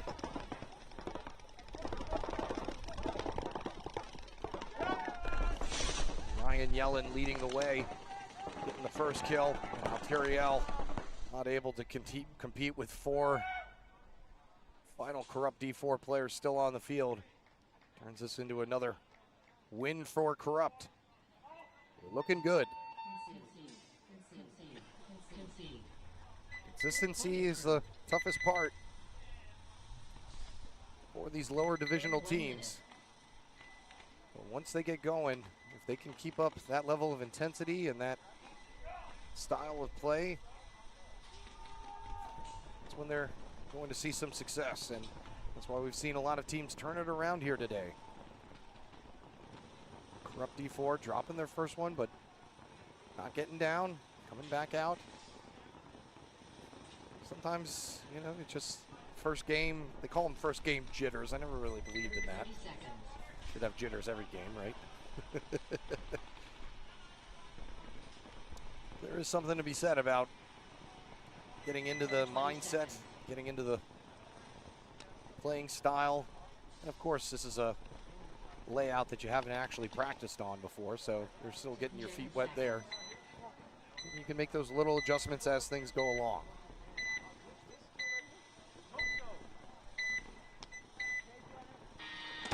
New Zealand with a strong wind at the start of the match. Tyler Love back into the snake for VA Outlaws. Outlaws, I don't think they're going to have any chance of moving on with 2 losses, a tie, and a 2 losses and a tie already. They drop the first body here in this point as well. Cam Rocco. Intent. Playing with no ceilings here today.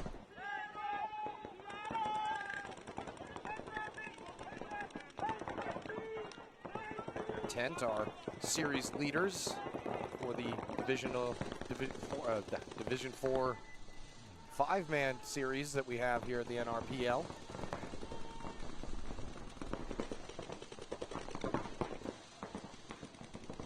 He played on one of the Revo 2 and 3 squads, Revo 4 squads with a lot of these fellas, so a natural fit. Minor penalty assessed though on no ceilings up in the center. Tyler Love takes the walk though, so now instead of being even, it's a 1 body advantage again. Make that a 2 body advantage. The last player left for VA Outlaws. Up in the 50 wedge on the Dorito side, and Teddy McLaughlin gonna run him down and mutual with him. I think that was Gavin Ritter over on the far D side. Gets bunkered out. To add another one here for no ceilings. Firing on all cylinders. Minor penalty assessed there. I think that was Slay that actually got the minor. So we'll get a stern talking to, I'm sure, from Coach Riley.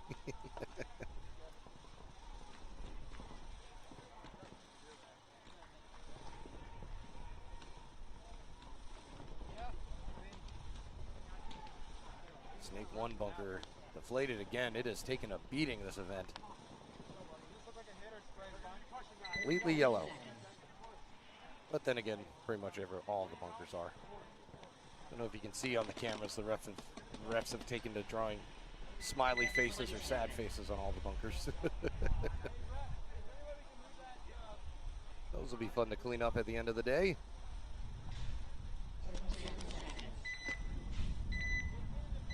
So Dream Team not having a good time right now. Down 2-0 and Corrupt giving him an inch.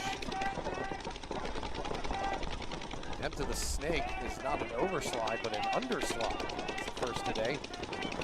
As this turf starts to dry up, it does get sticky after being wet the whole time. Well, I don't know if it's starting to dry over there. It seems like it is, but maybe something to deal with for the snake players who come over here. Nobody taking the walk just yet. Everybody having a good time. Playing for fun with their buds.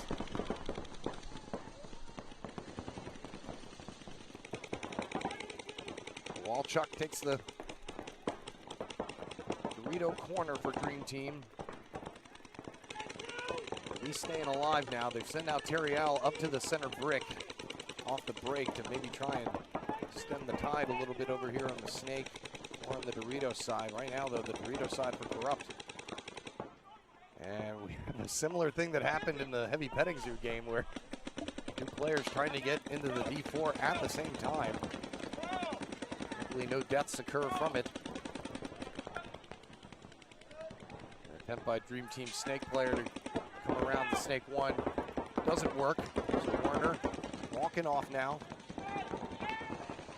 Dream Team do eliminate a Corrupt player off the back end, though. So still even here, 4-on-4.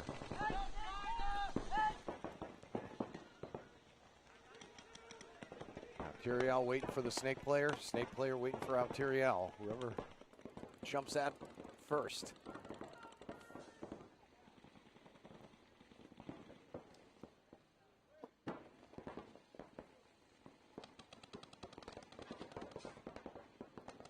D4 in a wait-and-see mode as Altiriel trying to get to their side. Snake and Doritos had their way with him. A backtracking Corrupt player, though, gets shot, as does a player coming out of the Dorito 4.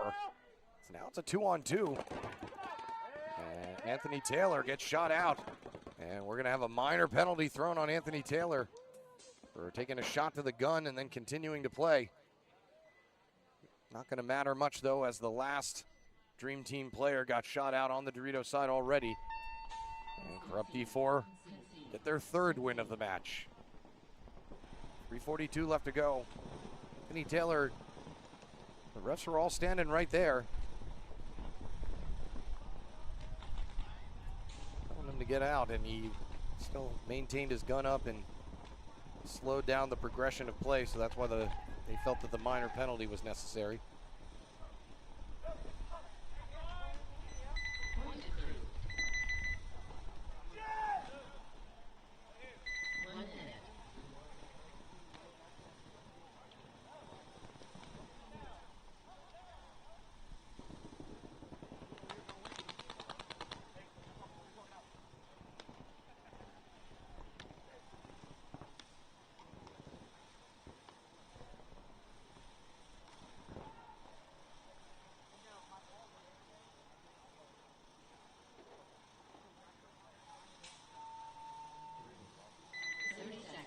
Only 2 more sets to go in the prelims after this one. Still a lot of time in this no ceilings game. 20 seconds. They have been the aggressors for sure. VA Outlaws need to find a way to match that. Don't foresee VA Outlaws taking their foot off the gas pedal anytime soon.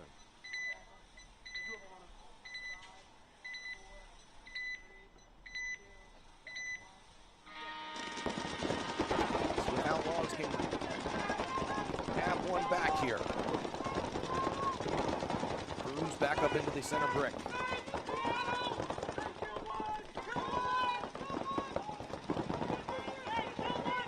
First kill coming off of VA Outlaws side.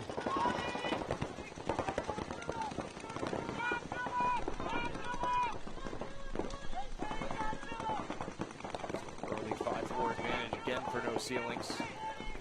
First kill is crucial on this layout, it seems. Even if it's in the backside.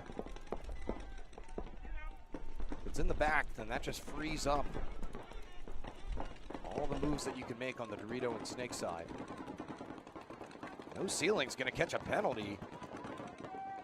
Arms up in the air asking how it could be considered one, but ref determining that he played on after getting hit. There's a move up the center from VA Outlaws, now at the stand-up wedge. Nobody cross looking center, so Cruz is in a vulnerable position here in that center brick. Not going to ever find out, though, as he gets shot out. Not sure who he was battling with, but ends up taking the walk to even things out at 3-on-3. Outlaws do have a player in the 50 wedge on the Dorito side, as no Ceilings come on back to the Snake corner. They're going to lose their support side, though, on the D. Now it's a 3-on-2.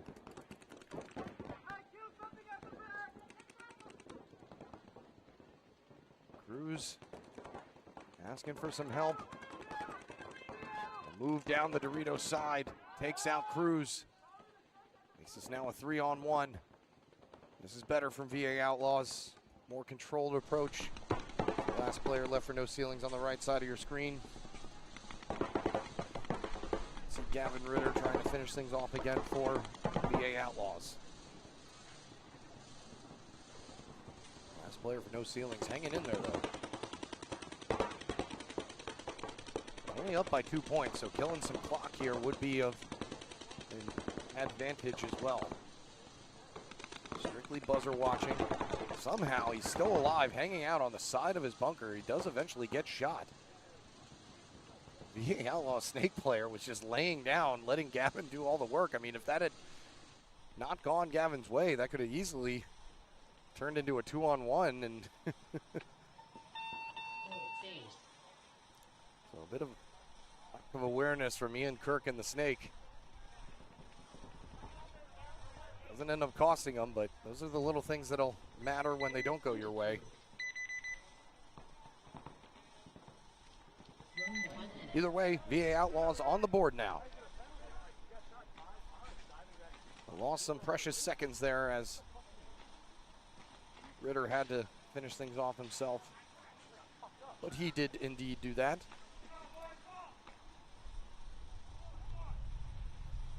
Make that a 1-point game.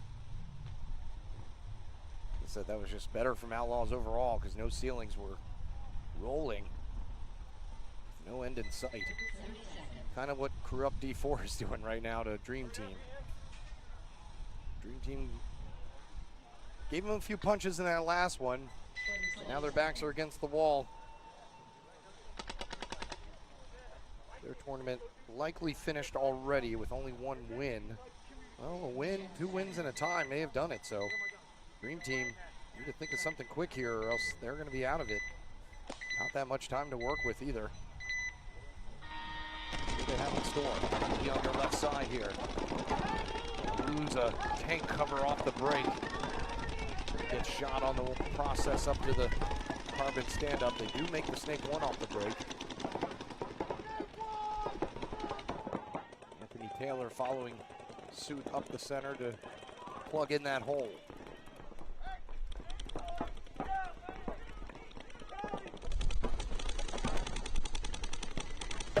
Squeeze a win out of this match.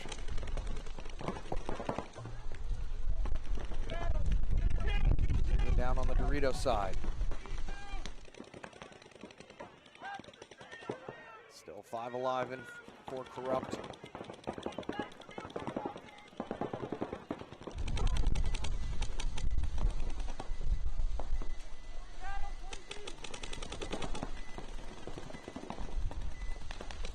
Team Snake player.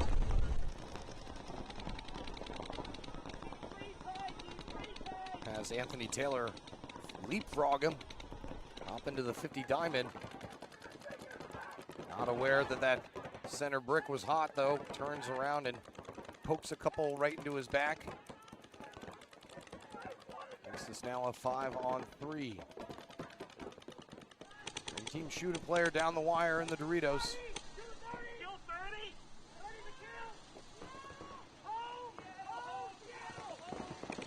Now a 4-on-3. Quite sure where that 4th Corrupt player is. Oh, he's hanging out with Dorito 2. So they do still have the one body advantage.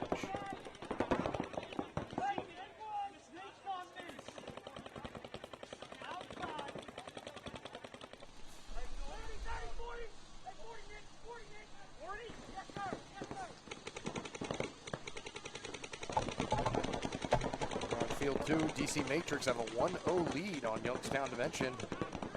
And Virginia Regulars do beat out Nova Outcasts.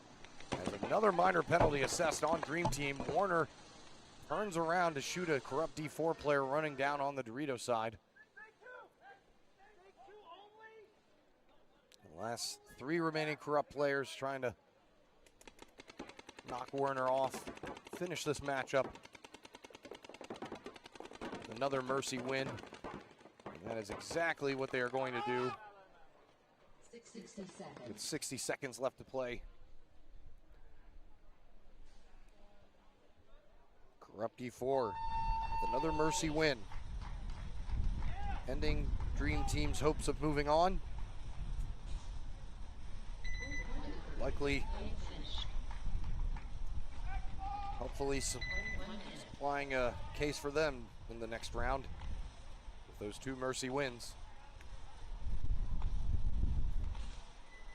Corrupt D4 have one more game coming up. So they'll be taking on Salt. So that'll be another good one that'll have seeding implications for sure. So VA Outlaws, though, have made this one a game. 4.5 minutes left to go. No ceilings with 2 heavy-handed wins to start the match, but drop that one to let VA Outlaws back in it. 20 seconds.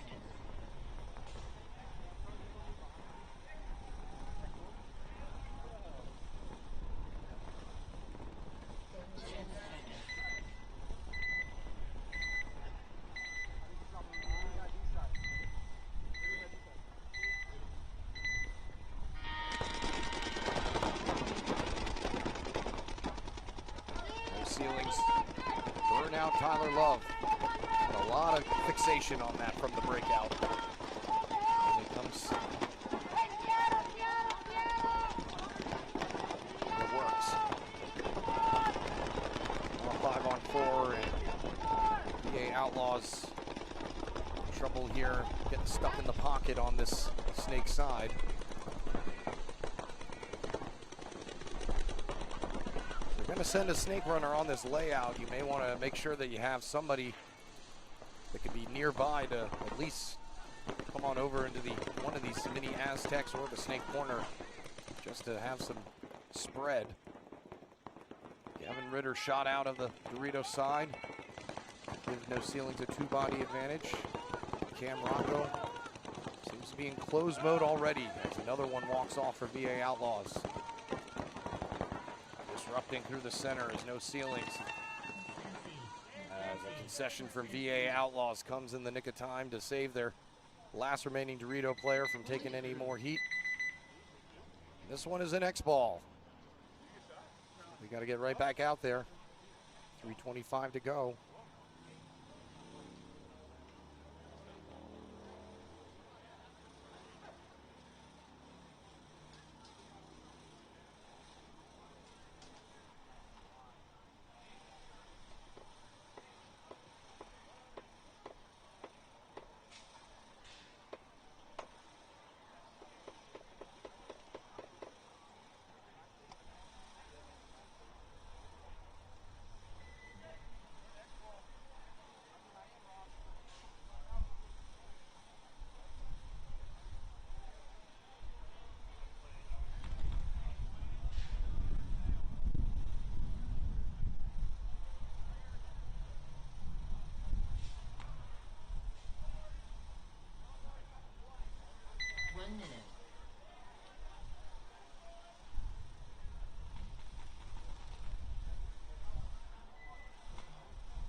You have a snake run away.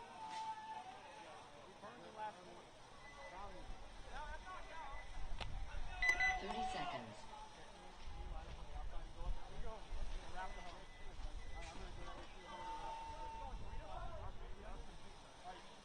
20 seconds.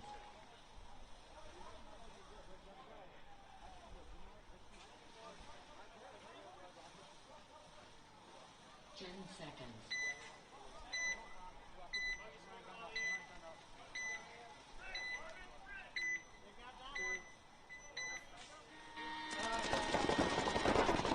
No ceilings and VA Outlaws back at it again. VA Outlaws lose 3 off the break. Good word. They trying to do a burn drill.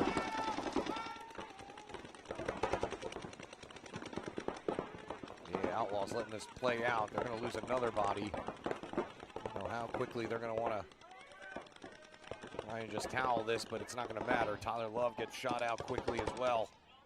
So no ceilings out for blood here. Finishing that one all too quickly to grab themselves another point. Concede. Concede. And we'll run it back and do it again here. Point approved. 2:47 left to go. VA Outlaws now sitting against it. It's been a rough outing for them with 2 losses. Just a tie in their first game over here. It's looking like they're heading for their 3rd loss. Rough way to end things. They've also have some moments of looking good that they can build upon. Something to take away from every tournament that you play, no matter what the result. Even if it's what not to do. That was generally my lesson every time. Well, I really shouldn't have done that. That was stupid.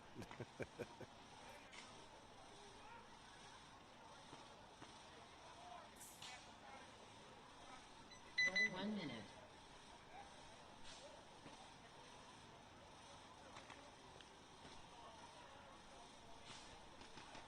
So no ceiling, gearing back up. We'll do it again. VA Outlaws trying to at least finish their tournament on a high note.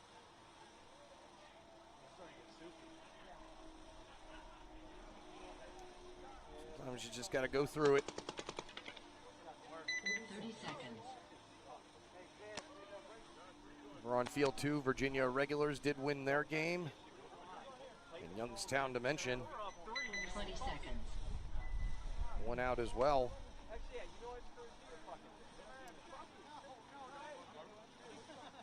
Youngstown Dimension now with 2 wins.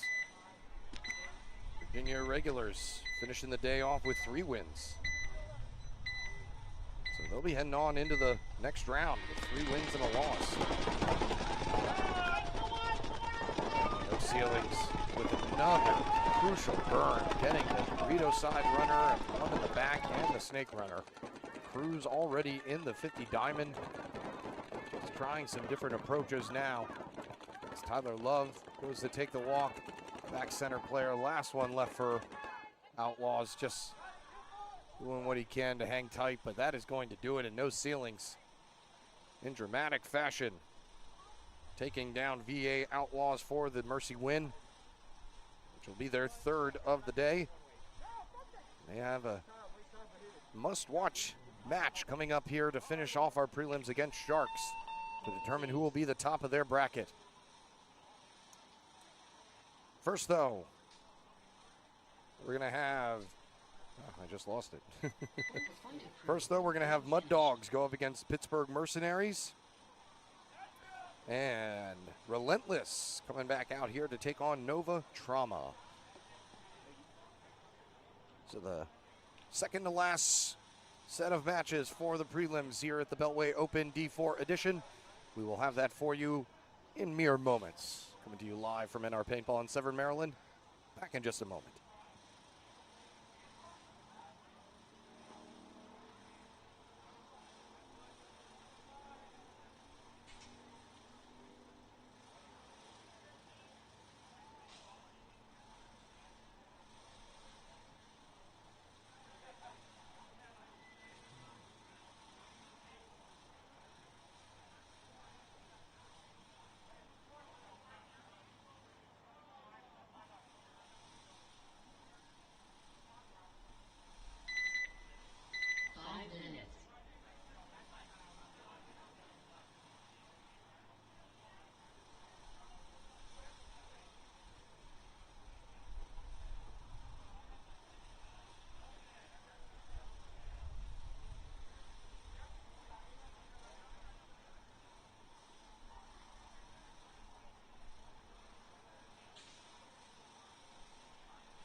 against Relentless. Both of these teams, it's going to be tough. Relentless does have a chance to move on if they win this one with 2 wins and a tie. It actually looks like that they aren't going to be taking any wild cards, so it's just going to be the straight up top 2 of each bracket. So the top 8 advancing. If Relentless want to have a chance, they need to win this game. Check the scores here to see if they do have a shot. Nova Trauma, however, their day likely is going to be finished after this. Dropping the first 2 matches. And having a real good fight against Salt. But we're not able to finish it. They're going to drop the first 2 bodies here as Massengale took the 50 diamond off the break and is making the most of it.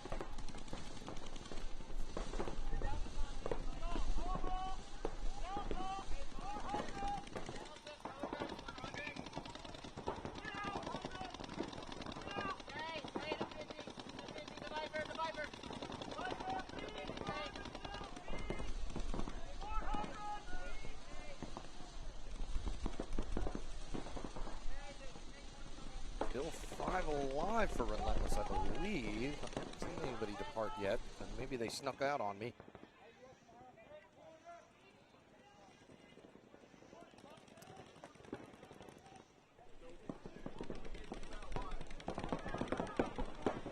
As a Relentless player takes the center stand-up wedge, the Trauma Snake player takes care of him. Now I think we do actually have a 3-on-2. No, it is a 4-on-2. There's a Relentless 50 player. And before Hall can run down the last remaining Trauma player in the Snake, Juan gonna have to be quick with the towel button again. So Nova Trauma's issues continue.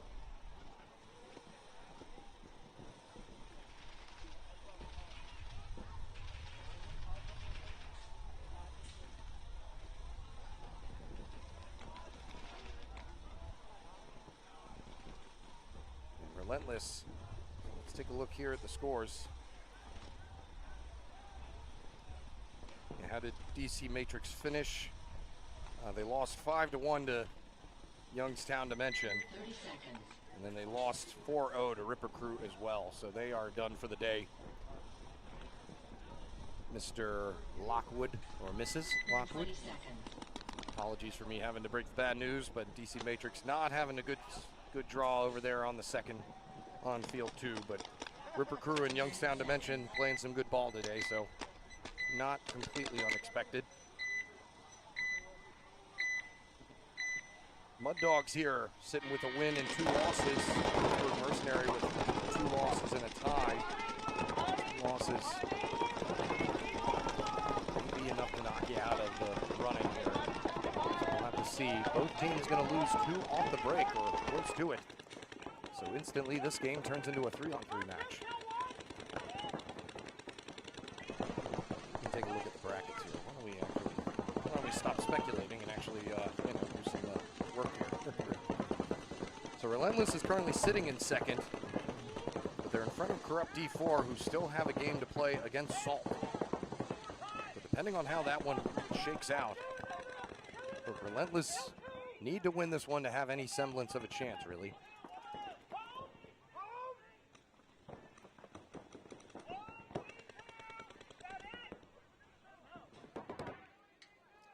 As for Mud Dogs, it's looking like sharks and no ceilings. They do have to play each other, but they both already have 3 wins, so both these teams, I think, are done for the day. Don't think Mud Dogs are going to have any chance to move on without any wild cards. So both just trying to finish off their tournaments on a high note. Last 2 remaining Mud Dogs in the back center and in the Dorito 2 with Keenan grabbing the first kill out of the back center. Forces a concession from Mud Dogs. Point approved. 1 minute.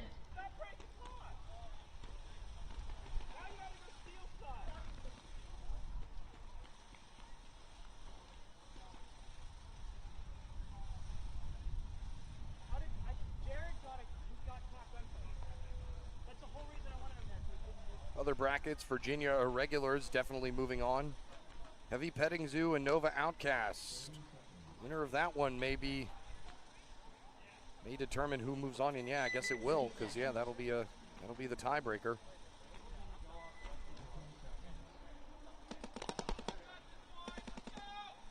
And Salt and Relentless and Sharks and No Ceilings. Like I said, pretty much going to capture that one. Ripper Crew at the top of their bracket with Youngstown and Dimension and Nasty Mob D4. There's two teams playing on field 2 for the final set, and that will determine who moves on in that bracket as well. A lot of make or break paintball coming up here. As for right now, Relentless got to handle business and see if they can get that chance. Trauma sending Daniel Duong up to the 50 diamond in the center off the break, but he either got shot on the way there or got shot immediately. Regardless, he is out now, and it is a 5-on-3 scenario. 2 in the Doritos for Nova Trauma. As Massingale hops into the snake for Relentless. Kill coming out of the Dorito corner, or snake corner, excuse me, for Relentless. Makes this a little more even with a 4-on-3.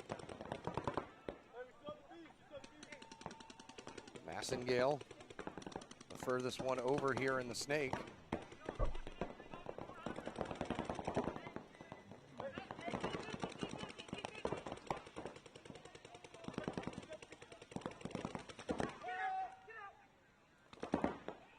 Battle happening down on the Doritos side. And in one fail swoop there, with one same stream it seems, Relentless's 50 wedge player takes off both Dorito players for Nova Trauma. Making this a 4-on-1 now. Last player left for Nova Trauma in the center of your screen there. Not much hope at the moment. He's got players parallel with him and off to the side. Takes a hopper shot, and that's about the best he can hope for.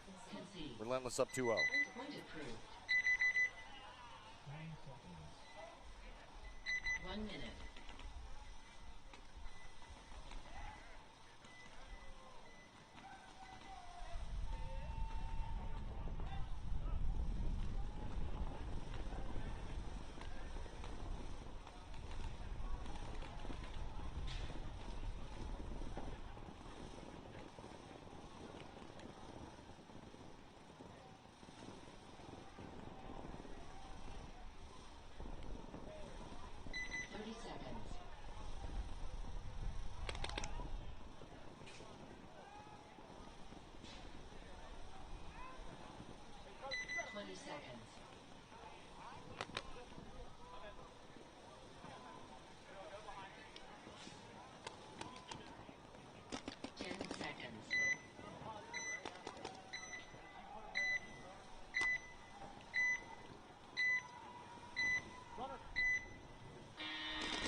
Match.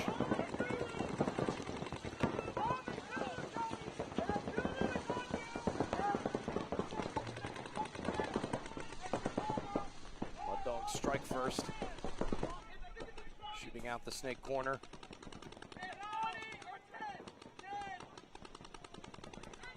Stanton Lee Baker, who made that shot, taking out an important gun in Lance Keenan.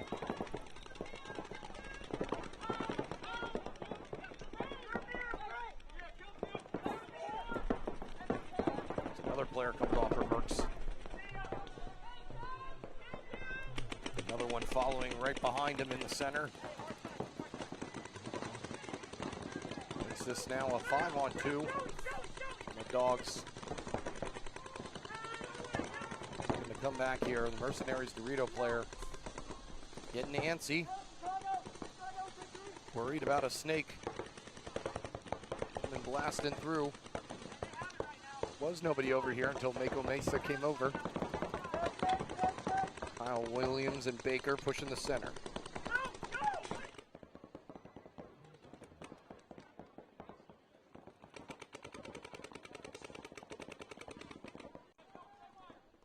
sure if Mud Dogs are aware that the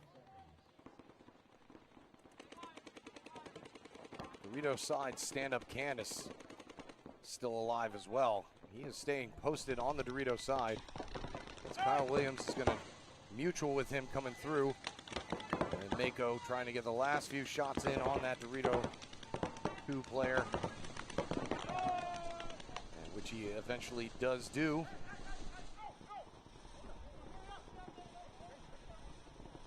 And that'll give Mud Dogs their first point of the match.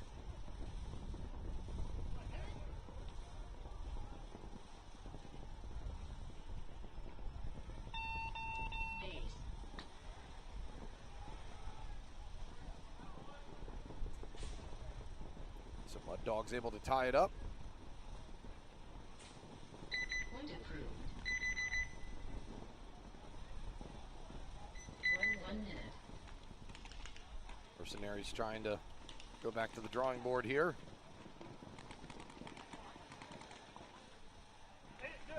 I felt the spray coming up and I'm like, oh, he's for the goddamn team. No, I felt the spray coming and I'm not.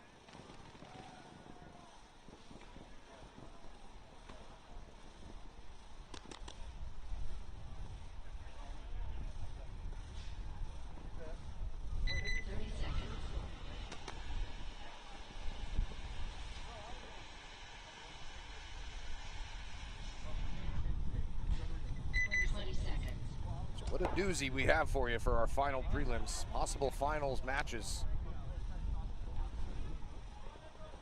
With Corrupt D4 taking on Salt and No Ceilings taking on Sharks. All of those teams in contention and possibly already moving on, but they'll be playing for seeding purposes.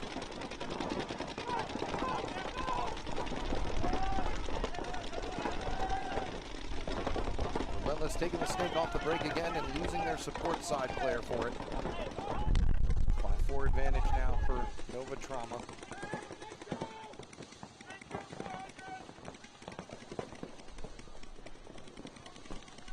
They've been playing good, but just haven't been able to remain consistent and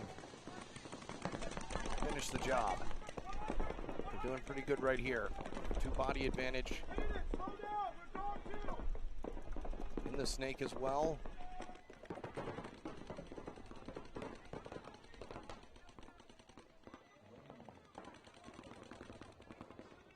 A nice move there in the snake. Takes out the Relentless's only player over here. And then it looks like his own player is going to shoot him. I didn't see any Relentless players shooting this direction. Oh, he did turn around in the 50. Okay, so Relentless are in the 50 Dorito wedge. And he did put some balls on him. I thought his own guy may have shot him. Trying to shoot at the snake. 4-on-2 here, but Relentless up in the 50 Dorito side wedge. Causing the most fits. Nova Trauma trying to make it a 1-point game. And any of Relentless's hopes of moving on. Relentless are to win this one. They'll be hoping that Salt are able to take care of Corrupt D4.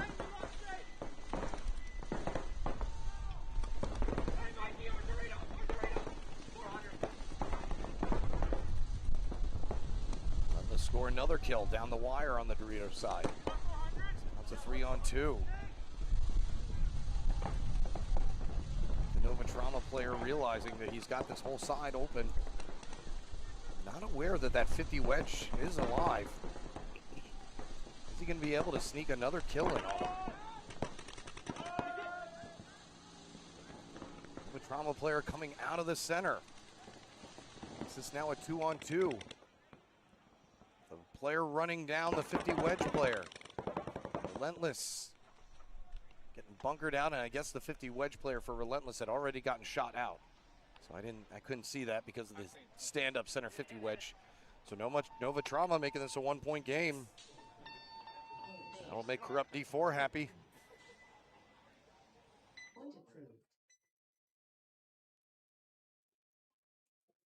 1 minute.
from the Mud Dogs.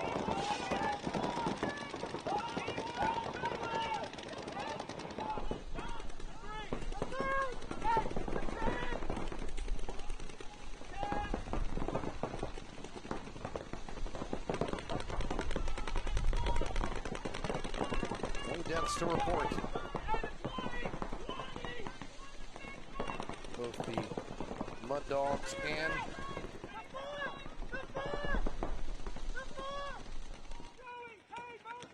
Mercenaries trade barbs. Maybe the Mercenaries dropping the body first out of the Dorito side and the Snake corner. 5-3 advantage here to Mud Dogs.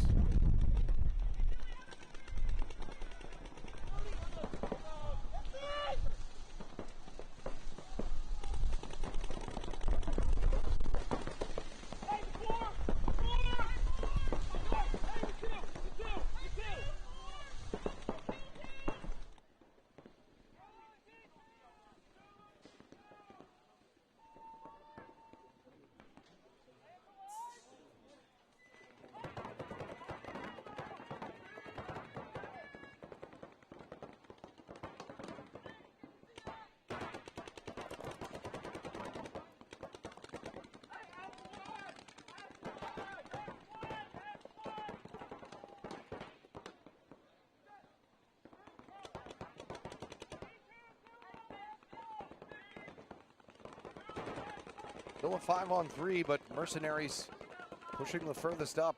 Keenan is in there. Snake 2.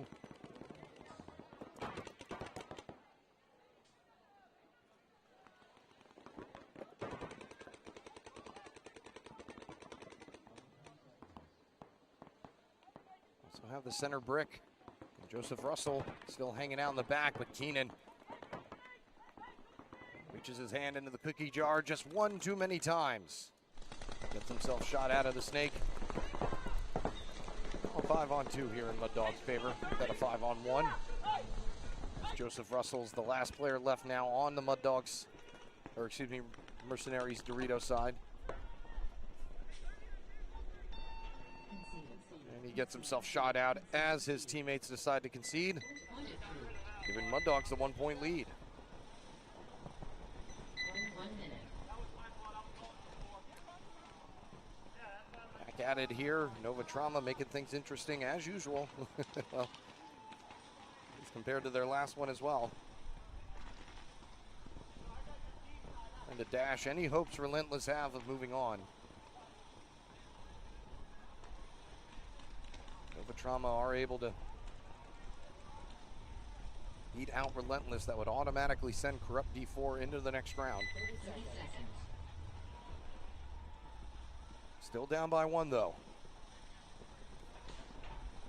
Only 3 minutes and 50 seconds left. 20 seconds. Relentless, they try and just tighten their belts here. 10 seconds.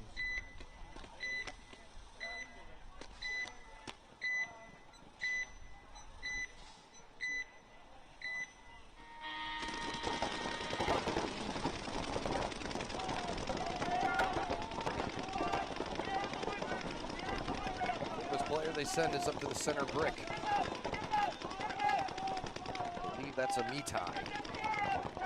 Amitai, if I'm saying that right. Mati? Matai? I'll stop trying. He's up in the center brick though. Trying to keep Nova Trauma out of the Snake.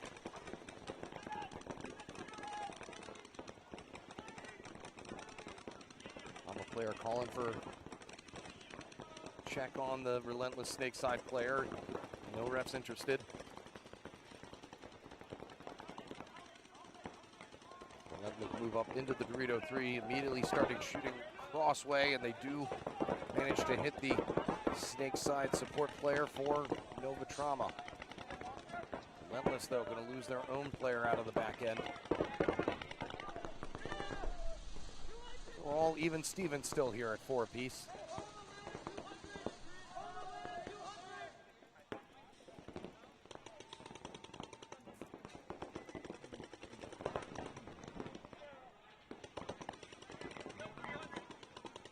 Just under 2.5 minutes to go here.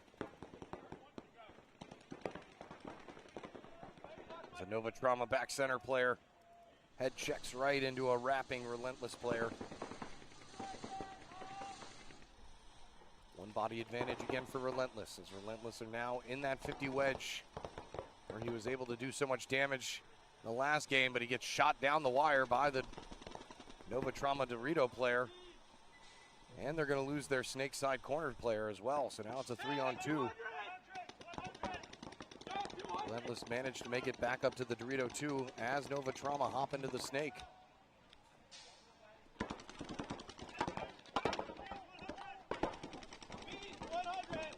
.95 seconds left. Relentless center player takes a bounce to the side of the head. Still a 3-on-2. Trying to stay incommunicado with his Dorito player. Get the 60-second call here momentarily. See if that has anybody moving.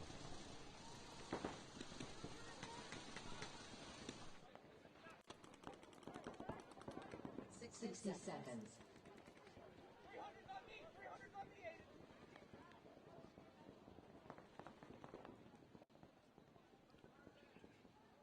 Aiden Greenwich up in the snake. 60-second call has the Nova Trauma player running through the center. He's going to take out one Relentless player. There's still one, though, in the Doritos who manages to get a shot in on Greenwich. Turns this now into a one-on-one with a running Nova Trauma player. Relentless didn't have his gun up, and it's going to be Nova Trauma tying this up with 27 seconds left to go. Oh, Relentless could taste it. We are going to be all tied up. Point approved. 1 minute. Under 30 seconds to play. Relentless could see their dreams slashed away here. Unless Corrupt has something happened to them, but I don't think so. I don't know what 2 ties, a win and a loss would have. You may need to still hope for a 30 seconds. Corrupt loss, I guess. I don't know.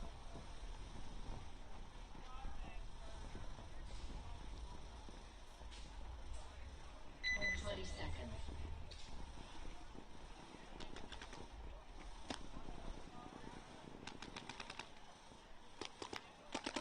10 seconds.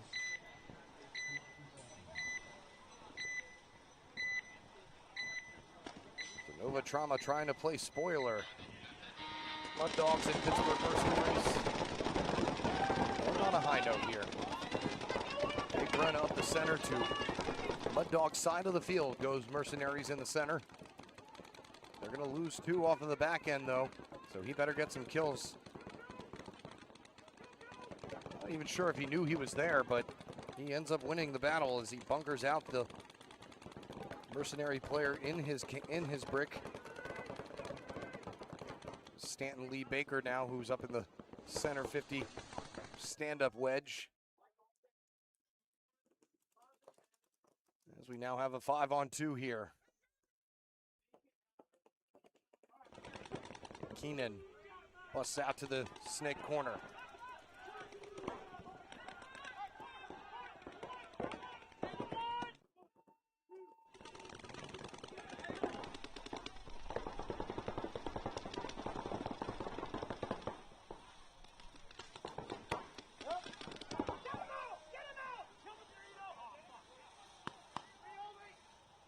Baker's able to take out the snake side corner.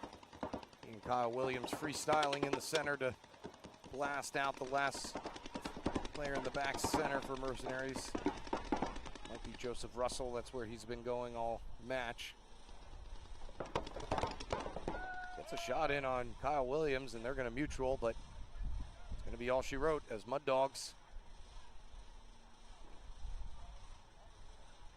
going to take the win in that one. 2 minutes left to play here. See if Mercenaries want to concede or let some more time run down. End of the day here. Nothing else to really play for. Concede. But he is going to go ahead and do it. Concede. Point approved. So almost exactly 2 minutes left to go in that one. Mud Dogs up by 2.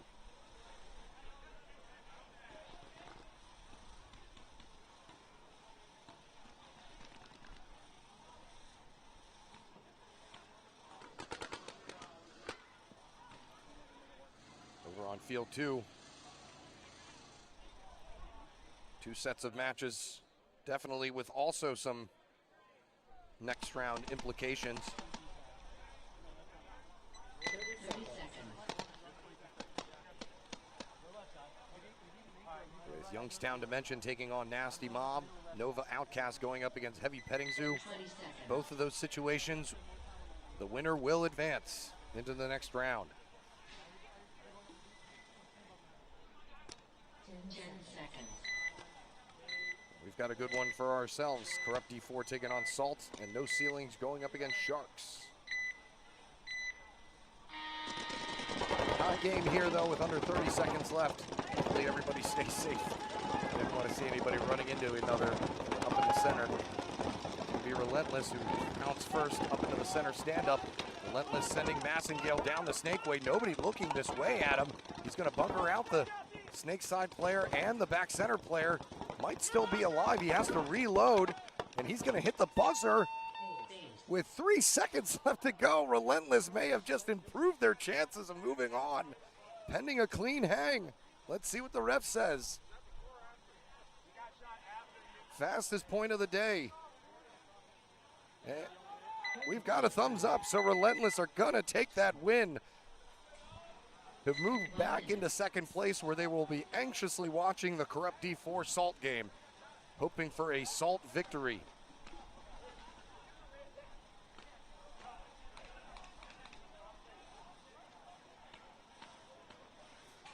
My goodness. 24-second point, the fastest one we've seen all weekend. I mean, there was nobody looking this way.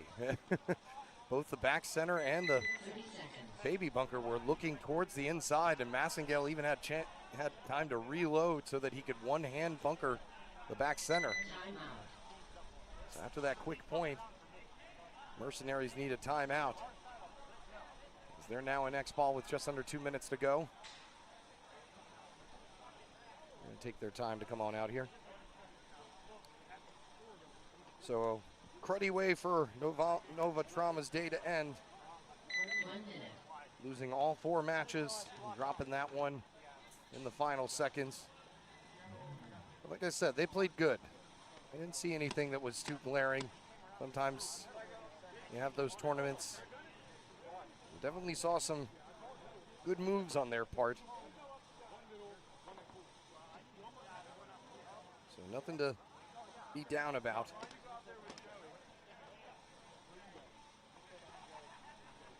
30 seconds.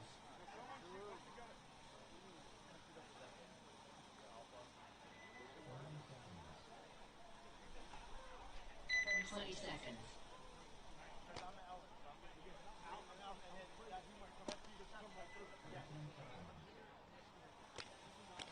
10 seconds. Actually, I misspoke. So War Dogs right now are in second place in their bracket. Heavy Petting Zoo need to win in order to jump them. Those Outcasts may still have a chance to get in as well. So it depends on how that game shakes out.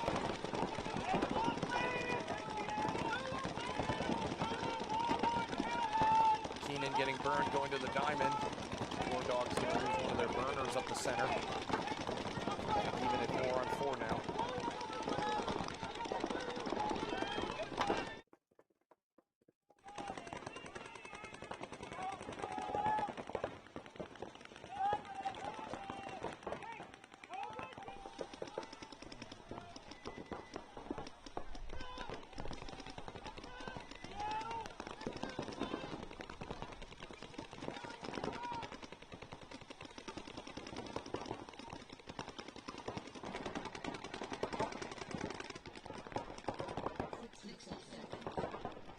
The 60-second call.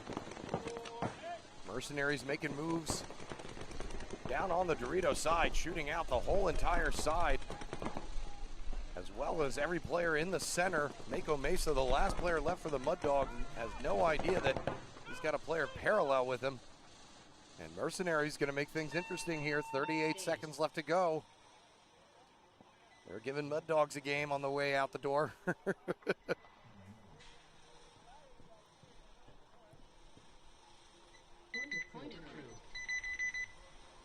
Gifting 10 subs per Ripper Crew prelim victory. So you've given 30, I guess, right?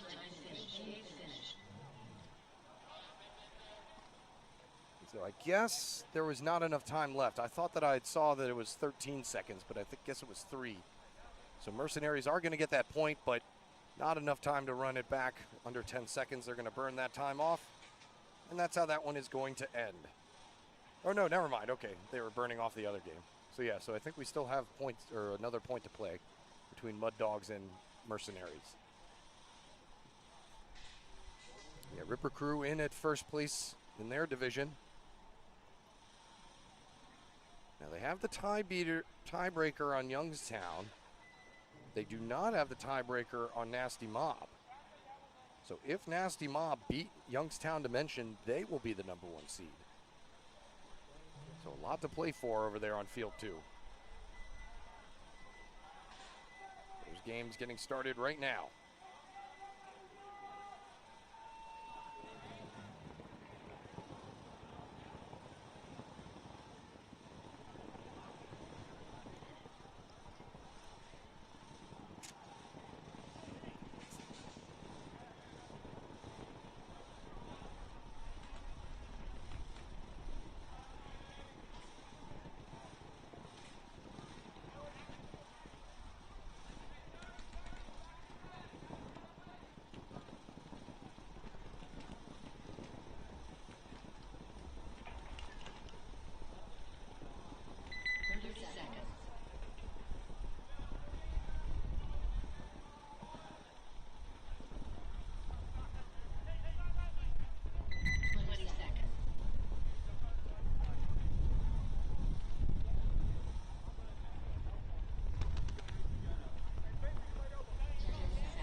Yes, there is 38 seconds left.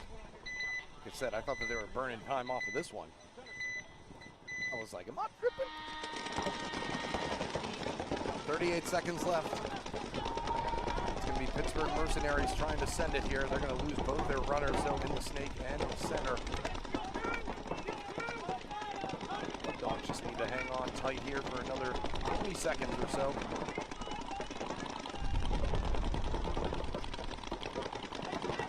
They're going to try anything funky. They're going to have to do it now. Not going to make it down to the snake side. Dorito side going to get stopped at the D3. It's going to do it. So Mud Dogs going to finish their afternoon with 2 wins and 2 losses. I said it was kind of always a consolation prize, as both the top 2 teams in their bracket already have reached 3 wins. So no chance of either of these squads moving on, but great to see them. Great to see some of their action. All right, so coming up, some key matches, potential finals implications, potential finals matches themselves. No Ceilings, undefeated, taking on Sharks, haven't lost a point yet. And then Corrupt D4 sitting at 2-1, but with 2 Mercy wins, going up against Salt, who won our last event and are undefeated in their own right. That's coming up here on Field 1, live from NR Paintball in Severn, Maryland. We'll finish off the prelims for the D4 edition of the Beltway Open. Back in just a moment. Don't go anywhere.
So here we go. Corrupt D4 going up against Salt.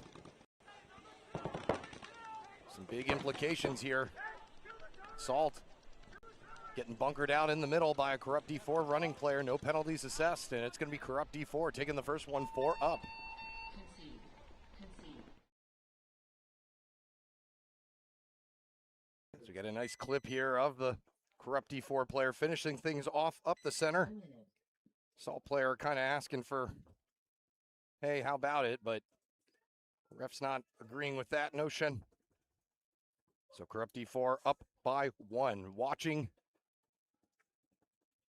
with bated breath is Relentless. Hoping that somehow Corrupt or Salt can beat out Corrupt D4. And actually, if Corrupt D4 win this, they'll be the #1 seed. 30 seconds. So like I said, some heavy implications here. Salt like to go in #1 in their bracket. 20 seconds. Another big one here, battle for first place as Sharks and No Ceilings are going to take each other. Take a swing at one another. 10 seconds. Both these teams undefeated. Sharks haven't dropped a point yet. Obviously are very, very dialed in and trying to improve upon their 4th place finish that we saw last event. This will be their biggest test of the day though, as No Ceilings are undefeated themselves, playing some aggressive, calculated paintball in their own right. It's going to be No Ceilings striking first. 5-4, one body advantage. Over on field 2, Youngstown Dimension down by 2. It's a nasty mob.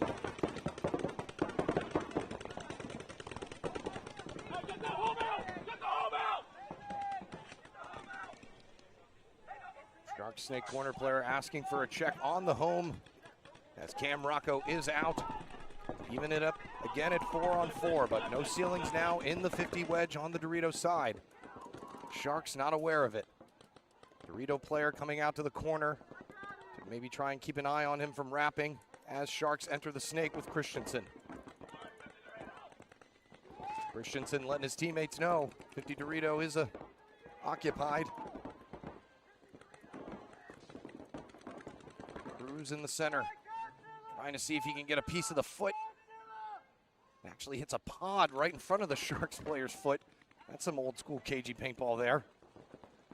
Leaving a pod to give you a little more, couple inches of protection. Haven't seen that since my Trauma Head 10-man days. Center brick and 50 wedge are going to mutual. Creates a 3-on-3 situation. No Ceilings moving out to the Dorito 3 as Sharks move up to Sharks move up to Dorito 2. Here comes Cruz through the center. Not aware that the Snake 2 had moved up. That's going to be a costly mistake. Cantrell forced to come back to the Snake corner. 3-on-2 here. Both these squads exchanging blows as we expected. You can see the 2 remaining No Ceilings players on your screen, with 3 players remaining for Sharks. Kirshner, one of them, shooting across the way from the Snake 2.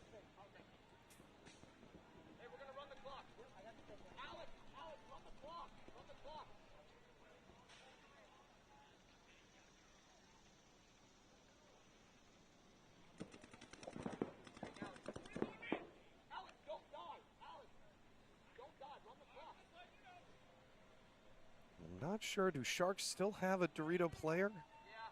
Yes, they do, so he's just posting. Sharks taking this methodical approach with their other games as well. I think they're aware that they may have a one-body advantage. And so they're just trying to hold it down and kill off as much clock, shorten the game a little bit. We're at the 7-minute mark now. No Ceilings may be thinking the same thing. Next kill is going to be a biggie.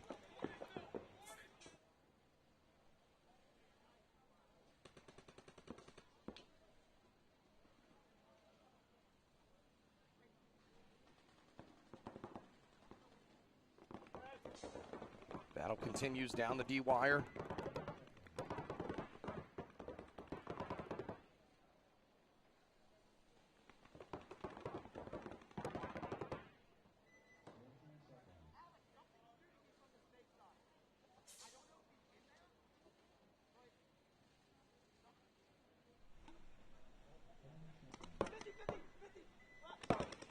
Ceilings Dorito player has moved up to that 50 wedge. Handling 2 players on that Dorito side. Cantrell and Christensen saying hello to each other down the wire.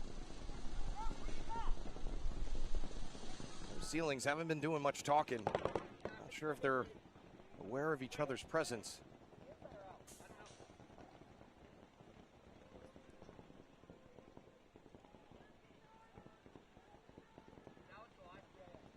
Christensen gonna backtrack, try and get a shot in on the 50 wedge player. Comes close.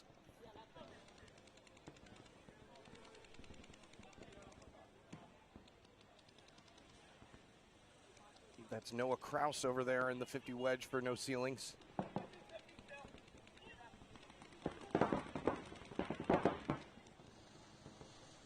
I'm taking away here. Have to hit the 5-minute mark. Who's gonna break first? Don't foresee Sharks making any big moves, so if those Ceilings want to reach out and grab this one, they're going to have to do so. Oh, and Kraus hanging out over the top just a little bit too long. Turns this now into a 3-on-1. Coach Carlton Riley probably circling the wagon over there at the towel button. They're going to see if Cantrell might be able to pull this off. I'm taking away here. 4.5 minutes down. Or left. This point's been way longer than 4.5 minutes. They still aren't 100% aware where Cantrell is. And the fact that they're not conceding is making them a little nervous as well.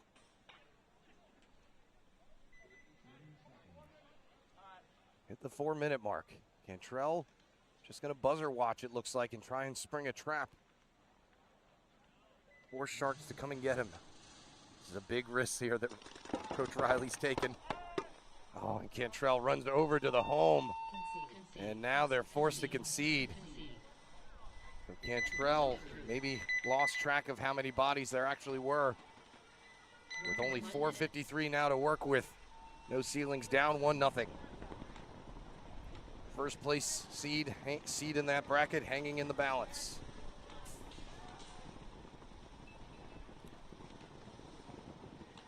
Now to our other match with a lot more time left than 4 minutes. Rupp D4 took the first one. It was a pretty solid win. After dropping their first match of the day, Rupp D4 have only gotten better with their 2 max victories. And now, 1-point lead over Salt. Reigning champs right now.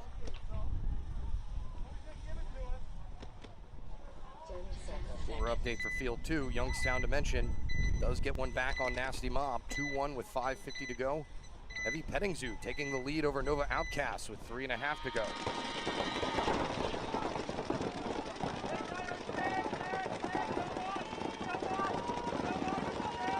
All dropping the first body again.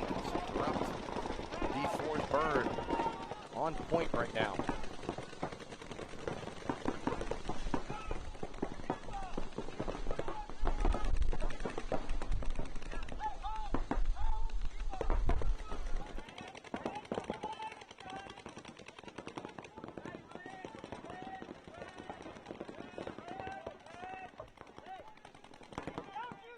Center from Salt and into the Snake. Rupp D4 still haven't left their primaries.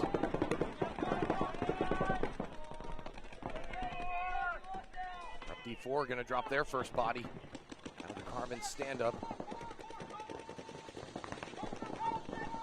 Even here at 4 apiece. That first point happened pretty quickly.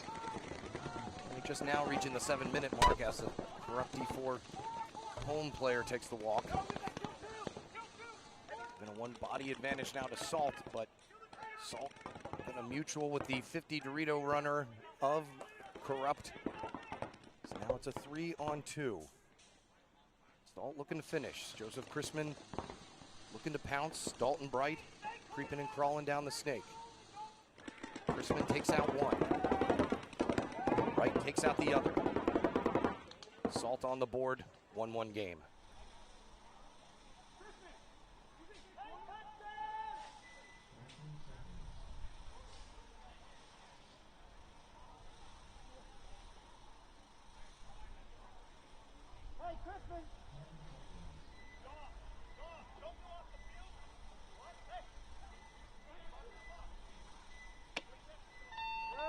Base. Point approved. 1 minute.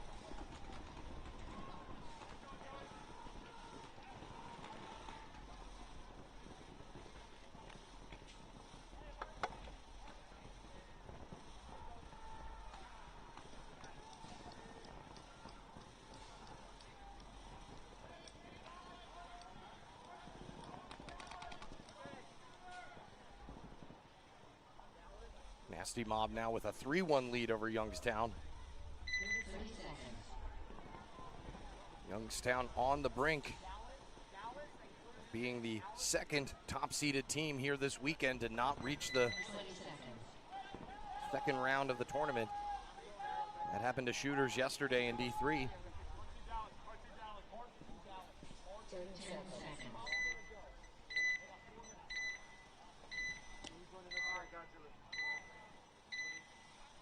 So a long, arduous point. Leaves us with under 4 minutes to go and no ceilings in need of one. Sharks player taking a bounce going up to the center carbon bunker. 5 alive for both sides.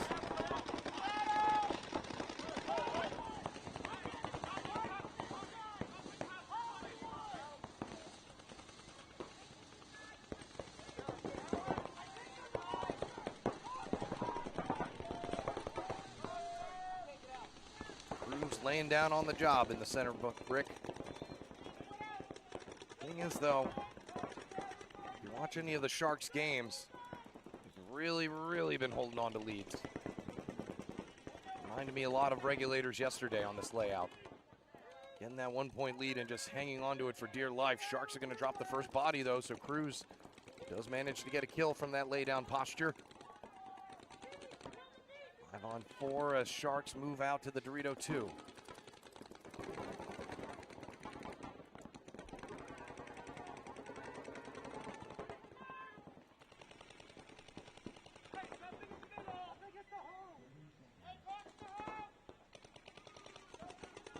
Bounce out from the Sharks, even the score. I'm ticking away here, 2.5 minutes to go. I don't know. It'll be tough to break this Sharks cross. They haven't been giving up deaths easy today. Haven't dropped a point yet.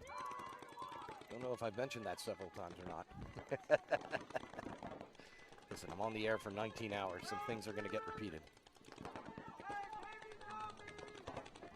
Ooh, Sharks Snake player.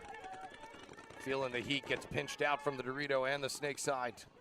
5 on 3 now. Two of the 3 players in the Doritos, leaving Hessner all by himself here in the center brick. So he's really going to have his head on a swivel, or Messner, excuse me.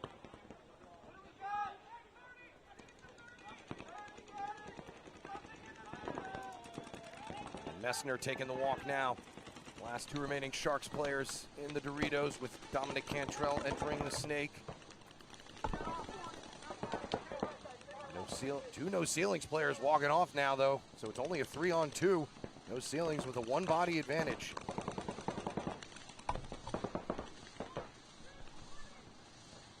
Cantrell and Cruz trying to close this thing out. Cruz going all the way down to their side of the cans. Got to watch out for that other Dorito side stand-up. He gets 1. Last Shark player remaining in the Dorito side. Can he and Cruz going to come together? Getting some last-minute pointing. It's going to be a clean mutual with Cameron Rocco, the last player left, tying this up with under 60 seconds left to play. So a bit chaotic there towards the end on no ceilings part, but they got the job done and hand Sharks their first point loss of the tournament. So that's an accomplishment in its own right. 1 minute. So that one all tied up as well. Meanwhile, Field 2 update. Youngstown Dimension down by 2 with 2.5 minutes left to go. Nova Outcasts able to tie with Nova with Heavy Petting Zoo with 2 minutes to play.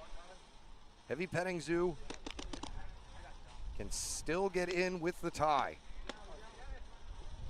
So if things stay the way that they do over there, there will be Heavy Petting Zoo moving on under Virginia Irregulars. If Nova Outcasts can somehow win that next one, will be them in the finals, or the quarterfinals. Nasty Mob get another one up on Youngstown Dimension. Under 2 minutes to go, up 4-1. That's going to be tough to overcome for Youngstown Dimension.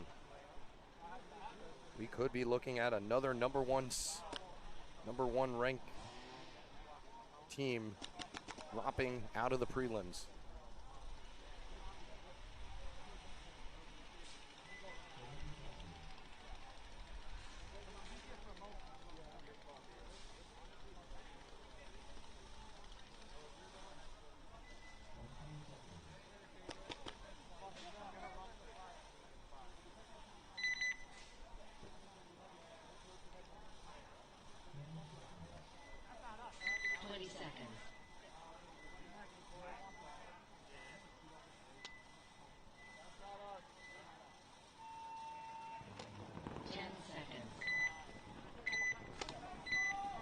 Tied up, 6.5 minutes to go. This has been a good one as well.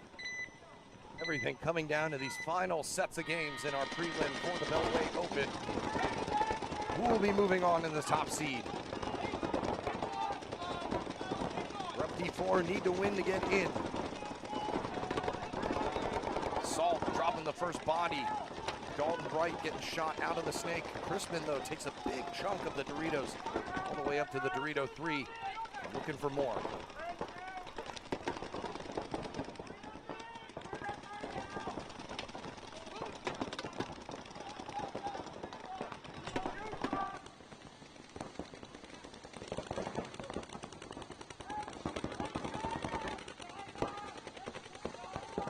D4 getting into the snake as Salt lose another body out of the back center.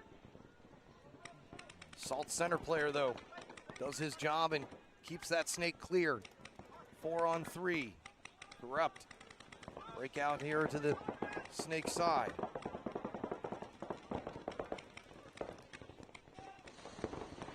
The way the score is right now, Corrupt D4 would be on the outside looking in, so a tie does them no good either. Salt down to their final 2 bodies here as Corrupt shoot another one.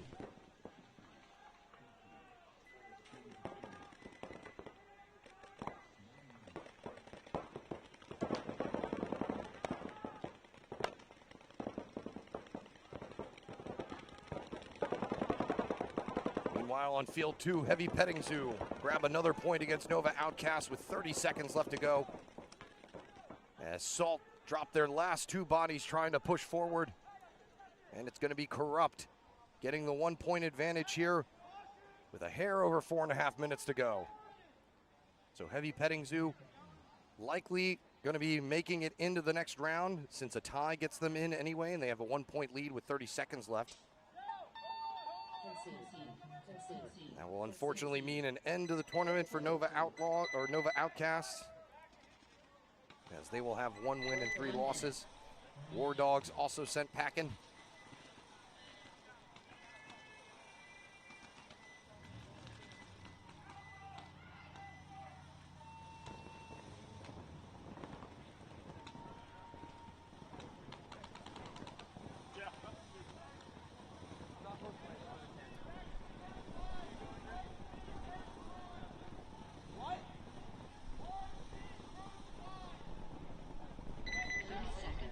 This one all tied up as well. We'll see if anybody has the gall to make any moves here with 46 seconds left to go.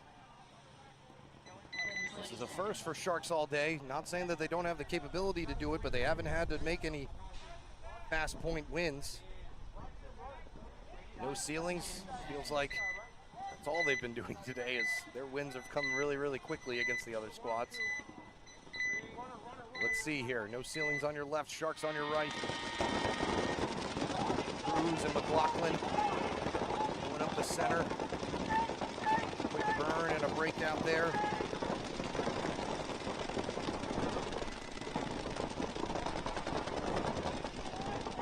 By Christian Agard.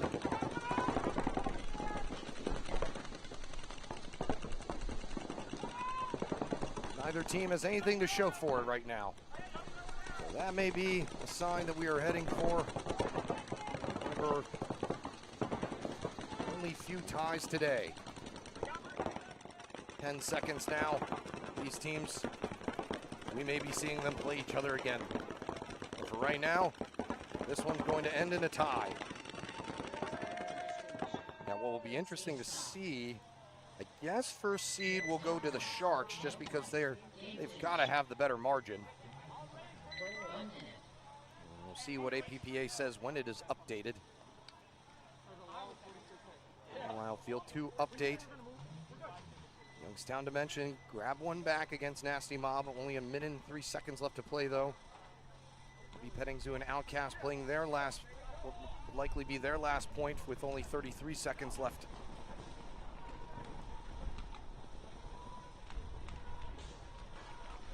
If the score holds, Heavy Petting Zoo will be first place in their bracket, with Virginia Regulars behind them.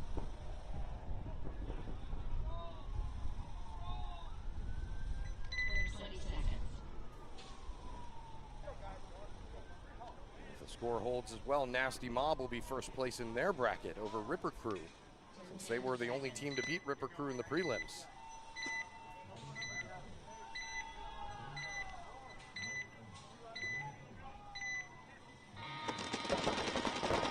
Corrupt on your right, getting a piece of Salt's Snake Runner in the pack. This is instantly a 5-4 advantage for Corrupt. 4 minutes to work with here. Salt's first place seed slipping out of their fingers. Relentless's chances is moving on. Also in that same vein. We are in Xball here, so we'll see if that changes the dynamic at all.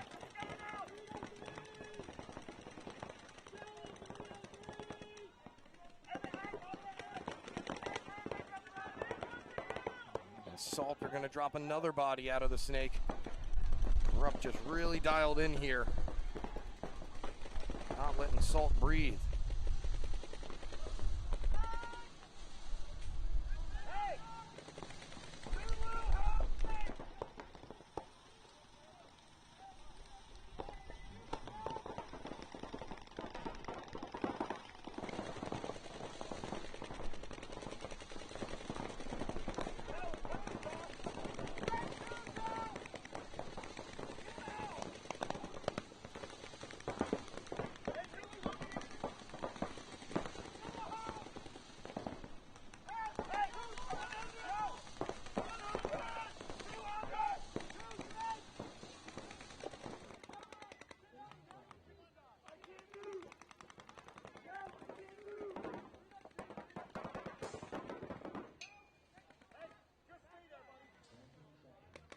Salt down to their last 3 bodies.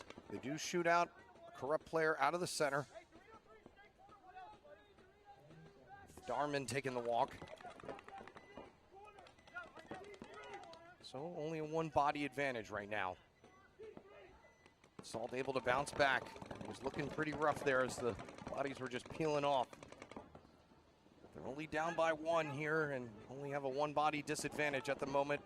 And that's going to be evened up as the Corrupt D4 Dorito player moves into Dorito 4. See some shots coming off of him. No penalty assessed. Now we're all even here at 3-on-3. Yellen up into the diamond. Narrowly missing a shot on Chrisman. And then he's going to backtrack to the center brick.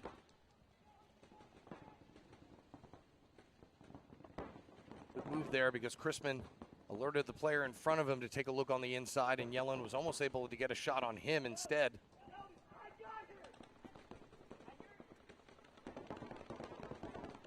"100 seconds left here.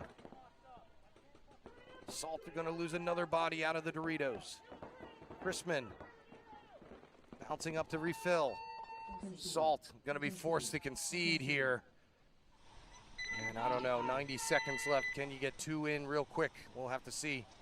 But as of right now, Corrupt all in the driving seat.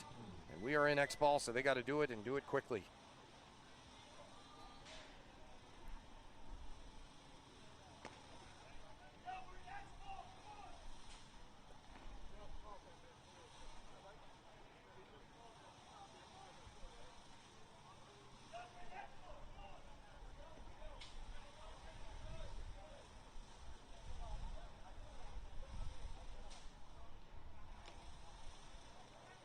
Ref having to help Alex Fry off the field. Hopefully he's okay.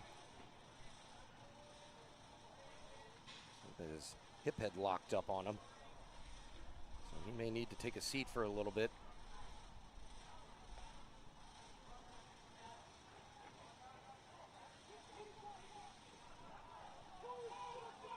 One minute.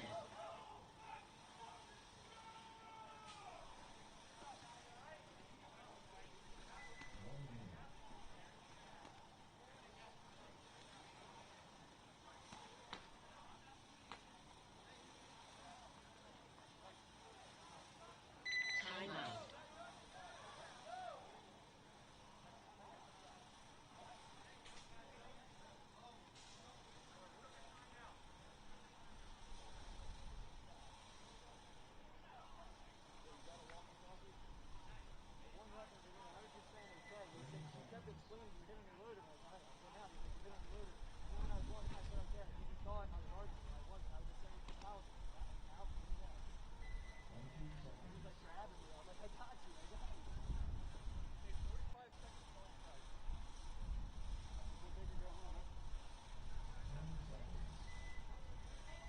One minute.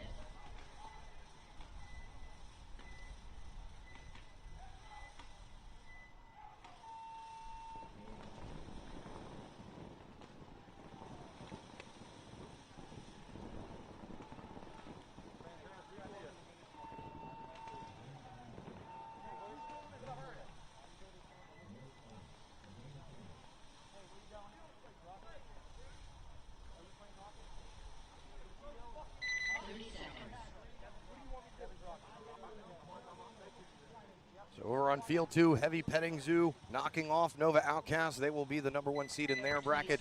Nasty Mob taking care of business against Youngstown Dimension to knock them out of contention and take first seed in their bracket. So Youngstown Dimension becomes the 2nd team of the weekend to be in the top spot in the series rankings and not make it out of prelims. Well, still business to attend to here. The side to watch is the right side, Salt. Down 2, minute and a half to go. They just don't seem like the kind of team that necessarily has the speed to pull this off. So I'm interested in seeing what their approach is. They're all going to stop at primaries. Maybe just try to keep the first one kind of long and then go for broke on the second one. But here comes a push up the center. Nobody touching him. He gets 1. He gets 2. He finally is shot down. Get the 60-second call as it's now a 4-on-3.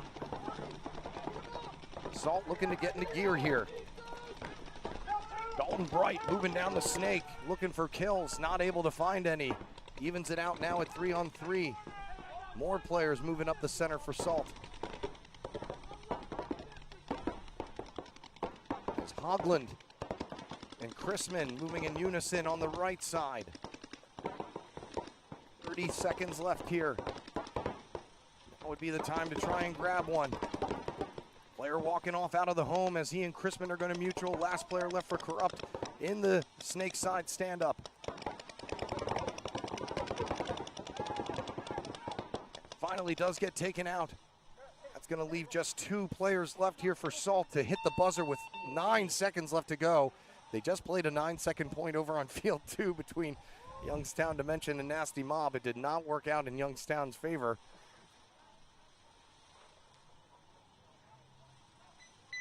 So we'll see if the refs are going to let them play it. Obviously, Salt are going to say, yes, we want to play that point.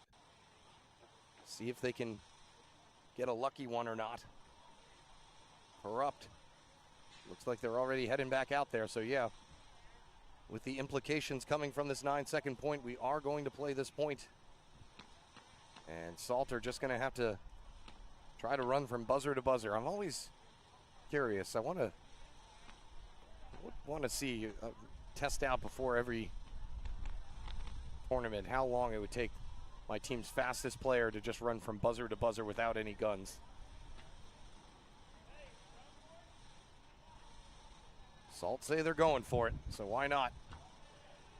Nothing to lose.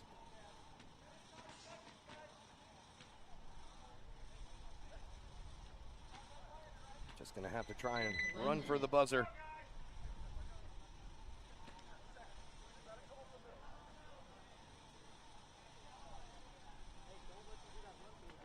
Potentially even hope for a penalty maybe on Corrupt's side.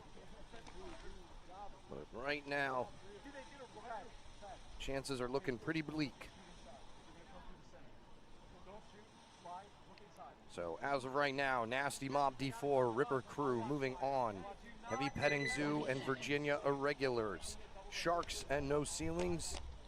And Corrupt D4, if things hold here, will be the #1 seed in their bracket, taking Salt along with them.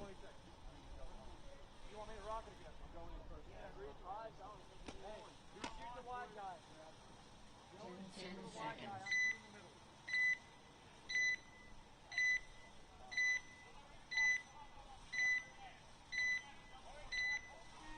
All right, side to walk is the left one. Salt. They're 2, 3, 4 front runners all getting burned. And Crispin getting shot out right away as well. So a nice burn drill there for Corrupt D4 as they were able to burn 5 players off the break. That's definitely a first for the weekend. So things will hold, as I just said, as we move on into the quarterfinals for the D4 edition of the Beltway Open. We'll have those coming up for you after a short break here. For the rest to grab some lunch. And then we will be moving on into the quarterfinals where we'll have 2 fields in activity still. And then after that, everybody will be coming over here for the semifinals and finals. So don't you go anywhere as we've got plenty more action coming at you. Live from NR Paintball in Severn, Maryland. Back in a moment.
are looking live at the start of the quarterfinals for the D4 edition of the Beltway Open. Live from Field 1 here at NR Paintball in Severn, Maryland.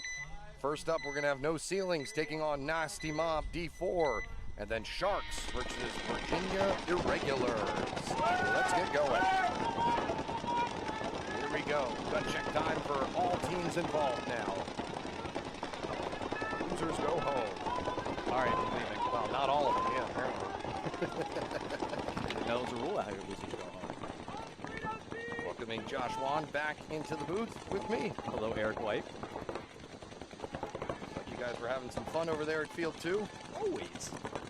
I got a chance to go watch that Dimension game where they came back from a 1-0 deficit. It was good. They were not going to be able to make it on, though. Well, them having another team meeting over there. Coach Pernick, I did obviously too. not pleased. I did too. I had to go to my truck for something and was trying not to listen, give them their space. But also, listen. Yeah, a little bit. A little bit. Nasty Mob dropped the first body out of the snake corner. 5-4 advantage here for No Ceilings. Mob's got like basically the back line covered right now. Mob able to make it into the quarterfinals after beating out Youngstown Dimension. No Ceilings is going to take the juice box on the Dorito side. Just heard somebody on No Ceilings say killed the baby, but I don't know if they actually killed anybody. Well, they shot out the snake corner. They may be calling that the baby. That just might have got somebody. Who was that? I think that's Skylar Campbell, who just took a couple shots to the head. Not sure if any of them broke. Yeah, and Cruz took the opportunity here to take the Dorito, so he's going to get on the 50 here, try to wrap, and see if he can get some kills. We still couldn't come up with a headband recipient, so we're still on the lookout. Oh, okay. So Well, we keep got an eye time. out. Yeah, We got time. I figured, you know what the heck. As Cruz in their kitchen now, in the snake. Skylar Campbell and He's in their Jess kitchen. Salinas, yep. He said, "Let me cook." Jess Salinas, along with Skylar, trying to keep an eye on him, but Skylar's going to get shot after getting pinched out from the back. Jess needs to talk to her. Yeah, her cam player. There we go. Crossover. Take the snake so she doesn't get shot in the back. Not sure if she yelled and said to do that, but she did. Great control on her part. 5 on 3. Cruz is heading out. Cruz gets his nose cleaned there by the nasty player over on the D side, but a guard is right behind him to refill. Yep. Still a 4 on 3, 1 body advantage for No Ceilings. I don't think they saw the fill, but and that cam player is playing really loose right now. It's kind of scaring me a little bit.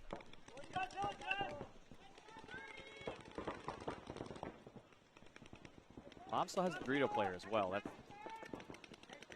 Guard trying to get a piece of She might Salinas' have pack. flipped the pack. It was close. Man, it's close. Yeah. Right there. But he gave his position away now. He should have just shot and just let it. He can go next level if he wants. There's nothing stopping him. I think he's worried about the can here, shooting him on the bump. Such a small window, though. It is. Well, you know what got him scared? When Cruz got shot over here. I don't think he knew how he got shot, so he's kind of nervous about that. And there we go. He finally got the kill. He does get a kill in and on Salinas. That's going to make things even rougher here. Coach MK hovering over the towel button as we speak. Last 2 remaining nasty players. One getting bunkered out of the Doritos. And the last one coming out of the can as well. Nice move there by Slay to finish things off. Slay out there getting some. Taking a few shots to the grundle in the process. Not somewhere I want to be shot. I bet half the people listening right now is, what's a grundle? So that sets up No Ceiling in the prime position there with a nice clip here of Slay's move. Maybe that is Slay. I thought Slay was taller. Maybe he looks shorter from up here. He's tall. Yeah, I thought he was a tall guy. Maybe that wasn't him. No, that wasn't Slay. Who was that? Slay's over here packing pot. Oh. Bench himself, huh? Oh. Henry Sens. Hey, I know that guy. Coach of the Sharks. That's right. That's what I said. I looked down there and just saw him in the coach's position. So they finished off with a tie. Henry Sens of Iron Against Men No fame. Ceilings. What was a good matchup. Sharks here going to take on Virginia Irregulars. Started the day with a rough loss to Heavy Petting Zoo, but then got it together and won their next 3 games. They're able to burn out. First Sharks player running up to the center. I believe that was Messner again. He's aiming to go back into his office in the center brick. Regulars. Cantrell losing it out on the irregulars snake corner. So 4 on 4. The Irregulars with this player in the carbon stand-up doing a really good job trying to keep the snake, but see, perfect. He stayed on it. Stayed disciplined, and it. Yeah, he looked down for just a second, but either he got it or the center brick player. But still, good job keeping that lane filled and not letting him fill the snake. Works out, so 1 body advantage now going to Irregulars. Great move there, get the diamond. Jacob Woods happened back into the snake now. He needs to look. He needs to look inside cross real quick first. I think that. Oh, I'm sorry, that's Sean Gleason. Actually. Yeah, it is Sean Gleason, number 43. He's going to try and get a wrap shot in on the Sharks stand-up player over there on the D side. He gets a shot in on the Sharks Dorito player on the hopper. Makes it now a 4 on 2. Irregulars giving Sharks a little too much to deal with here. Sharks played really, really well. Only dropped 1 point in the prelims. Really? Yeah. Good for them, man. They were looking good last time we watched They them. were, but Yeah. they struggled in these extra rounds here and then only ended up getting 4th. So that's what the concern is here, as Irregulars have gotten better and better with each match they've played. You're dealing with the best of the best once you move on to this round, and that's sometimes a tough adjustment. No easy games. The best of the best of the best, sir. Ooh. Radio's going to lose their Dorito attacker. Now 3 on 2 here. Yeah. Sharks hanging in there. If I'm the Sharks, I'm trying to cross up. I'm not trying to look down the lane. You know there's a middle presence. They should be crossed right now. But That's the thing is, as they get down on bodies, they don't peel off. They do hang in there for a while, which is something that I can guarantee you Coach Henry Sense is stressed. oh, yeah, I can see it on his face right now. He's inching closer and closer to the net. I know that. Stay I know alive that, when you need to. I know that feeling. It's not a fun feeling. You feel for your fellow coach. Yeah, man, it's helpless. Powerless. Dude. Yeah. Well, as a player and as a good player, it's just like you feel worse coaching than you do playing. I always felt better playing. At least I screw up. Yeah, exactly. I would own it. Regulars now on Sharks side of the field in the center. Let's see if they can knock off just 1 more of these players. Good move to the corner. Good move. He went in there standing up too, man. They let him. Oh, and then a move to the Doritos. And actually, Sharks shoot out Got him. the Dorito player and turn this now into a 2-on-1 where Gleason is the odd man out. Yeah, these 2 guys might get bans if they pull this off. Yeah, this would be a crucial pull.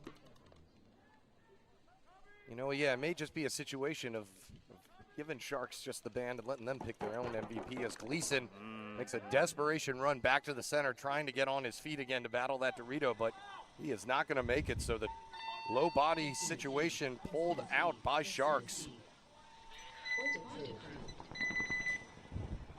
As Virginia Irregulars drop the ball on that one and allow Sharks to grab the first point.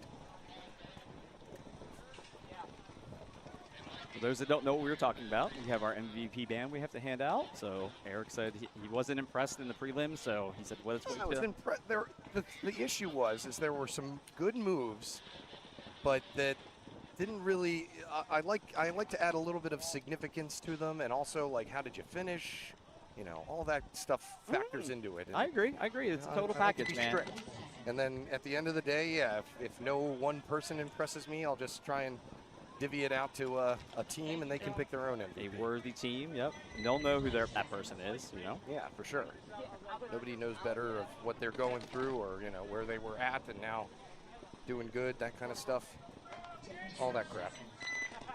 Very like a motivational speaker there. You know? All right, Nasty Mob, no ceiling, switching sides here. MK giving the last call before the jump off the box here. Mob's going to lose their Dorito player. And no ceiling's going to lose. Looks like their snakes on attacker got shot somehow or left the box. I don't know what's going on there. Guard walking off for no ceiling, so 4v4 here, but no ceiling's forcing the issue again up in the Doritos and the center brick. He walked into those Doritos. He didn't even like run. He just kind of squatted down and kind of crab walked and shot. And takes out the home player. Salinas getting shot walking off for Mab. know why I turned into a Midwestern wife there all of a sudden for Miab. Sometimes you got to change it up, Eric. Another move there from No Ceiling to the Dorito, but Cruz is going to get a shot. A shot there on the actually, inside. he didn't get shot. He's going dead man walk. Is that what he's doing? Nope, he's walking out of bounds. No, he's not yet. I don't think, is he? Yeah, he's out of bounds. Oh, okay. Now put his. Jonathan Andrews with a nice shot there, and Tenny McLaughlin taking the walk as well, and then coming off is Noah Kraus. Ooh, wow. Did So they just nasty mob just mopping up the last 3 bodies like that. I didn't see Cruz get shot when he ran over here. He ran a really weird route, like he wasn't really trying to run. That's why I kind of was like, maybe he's trying to do something cute, but Be a heck of a time to do it. So this one's going to be all tied up. 1 apiece between No Ceilings and Nasty Mob. Base. David Crump, Approved. second day of playing, deep day yesterday. You know, he got to be tired. Saw his little one running around down there, so he's got to chase him too. I know that's I was going to say, you know that feeling all too well. I think, what, yours are probably about the same age, huh? Or Probably, yeah, just around there. Over on field 2 happening right now, Corrupt D4 down by 1 against Salt, while Ripper Crew and Heavy Petting Zoo are all tied up with only 3.5 minutes left to go. So a couple long points there. I think that's a good battle over there, those two teams. I got a chance to watch a lot of their points today, so. Heard there are some differences between the 2 fields. Some players saying that the diamond, and I mean, it's going to be tough to get the diamond exactly right on both sides, or both fields. But that the diamond is in a different spot over on field 2. You know what that is? That is, they're so spoiled here because it's such a great facility that every little thing like that is like, you know. Well, I think that a diamond, I mean, I've gone to national events where the diamond is just, I'm like, you know, it's wider here, it's pulled out, it's stretched out on this one. Like, diamonds are just not easy to replicate. And not They're all different. Not to mention the fact, like, how many times have you been uphill starting one side and downhill on the other? I mean, yeah. Sorry, guys. We're trying to be, but. They're like snowflakes. Exactly. Every diamond is different. Both are going to lose bodies here. 4 on 4 to start things off. Sharks were able to pull it out and see if the regulars can respond. Jacob Woods back into the snake for the regulars.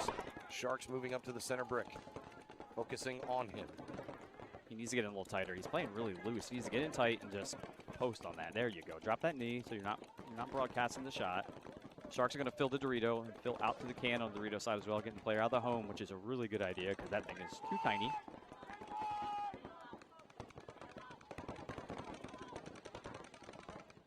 Regular center player looking like he wants to make a move. He does, but they're all focused on the Sharks center player. They're not watching that Dorito side. He's just bumping up. He's just making little moves. He's not making noise. He's getting ready to surprise some people. And this player for Irregulars got surprised once before from that center, not paying attention. So I don't know what his problem is. what is his problem? Pay attention. Regulars trying to bounce back. Yeah. Sharks player needs to play tight. He's shooting at feet. He's shooting anything he can. Here he goes in the center. Gonna try and free up Jacob Woods in the snake by taking out that center player. Evens up things still at 3 on 3, but give a slight advantage to Irregulars in the snake, but Sharks know how to survive back in those back line bunkers. As Woods is gonna crawl his way up as Sharks make another move into the snake. Sharks pick up the center player, call it. Oh, and he got blasted from the inside snake. Oh, Look at Woods this. not realizing Just that the snake cleaning was hot. people up. Oh, but the center wins the battle against the snake player of Sharks. Dorito player needs to go. He needs to go. Come on, Dorito. Sharks player. So we're back at 2 on 2 here. And what is their other player doing back here in the can? Come on, man. Pitch this dude out.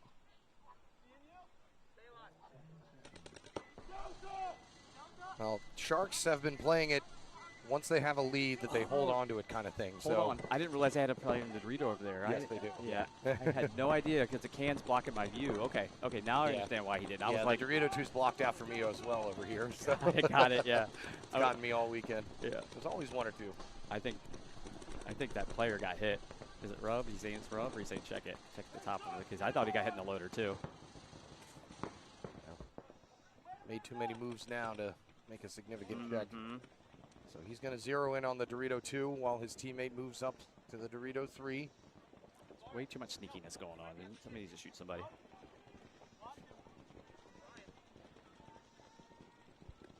They know where he's at now. That's Gleason again in the center for irregulars. He's out here just tearing stuff up, man. 3:40 to go here. Yeah, Sharks like to do this. Like to get that 1-point lead and then stretch you out. And if it doesn't go their way, they're fine with that. But hey, man, the Sharks want to take you to the deep water, baby. You know? Pretty much, yeah. Yep. It's like in Jaws. Instead of him leading us out to sea, why don't we lead him to shore? The back support can. And so Sharks player now going to take off from the Dorito. Nobody taking a look at him. Oh, he's going to bunker out the player down by there, and now Gleason is going to run to their side of the field, not realizing that the Sharks player has ran all the way down and hit their buzzer. There's your headband moment right there. There it is right there. Yes, what a great heads-up play by that player. Man. Yeah, Sharks able to run down the Dorito player who was looking to the inside, pending a clean hang, which we get. We get some loud cheers from Sharks, who have a 2-0 lead now with, I think, only a couple minutes left to play as we clip the last seconds there of that buzzer slap. But that does tell us that there are just a hair over 3 seconds left to go. Heads up play there by the Sharks. Try and identify that player ASAP. And if he moves on, I think we've got our headband candidate, definitely the strongest one I've seen so far. Yep.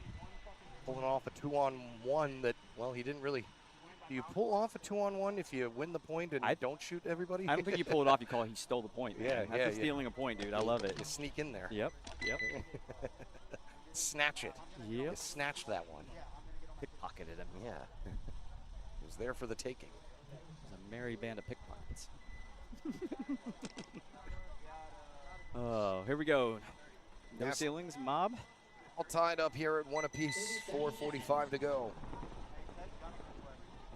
Nasty Mob have had the harder path. Reached this point, no ceilings. Kind of cruised until they tied with Sharks. We know that No Ceilings has Cruz. What are you talking about right now? Yeah. Well, Cruz, he's right double. there. Speaking of Cruz, where's he going to go this time? What do you think? I bet he's going to the diamond. Looking that way, or he may just go standard snake off break. Nope. He's going to go inside. Oh, nope. Just hold up. Okay. He's going to try to get a kill here. A little switcheroo, and we've been seeing that more and more from the higher level teams of lining up in a way that looks like you're going one direction, and then you switch it up. You don't even move position in the last second. You just change your direction. We were doing that yesterday and watching the lanes come in too. They didn't fill it. We would try to go for it. If he did, then we would pull out. Well, you saw some videos of the pro teams having their player who was lined up, on the backside, down in a 3-point stance, looking like he's going to make a corner run, and then all of a sudden the buzzer goes off. He pulls up his gun. He's the burner, and the player in front of him is running to the corner. So, so trying to maximize your advantage any way you can. Andrews taking the walk here for Nasty Mob, gives No Ceilings a one-body advantage. Nasty Mob's going to fill out and take the juice box Dorito side, so. Meanwhile, on field 2, Heavy Petting Zoo, with 2 minutes to play, have a 1-point lead over Ripper Crew. Salt and Corrupt D4 all tied up with 6.5 minutes to go. Top 4 teams advancing right into the semifinals.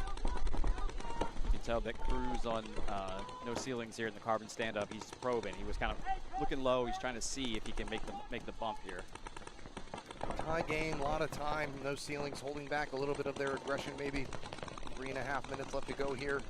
But if Cruz can make the bump into the Dorito, into the diamond, excuse me, all that's going to do is draw the guns and drag the timeout more, and just let them shoot at him. He just needs to be patient in there. Nasty Mob are occupying that diamond killer over there in the juice box on the Dorito side, but we haven't seen too many people utilize. Both teams utilize it right now. Right They're now, mirrored up. Yep. Well, No Ceilings, I have a feeling, are trying to use that as a way to get into the D4. No Ceilings home player needs to get out there. He's getting pinched out already because they filled out to the snake corner. Nasty Mob filled the snake corner. Now they have Dorito 3 as well. So Nasty Mob is just making small bumps here, getting in position. See if they can wrap this Dorito or make the bump to what a lot of teams call the Denver, the brick or the wing over on the D side 50. Got a running ref. Oh, always like to think of they call those bunkers next to the Doritos Denvers as Cruz takes the walk. I like to think of it as because that was a mutual. So the Dorito player looks like he wrapped and maybe got Cruz, but he got shot too. Looks like Teddy's in the Dorito 303. 4-on-3 advantage here for no ceilings, and Dominic Cantrell now hops into the snake. He doesn't hop. He just kind of I thought he was about to jump. Trying to get a shot in on Selena's in the Here home goes Teddy. again. Teddy's going to release and try to take out the juice box. He does clean, and he gets shot. It's probably going to open up a few more avenues, though, for no ceilings, as Salinas is forced to go back and forth here, trying to watch the Doritos and the center. Oh, she got him. Cam thinks he got a hit on Salinas. He did, So now it's a 2-on-1, unless the snake corner isn't in there so. anymore. Yeah, I think it was the last. She was the last one in. So that's a tough place to battle out of. Yeah, out of that. Concede. Not really a lot of options in that home. Can't really, even if you come out low, it's then you're pushing yourself out on the other side. It's that kind of bunker. 1 minute.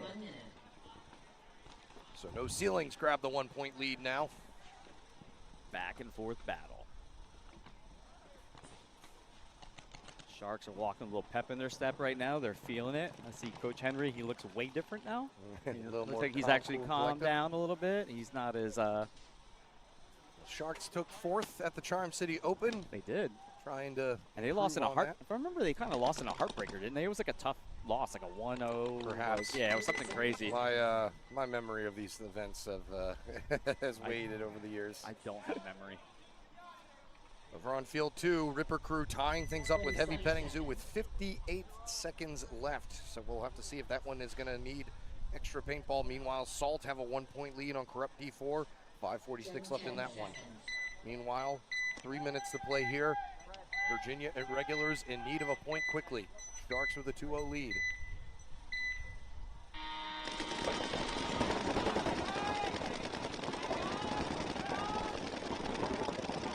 Sharks going to drop the first body again, but Lots of bouncing going on. Oh, but they're going to lose the Doritos I can there for Irregulars.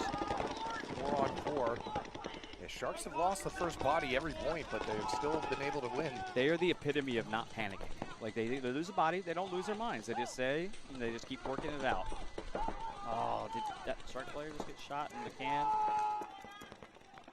He got over there, he just kind of walked over there, and he played a little too loose. I think that's one of the things I would tell the Sharks right now. There's a lot of loose play still. They got to get a little tighter. He's going to get hit in the center can from the pack by Jacob Woods. Now a 4-on-3 as Brandon Barnes files up to the center.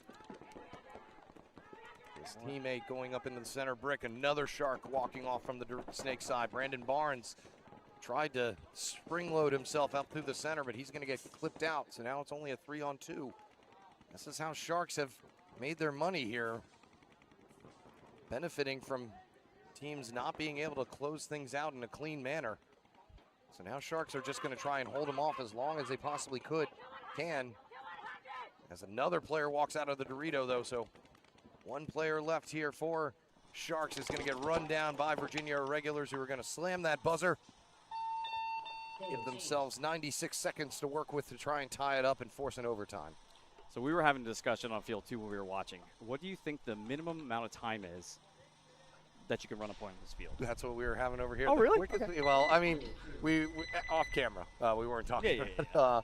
Because I was curious, because there are 7 seconds left over here, and I saw that Nasty Mob and Youngstown had a 7-second point, and I wanted to see, who your fastest player is, if they can even go buzzer to buzzer with 7 seconds left. I don't think, I'm just so slow that I just feel like I wouldn't be able to do it for sure, but maybe somebody fast could. Ugh. But who knows? 30 seconds.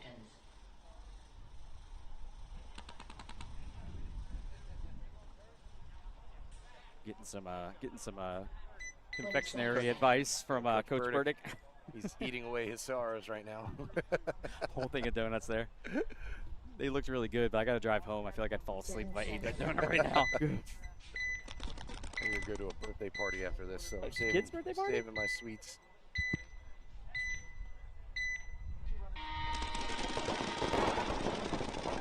ceilings. Having the first burn, getting Jonathan Andrews on the crawl up to the snake bunker. 5-4 advantage, but Teddy McLaughlin walking off in unison with one of his teammates, his mystery teammate we still haven't been able to identify. So now a one-body advantage shifts to Nasty Mob. 2-1 game here. 70 seconds left to go. Nasty Mob's going to take the 50 stand-up wedge. They're walking through the Dorito side, so Mob is feeling it right now. I think no ceilings are aware how the push is probably going to come from the center, so they're just trying to maintain a center presence by shooting around there. As another player walks off, Cruz bunkers a phantom player, but stays alive as he gets to their side of the field. Is now battling with the Dorito 4, who is the last remaining Nasty Mob player left. And there are 3 remaining no ceilings players. As we get to the 30-second mark, Nasty Mob player backtracks to the Dorito 2. He gets Cruz, turns this into a 2-on-1. Cantrell and Rocco. The last defense here against the last remaining Nasty Mob player, who gets shot out in the open by a rapping Dominic Cantrell. And no ceilings going to take out Nasty Mob, whose tournament is now over. They'll be moving on into the semifinals.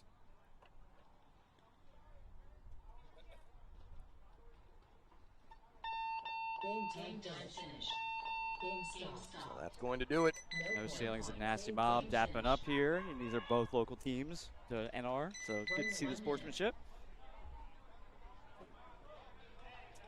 So that's going to do it for Nasty Mob. We definitely played better this event. Yes. Still tons to work on, though. Agree. Good. I'm glad you do.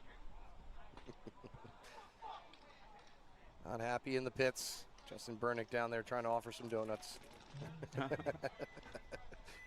Donut? Join me, Donut? won't you? Donut?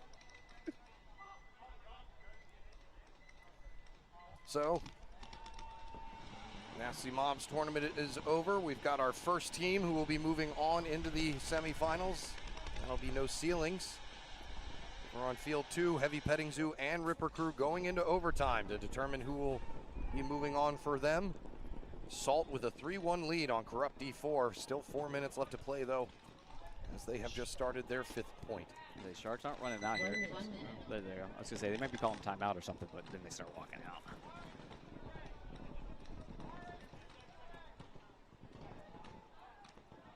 My right ball. Oh, Sharks player just shot his own player at the Corando right in the ankle. Come on, guys. Be better than that. Although I blame the Corando ref. You got to point it away from the people What are you walking doing? in. Yeah. We see it in the annex zone. It's just, I'm trying to stay out there, not get shot and just holding a wrench, you know? 30 seconds. Like a dummy. All right. Sharks and Irregulars. Who Henry Sens got for them for the Sharks. No idea who's coaching the Irregulars, so. No, if they had anybody There's somebody here watching. designated in the coach position. Oh, yes, they do. Adam Butzner. Oh, okay. No idea, but okay. Never met him. I'm sure he's a fine gentleman. Yep, he's right here, I think. He's watching, judging. Both teams had a clean breakout, looks like. Oh, but the irregular player was playing like can. Loose again. What are you doing, dude? Get tight to that bunker. So 5-on-4, make that a 5-on-3. Yeah. Let me run into the same bunker, get shot by the same person. Oh, then a shot in the head here. Irregular players just running out of here now. Get the shot. Steiner walking off for Sharks, though, so a 4-on-2. As the regulars are way off on the body count. Only 65 seconds left to go. They do get another kill, though, to make it a 2-on-3. Brandon Barnes and Woods trying to salvage things, but Brandon Barnes going to take the walk. So now it's all up to Jacob Woods. I don't think they're going to try and towel this to save it. With only 45 seconds left, they're going to hope. You don't have enough time. It's a 2-on-1 now here, as Jacob Woods got a kill down the wire, and they don't know where he is. They the do center now. player does now. So it's a 2-on-1, and he gets shot from the inside on the packet, looked like. And now he's going to get run down by Christner, who's asking questions about it, but that is going to do it for the Virginia Irregulars, as Sharks will be our second team heading into the finals. Good play from Virginia regulars, though. Way to bounce back after losing that first one and having a tough day yesterday in the D3 division. But they are not going to be moving on into the semis this time. Instead, it'll be Sharks and no ceilings from our side of things. Field 2 still are settling things out right now. Ripper Crew and Heavy Petting Zoo in overtime.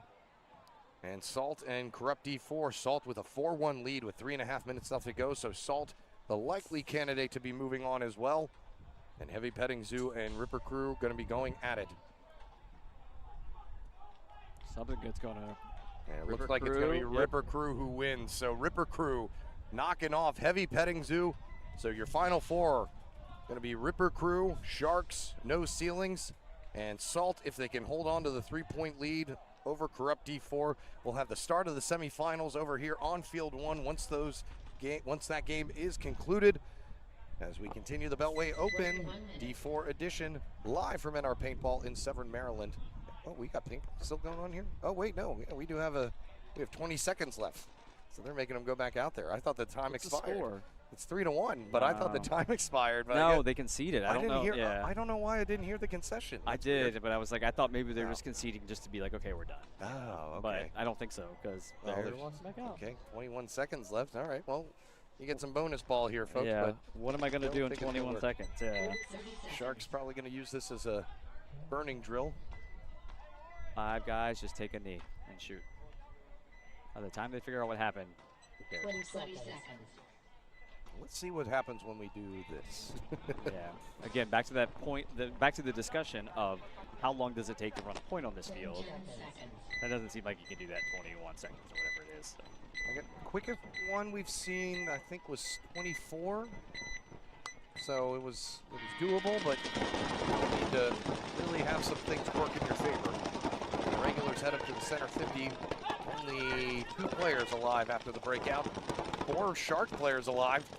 And a running player down the middle. Oh, he ran out of bounds. Almost gets close to the, well, he got shot beforehand okay. anyway. I didn't see that. I thought he actually made it. He just ran out of bounds, man. If he thought he was trying to hit the buzzer. So our regulars taking some with them, but not able to finish things out as they will go down to Sharks. Like I said, Sharks, No Ceilings, and Ripper Crew moving on. Salt, the likely candidate if they can finish off Corrupt D4 on D2 on Field 2. But until then, we will be taking a break here, and we will be back here with the semifinals for the D4 edition of the Beltway Open. Eric and Josh, back in a moment, people. Don't be going anywhere.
River Crew, you were in away pit 2.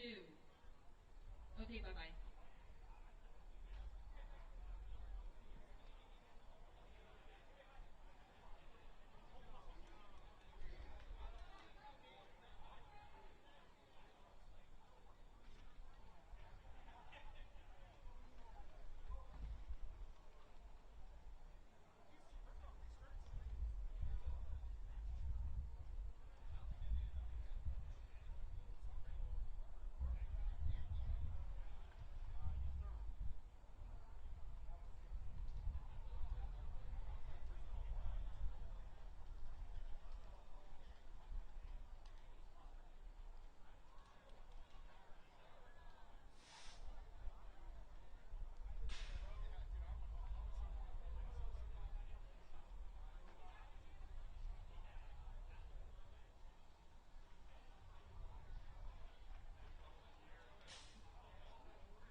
right here. What are you gonna do? Come on. You see right here, and you can get back in. You're blocked out by that fucking brick. No, I know. This is me. They were dropping both sides of the boat and put me in from the beginning. But that's what I'm saying, because you can. You're fucking blocked. Unless you're shooting over top the brick at the sides.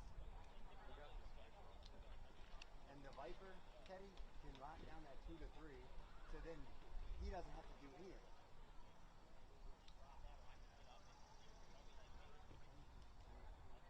I think really somebody should go to that tower and fucking just stay there. That's what we're gonna do. But we probably don't have a Viper for him.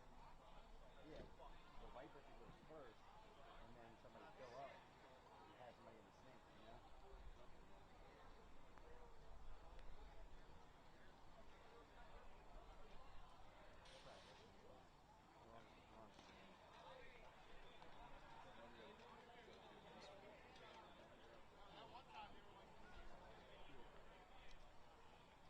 gotta get you the names.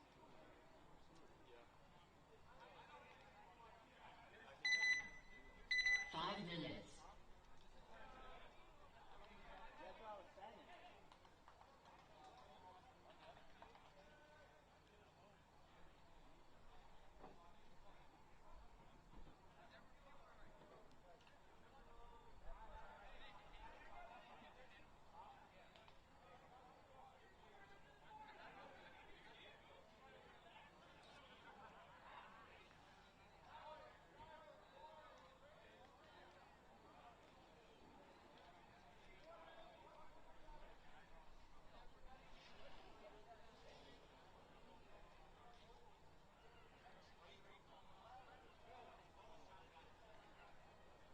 He's one of the snake or the god or what? Oh, into the actual snake. Okay. So what I was doing is this, like come off the box. Yeah, coming off the box. I pull up, 4 minutes. shooting on the outside of it. Yeah. Just as soon as I get my left ankle pressed in, just to that little fucking gap. Between the lane blocker and the god. Shoot at the guard, and then I step in. Just I got it. Yeah. So shooting at that field, I fucking took it down. I was at 275. As soon as I went above 275, I kept bringing it back down. So from what I understand, the money is running that.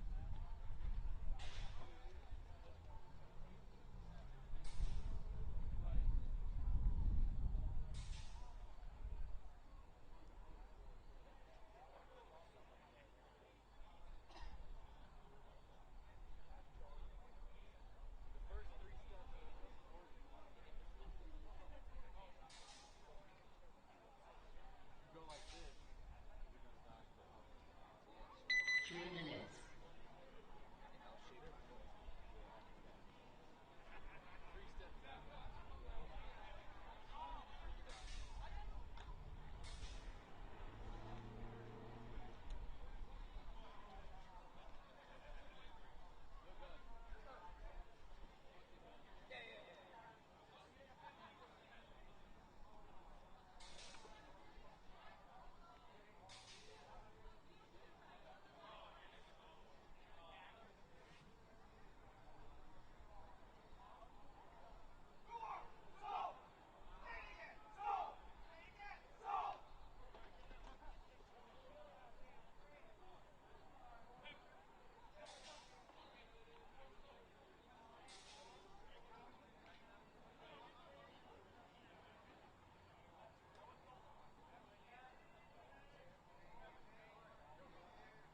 Two minutes.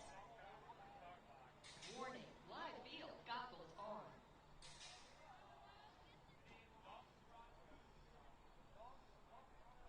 Warning, live field, goggles on.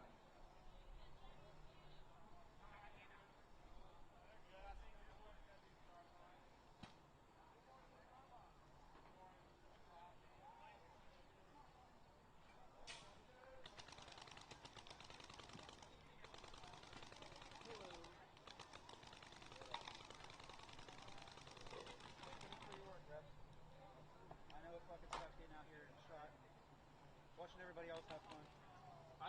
say something about the shot thing, but I'm not gonna jinx myself yet. I am refusing to jinx myself. Hey, I'll do it for you. Hey, at least you didn't get shot in the dick. Yeah. 1 minute. Hey, boys. Hype it up.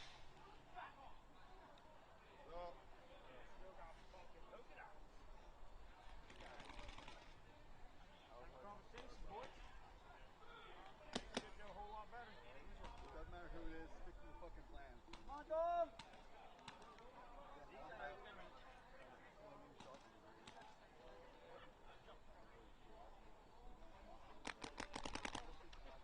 30 seconds.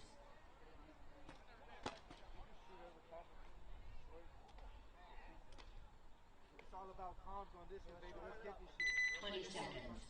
What's up, boys? So here we go. Start of the semifinals. No ceilings. Going to be taking on Salt to start things off. 10 seconds. Ripper Crew will be going up against Sharks.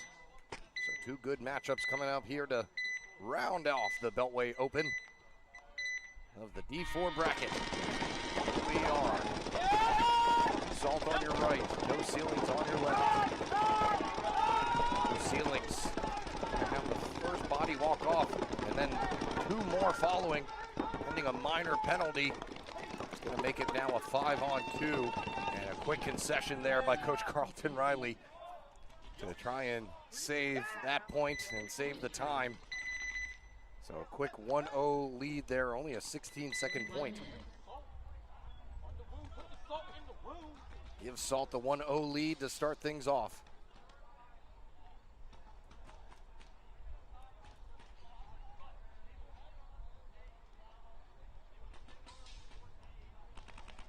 So yeah, good burn there, and Cruz kind of got stuck in the center there. Not sure if there was some miscommunication in the box that may have caused some confusion. 30 seconds. And all said and done, Salt were able to get a good burn and then a minor penalty assessed on a no ceilings player on the snake 5 side, seconds. causing the quick concession. So here come Ripper Crew, playing good ball all day. Did some work over there on field 2 to make it to the spot. They'll be going up against Sharks, who have been the most consistent squad all morning and afternoon. Not necessarily getting any big kills or making big moves or being hyper aggressive, just not getting shot. And that's kind of how Regulators won the D3 tournament yesterday. Just stay alive long enough on this field. You can wait teams out, especially if you have the early lead or something. You can grind things out and end up on top when all is said and done. So Ripper Crew probably aware of that. They try and slow play Sharks to start things off. Sharks gonna head on up to the center brick with Muchler grabbing that position and staying snake way. Crenshaw furthest up for Ripper Crew in the center carbon stand-up. And nobody walking off after the burn, so he thinks this may be a long one.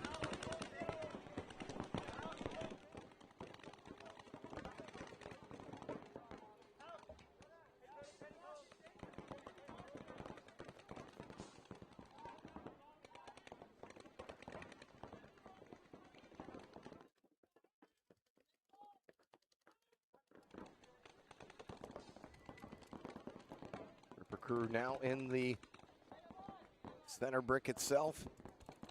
And Sharks yelling, stay alive. That has been the key all day for them. And the first kill is going to come from the Ripper Crew side over there on the Doritos, as Crenshaw now going to try and use that as an opportunity to get into the diamond. He's not going to make it. Slap to the table from Coach Craig. As now there's a 2-body, make that a 3-body disadvantage for Ripper Crew. The Sharks are just hanging in there strong.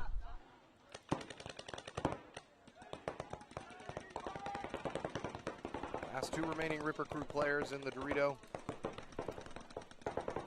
See, knowing anything about Sharks, they're not going to move here, so once it gets down to a 5-on-2, I probably would have toweled it, and that's what Coach is looking at right now. He's got the towel key in his hand. He may try and see if they can squeeze a kill out of here, and they are going to do so. Has a nice wrap shot there. Takes out Muchler. So now a 4-on-2 here. With, I think that's Ryan Simmons, who just came out to the snake corner. Greg gonna let his guys try and figure this out. First point of the match, so time not of the utmost importance, but we're already down to the 7-minute mark. Like I said, I could see Sharks just hanging out in their back four line for as long as they need to be.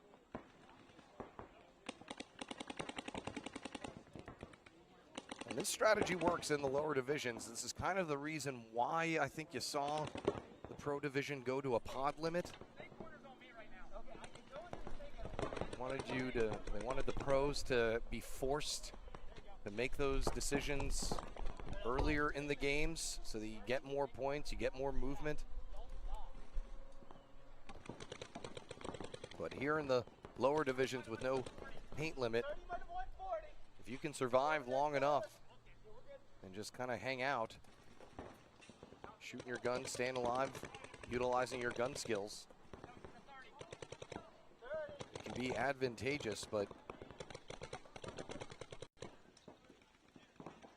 got to do the hard part first, which is staying alive. And that's what Sharks have done all day. Craig no longer near the towel button, so he's just going to see where this thing falls. Ripper Crew moving up on the Dorito side. So they are trying to go after him. And now they're in the 50 Dorito side wedge. Sharks with a 2-body advantage, still hanging all pretty much in the back.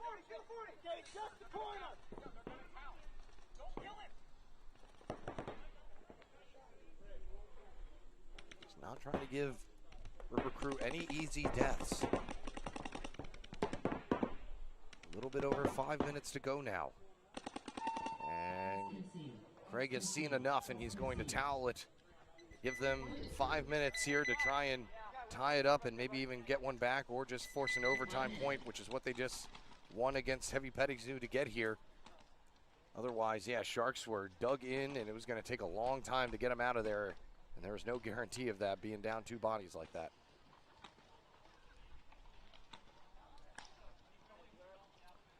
So here comes Salt again, who took the first one against No Ceilings in, 16 seconds. Completely the opposite of the point we just saw. No Ceilings lost one off the break and then had a minor penalty assessed in the first 10 seconds. 20 seconds. No Ceilings decided to just do it again and just pretend like they're just starting down 1 instead of starting 0-0. 10 seconds. So here we go, let's do it again. Salt, see if they can replicate that fantastic burn that they had at the first point. It's actually Salt losing one off the break this time. Out of the center going to that can. No Ceilings heading on up into the center. Or Dorito side. Lay down brick. Maybe looking to use that as a landing, launching pad into the Dorito 4. The 5-on-4 continues here.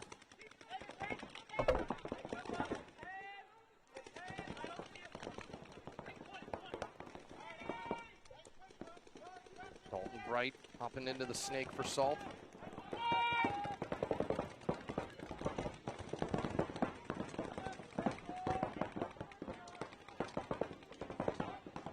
Cruz hops up into the center.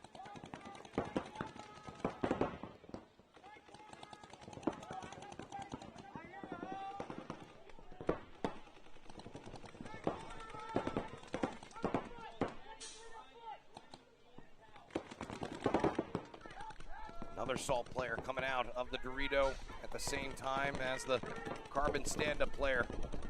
Joseph Chrisman not happy about the couple extra he catches in the back on his way off the field. As Dalton Bright is gonna get shot out, turn this now into a 4-on-1. Or make that a 5-on-1, excuse me. And he's not gonna last long.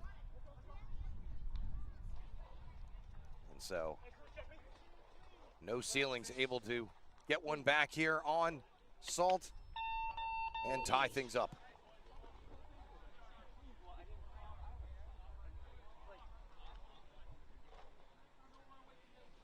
Point approved. 1 minute.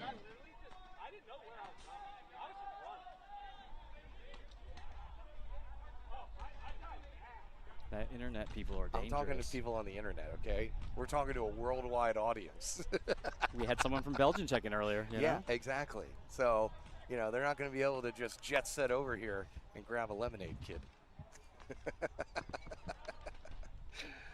Adorable. We got a lemonade stand set up here, selling cookies and very good lemonade. 30 seconds. They got me for $10 yesterday. Well, they're trying to raise No, money I for the did. baseball team. That's what I got a lemonade and some cookies. Gave him $10. I figure we're already spending money on this stupid stuff. Why wouldn't we want to? This is buy the some stupidest. Yep, the stupidest. At least I get a cookie out of it. No cookies in paintball. Only for winter. So just a little bit over 5 minutes left to go in this one. Sharks staying with that strategy of just staying alive the longest, forcing teams to make decisions. Brenshaw's gun's not on the way up there, but Rookie mistake. Now he's having a loader issue. Looks like our air wasn't on. One of those things. Ripper's going to get over here. They're into the diamond already. Maydan making the 50 snake off the break, and they do shoot a Sharks player to make it a 5-on-4. Big run there for Ripper crew to take the snake corner to back up the player Maydan here in the diamond. Sharks are in their normal kind of spots there to hold it down. Pocket Here's a play. big run up the center by the Sharks, but Maydan making easy work as he came up the center. Not sure if he knew how far up the snake that he was necessarily. So now it's a 5-on-2 with Ripper Crew trying to reassert some dominance here. Make that a 5-on-1. Last player left for Sharks in the Dorito corner, right in the center of your He screen picks there. one off. He picks one off. Does manage to shoot one down the wire. Makes it a 4-on-1. Chum and Maydard, though. Maydan, excuse me, trying to see who will get him first. And that is going to tie things up here as we head into the 3.5 minutes left, or just a little bit over 3.5 minutes left here in this match. Point approved. It's probably the best way to play Ripper Crew is just trying to get at them fast before they're able to establish those lanes and settle into the game. You mean Sharks, you're saying? Oh, Sharks, Yeah, excuse me, yeah.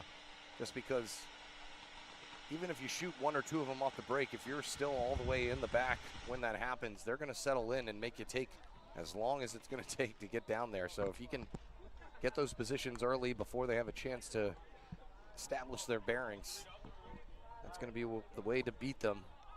So we'll see if they're able to replicate that. Things are all tied up now in both matches.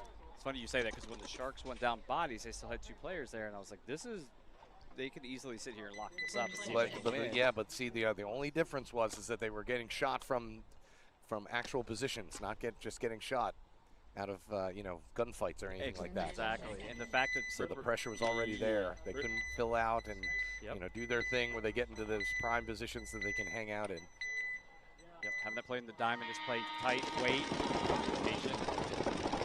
Actually had to talk to Cruz actually with no ceiling before I came up here as well. Just kind of talk about his play and stuff like that. Don't just take a breath, man. Once in a while. Take a second. Smell the roses. Yeah. It's not as long as he thinks it is when he's up there in the 50, or something like that. Or there 40 or wherever he gets up. If he ends up in some weird spots. And I mean that. Both teams 5 up. Pretty mirrored up in the positions too as far as pushing up the center. squared up in score as well. This one all tied up at 1 apiece. 7.5 minutes to play here. Salt trying to get back into the top spot. They just bounce out to the Dorito 3 from the juice box and take the snake as well. So Salt's on the move here. No ceilings know they got to get going, but he's not going to make it out to that Dorito side. So they may have lost the race as Cruz gets shot out of the center as well. Now it's going to all depend on these back 3 bunkers to hold off Salt.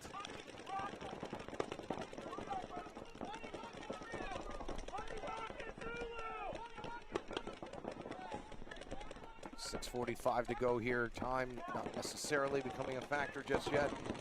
No ceiling, but I think I run Cruz to the corner and try to get him there right off the jump. The snake side corner and have him go up this time. He's fast enough, you can get to that corner, and then he just, it's a smaller bump to get into the snake.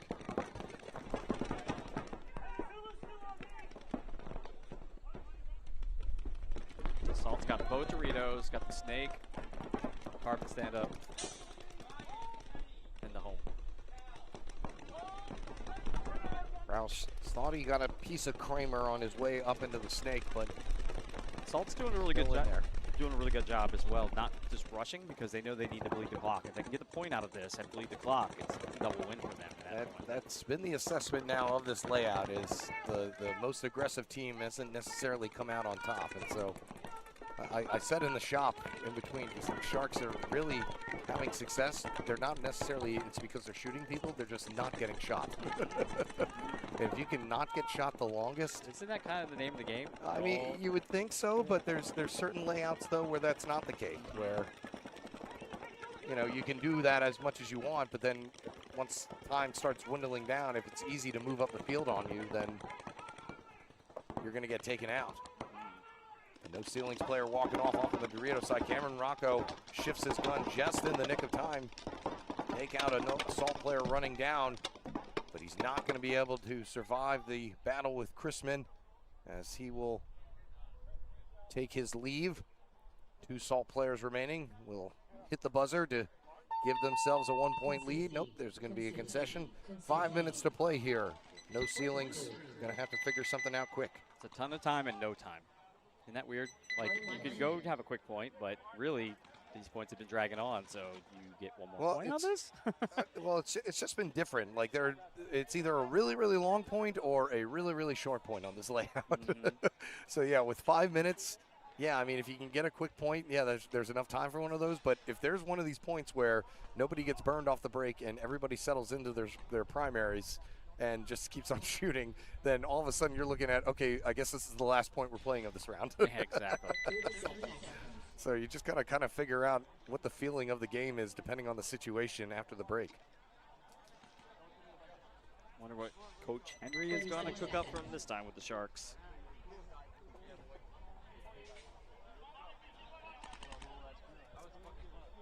I do like what you're doing with the place, by the way. Really, really like what you're doing with the Just place. doing some redecorating. I love it. Absolutely love it. Move breaking out. Sharks are going to go up the middle. They're going to lose that first play. Oh, he got bounced and then he got shot. 2 players. Sharks is getting beat down right now. 3 players. My goodness. Epic burn there by Ripper Crew. They do lose one off the back end. So it was a 4-on-2, but they are swarming over here in the snake. And it's now a 4-on-1. Coach Henry Sense having to do the only early towel of the day for him. As Ripper Crew were dialed in on that one, to say the least. We've got to reset and go again.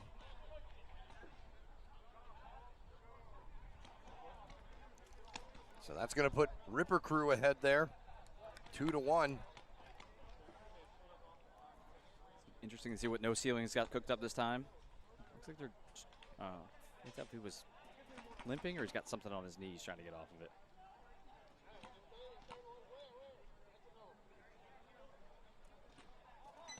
Seconds. 3.5 minutes left to go in the Ripper Crew Sharks game. 5 minutes left in this one. No ceilings and Salt. Salt out ahead. Salt's got to hustle. Took a little longer to get out there. They got a timeout. I think. I didn't hear him call a timeout. So 10 seconds.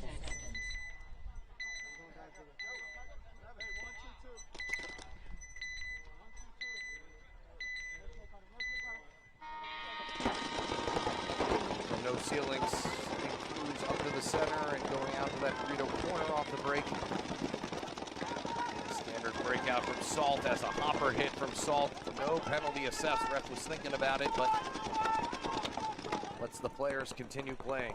As Chrisman now comes up into the D2. So another one walking off out of the center for Salt.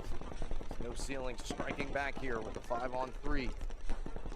4.5 minutes left. Got enough time here if they can finish this thing off quick enough to try and win this thing in regulation time instead of having to force another overtime. Well, I'd say another.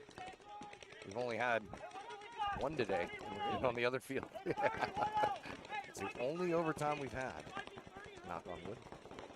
Cruz needs to look to the other side here, see if he can get a little piece of Chrisman in that Dorito, because I think it's the only thing holding them from just really opening this game up. Good move there for no ceilings to take Dorito 3, but Chrisman's going to answer taking Dorito 3 as well for Salt. So they're matching them on the Dorito side despite being down on bodies. Oh, they just took out the carbon, so Salt's going to lose another player. Leave just Chrisman in the D3 and another player in the home bunker. Cussler walking out of the center. Chrisman shooting at Cantrell, who stops in just the nick of time, asking for a quick checkaroo before he starts moving up. Cruz may have bit off more than he can chew as well. Chrisman gets Cantrell. We get the game stopped. And I think the judge may have accidentally hit the buzzer. So we'll see what happens here.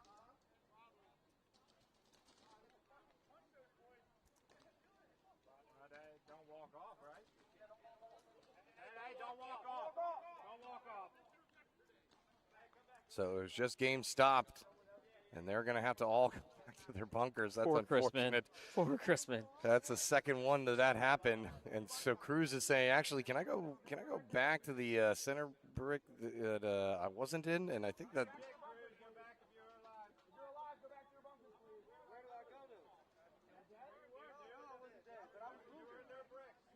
Cruz saying that he was moving. Cruz said he was moving back to his brick, and the ref saying, no, you don't. So Cruz not happy about that, and yeah, that's unfortunate. I mean, the ref didn't mean to do it, and he was getting down to try and check a player, and then the button got hit. Cruz announcing, everyone knows where the fuck he's at. Yeah. Not the best spot to be in for a technical restart.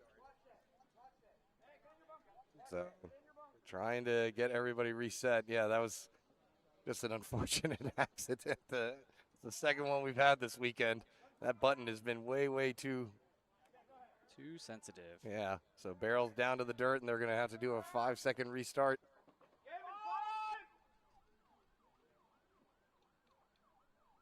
So here we go.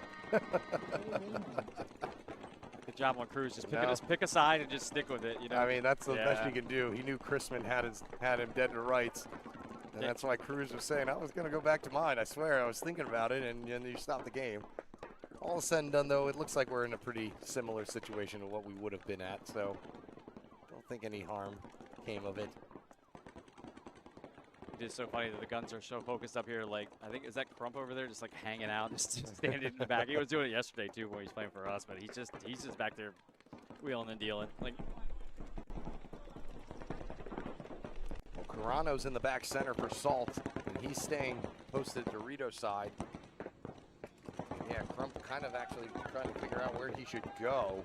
I think he should have went up the center and took the wedge to support Cruz. Actually, that's where I would have had him, because you think he can make the run. You just have to watch Chrisman in that last little second before he gets to the wedge. Carano staying dedicated to that Dorito side, trying to protect Chrisman, trying to protect this 1-point lead. I don't know if Cruz is tall enough to stand up and shoot over top the brick, maybe. Just From the side, yeah, that's a hard order, because there's a big bubble in the middle, but Chrisman gets shot, taking a peek out down the wire. That's going to leave Carano all by himself now in the back center.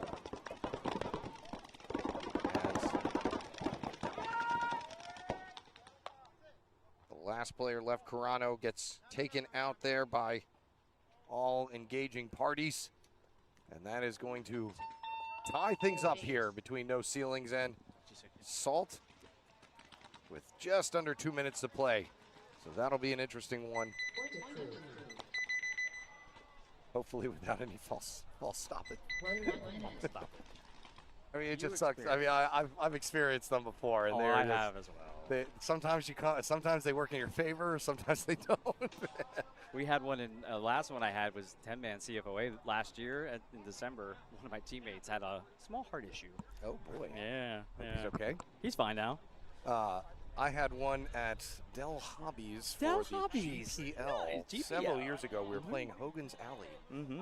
and they had a stoppage. I think that somebody's mask came off. I don't remember exactly, but I was in the center 50 of a pretty big bunker, and I had one of my teammates whisper to me that somebody was on the opposite side. So when we had a restart, what do you think my first move was? Knock, knock. I decided to bunker him and then hop right back into the side that I was on without taking any heat whatsoever. So like I said, they can work in your favor, but they can work against you as well. Sharks a little bit concerned breakup, but did make the run for the Doritos control. Ripper Crew's going to lose their Doritos I can. 3:20 to go here. Ripper Crew going to drop body. Can Ripper Crew out-shark the Sharks? Shark. Trying to just hold on to this lead here. Sharks or sharks with laser beams? That's our second Dr. Evil reference for this weekend. I dropped a number 2 yesterday. Well, did you really drop a number 2, or did you just kind of Well, drop yeah, it? I guess great. Yeah. Taken out of context, son of a. Praising. Good God, what did I just do? That's what happens. You put a dumb marine up here. No, you're not dumb. You're the one who called it out. I just said it. Gruenberg walking off for Ripper Crew. Ripper Crew trying to make Sharks come and get them. Good move there for Ripper Crew to take the Dorito 1 with the bigger Dorito on the back to mirror up the Shark. Shark had the Dorito 1 as well. Zach Ponitz checking in, saying that looks like the guys were missing him. Yes, we missed you, Zach. A lot of people asking for you, bud, for real. Like, they were like, hey, where's Ponitz? What's your deal, bro? No, this Ponitz, he got some things going on. It's cool. Another kill coming off for Ripper Crew. Gives Sharks a true body advantage. See if Ripper Crew can. Sharks talking through the problems right now. They're both discussing, and going to lose a home player. Yeah, a little bit too much talking going on in the back center there. Yeah. Skylar Steiner going to be taking the walk now. That poor Sharks. That brick is not that big, guys. You can't double up there for forever, especially as the guys get wide to the Doritos. You're going to get pinched. Move up to Dorito 3 for Sharks. Both teams move to Dorito 3. Simultaneously. Or no, yeah, Dorito 3, yep. Then Dorito 4 for Ripper Crew. Try to get the crossfield shot. That Maydan making the bump to Crenshaw with a crucial move here into the 50 diamond, and that's going to really slow things down on the Dorito side, which is a good thing because Ripper Crew are going to lose their Dorito presence. It's out to 3-on-2 in favor of the Sharks. Might be a 4-on-2. Can't see if there's a I think it's a 4-on-2, yep. It is a 4-on-2. So Sharks putting a lot of heat over here on Crenshaw. Also trying to shoot out his back support player to get the 60-second call.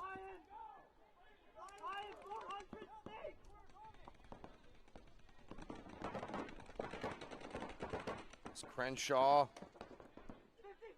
and Simmons trying to hold him off. Crenshaw gets a kill across the way. He's got to tuck in, though, as the Sharks player coming up the center thinks he can see an edge. Here comes a hop over the diamond to Jake out Crenshaw. He's going to somersault into the snake. What a move there. He springs right back up to battle him down the wire. My goodness. I hope you clipped that, Alex. Yes, we did.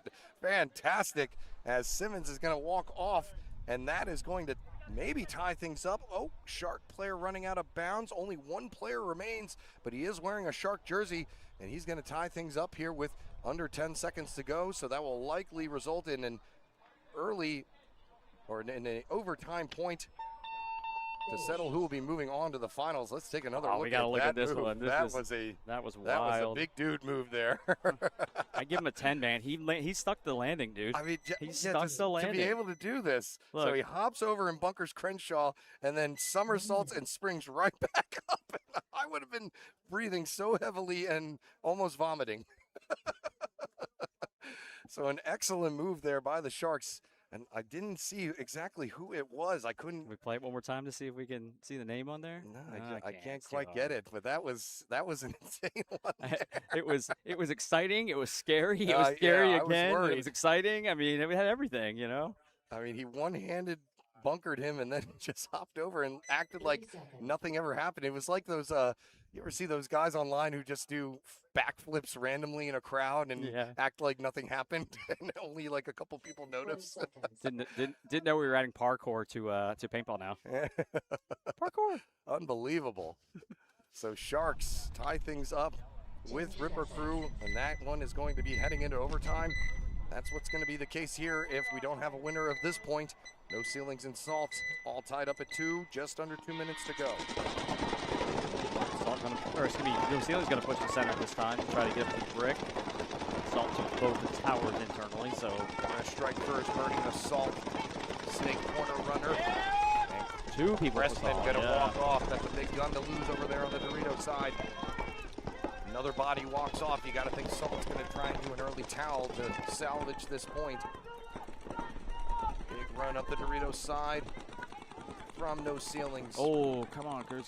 You're better than that, man. Cruz getting a little overzealous in the center, and Cameron Rocco with an uncharacteristically early death evens this thing up at 3 apiece. Meanwhile, Roderson tried making a run to the 50 diamond. He gets taken out. So now it's a 3-on-2 with No Ceilings coming through the center, blasting out the center player He gave him a for cut. Salt. Yeah, that was the perfect amount of shots not to get called on an overshooting penalty. 60-second call here. It's a 2-on-1 in favor of No Ceilings. Can they figure it out in time? Got him. Salt player Got going it. to move I on heard over it. to the Dorito side and get himself shot. That was Carano again. And Salt forced to concede to try and save this 47-second point here to tie things up and send them into overtime. So you were talking about no overtime points, and here we are. Here we are. We might have 2, but we're going to burn off the clock here to go into it directly into a 5-minute overtime to determine our finals entrant between these two squads. I mean, Sharks have had a couple of just dandy moves, so I think that the headband will be going to them, and they can decide who of their 2 dandy players will be receiving it. Because whether it was the big run down the Dorito side to hit the buzzer before shooting anyone in a 3-on-1, or doing a parkour Simone Biles over the snake. I've never seen anything like that. I just want to see when he landed and be like, do the hands up like a huh? Still holding. It's a great movie. Old school. That's how you debate. That's how you debate. So 1-minute break here. Having the finals coming up after this. Please use this downtime to kind of look ahead. What we got coming up for you for the NRPL. This is the second to last Xball event. We have another one coming up October 3rd and 4th, the War with Paint Championship. And then the final event of the year will be a 5-man event for the Paint Wars Championship for the NRPL. So 2 more events coming at you to round out this 2026 season. It's been a fun one for sure, to say the least. 10 seconds. And hopefully we'll all coalesce at World Cup again to bring it all home for another fine year of paintball. All right, here we go. Sharks on your left, Ripper Crew on your right. Winner moving on into the finals. No winner means one-on-ones. Crenshaw taking a walk out, but then decides the better of it. He's going to hop back in, and he's still alive. Ooh, Shark did too. Yeah, dropping another player out of the snake. The other thing is Ripper Crew's in the middle here. They're kind of stuck. So if Sharks can get wide now, they can get back to their normal game plan and just pinch them out. Calvin York taking the walk from the Dorito side for Ripper Crew. Leaves us in a 5-on-3 in favor of Sharks. Can't quite see their 5th player at the moment. It's in the can or in the tower. One in the can, one in the home, one in the Oh, there are Aztec. 2 in the home, actually. Ah. I see the edge, the very, very narrow edge of his path. So that's where the 5th player I remains. don't like that. He needs to get out of it. Oh, wait. No, he was in the Doritos. Oh, yeah, there we go. Okay. Yeah, gotcha. call me a liar. I didn't know you said Doritos. I didn't hear that. I was trying to find bodies. Well, now he's gone. So Well, are you this happy? is why I said get out of. Penalty. No penalty assessed. It's going to be just a Sharks player walking off. So now we're all even. No. They pulled a penalty. They pulled a body over there. Okay. You're calling me a liar. Oh, okay, yeah. Well, I don't know who how's that it ref feel? was. Yeah. How's it feel? Yeah. Feels pretty good. So 3-on-3 here as Ripper Crew are able to get it back even. In this overtime point in the semifinals. 3.5 minutes left to go here. And it's going to be Ripper Crew dropping the next body. Crucial kill there by the Sharks. Makes this a 3-on-2. Ripper Crew need a kill and need one now. But Sharks looking to pounce. Wrapping in the snake. Able to shoot out Crenshaw. And I think that the snake corner player walked off already, and that is going to do it. So Sharks moving on into the finals to take on whoever wins between No Ceilings and Salt. Sharks are gonna win this whole thing. I'm calling it now. They are. It wouldn't be a bad bet there.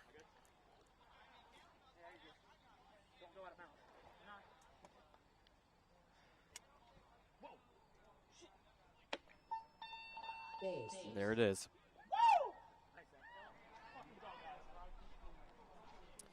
Just matchup-wise, and this has nothing to do with who's better or anything. 1 minute. If it's No Ceilings that they face in the finals, I think they might have a harder time.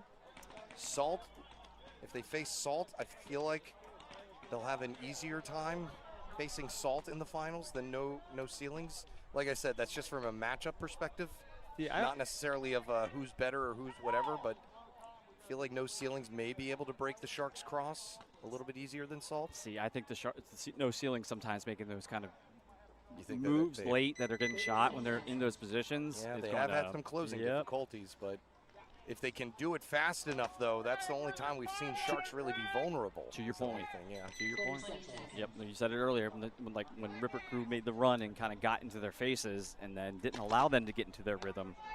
Yeah, that's different when, ball game. Yeah, that's when it's tough for them. So it'll be interesting. Either way, we still don't know who they'll be facing. No Ceilings has the lead right now with 47 seconds. Screen to watch is the one on your left in Salt. We burn from both sides. Garner any kills for either team.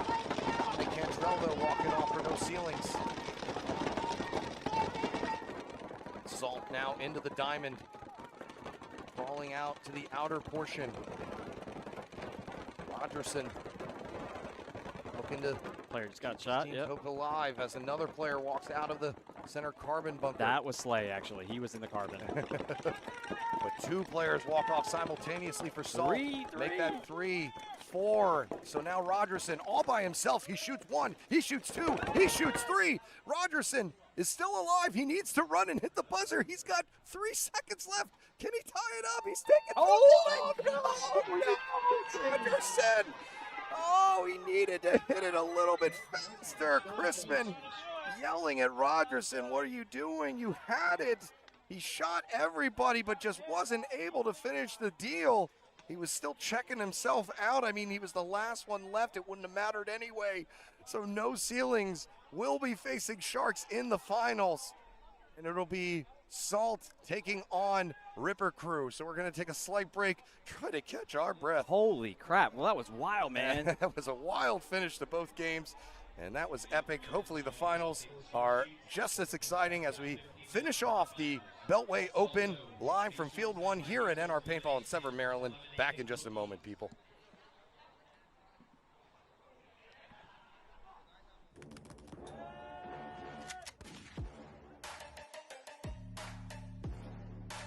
Check out Breakout now. Player position, heat mapping, multiple scouting report options. Breakouts, deaths, off-break, route mapping, St. Glennis, many more features.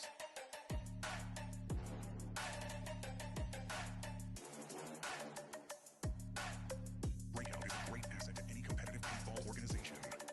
Assist with team planning, scouting reports to go over at team meetings, plan plays prior to events, draw up your own playbook. The best perk of all everything can be merged and shared with teammates and friends. Check it out now. BreakoutV2.net.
They have a heavy snake presence. Yeah, heavy. You guys can like get it in like 5. Facts. Just saying. I love the way you think. Well, if you want to help us do that, well, you're on the wrong side of the field. Yeah, they weren't helpful for that either. I tried. I was like, 30 seconds. I'm doing this one. Y'all did it. Hey, 2-1-2. No.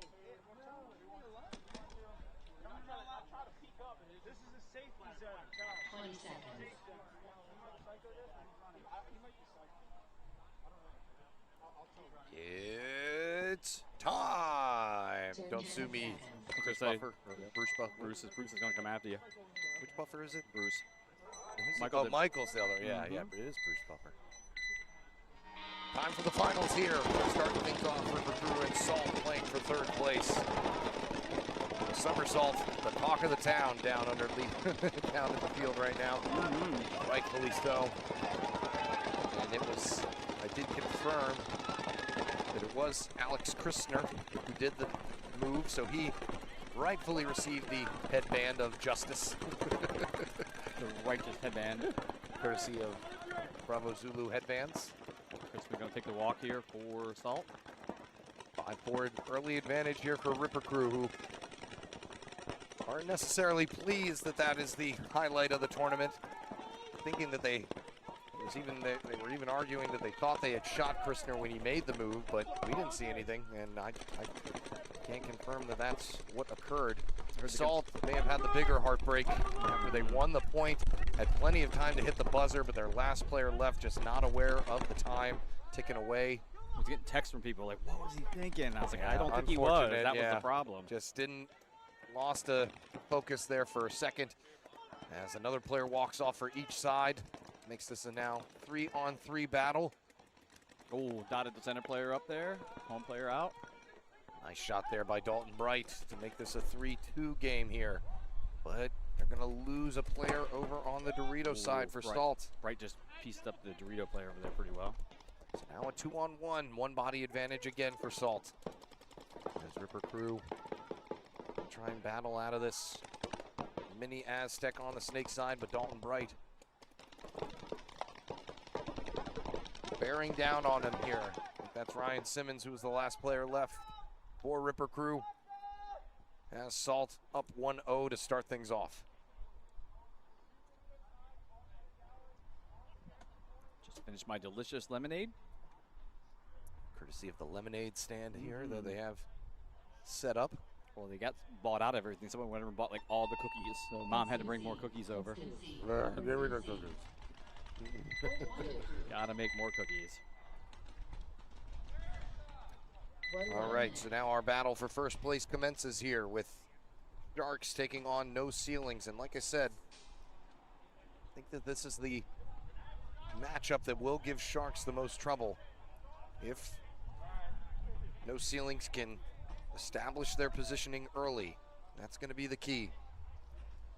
Expect No Ceilings to push the middle a little bit more because that's probably the safe place so you don't run into the Sharks' guns.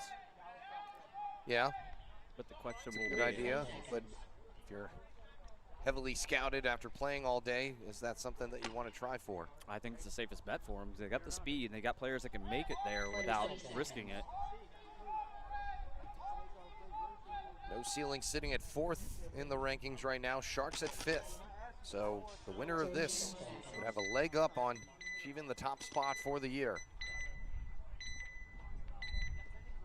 Sharks they're going to push up the middle here.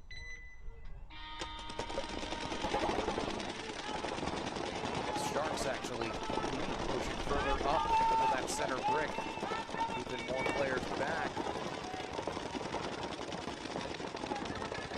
Ceilings calling out a kill, but Yeah, I don't see anybody coming off. I was saying too, like where did the bot? Did somebody in the Doritos over there, or Still 5-on-5 here. Sharks with 2 in the back center again. That's probably what's throwing you off.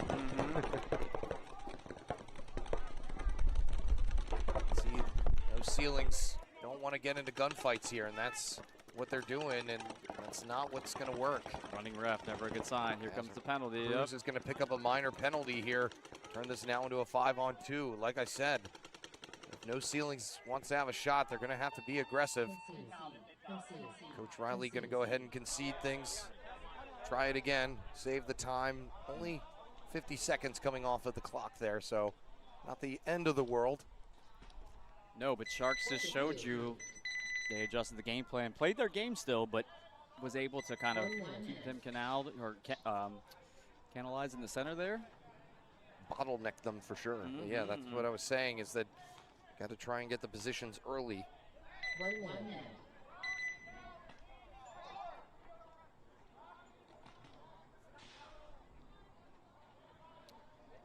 Going to get a bit of a brief pause here to blow up some bunkers.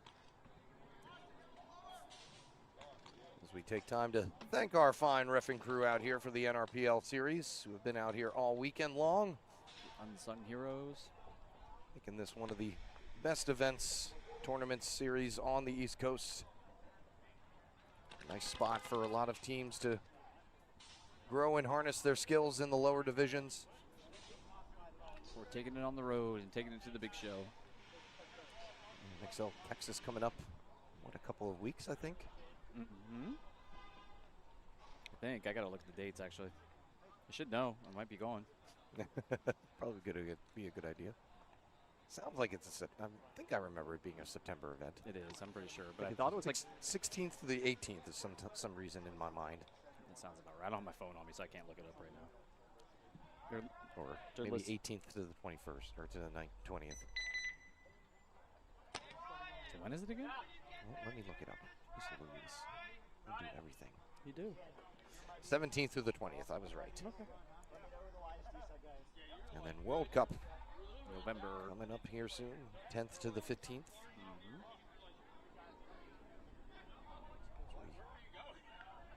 Round off another fine season of paintball. Went fast this year. I don't like it. I don't want summers to go fast. 30 seconds. Here we go, 30 seconds. Everybody kind of hanging in the shade for a second.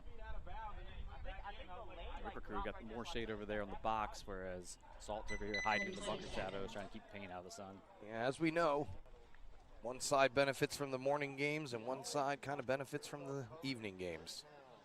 10 seconds. Yeah, but unlike Race to 2, at least they get to switch sides each point. Not like it gets lopsided because one team plays two sides.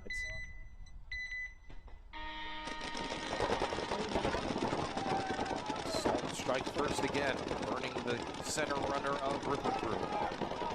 Great play from the Salt player in the carpet stand-up. He shot, stepped out and shot. He stepped back behind the home to continue the lane and then stepped into the carpet. Like basically took steps and got into his bunkers. A very good play on his part. Alvin York walking off on the Dorito side for Ripper Crew. Makes this now a 5-on-3 affair. Salt moseying up to the Dorito side juice box. Juice box. Grabbing themselves a drink. Another body walking off for Ripper Crew. Crenshaw taking the walk here. That's a big loss for them. He's been kind of their beat guy. Oh wow, look at this. Right, running all the way down from the Snake 1. Man, that was a good one. Finish off the last two bodies hanging out there in the center. Man, he just murked everybody. So Salt gonna hang tight and let Ripper Crew concede this. He had the gun painted in you. Really? Yeah. He wouldn't have done that. They said home. Think there's some controversy, maybe saying somebody shot him. I saw a shadow. I was like, Don't think it shadow was. looked way too relaxed and standing. I just think they're letting the clock dwindle down here, making Ripper Crew. No, there was some discussion before the Ripper Crew guys walked off. There was a little post jawing kind of thing going on, just a little. Not enough to draw a penalty. Ripper Crew do finally concede. 1-1. Put themselves in a 2-0 hole here. That's what No Ceilings is trying to avoid with Sharks. Still tons of time left in this one.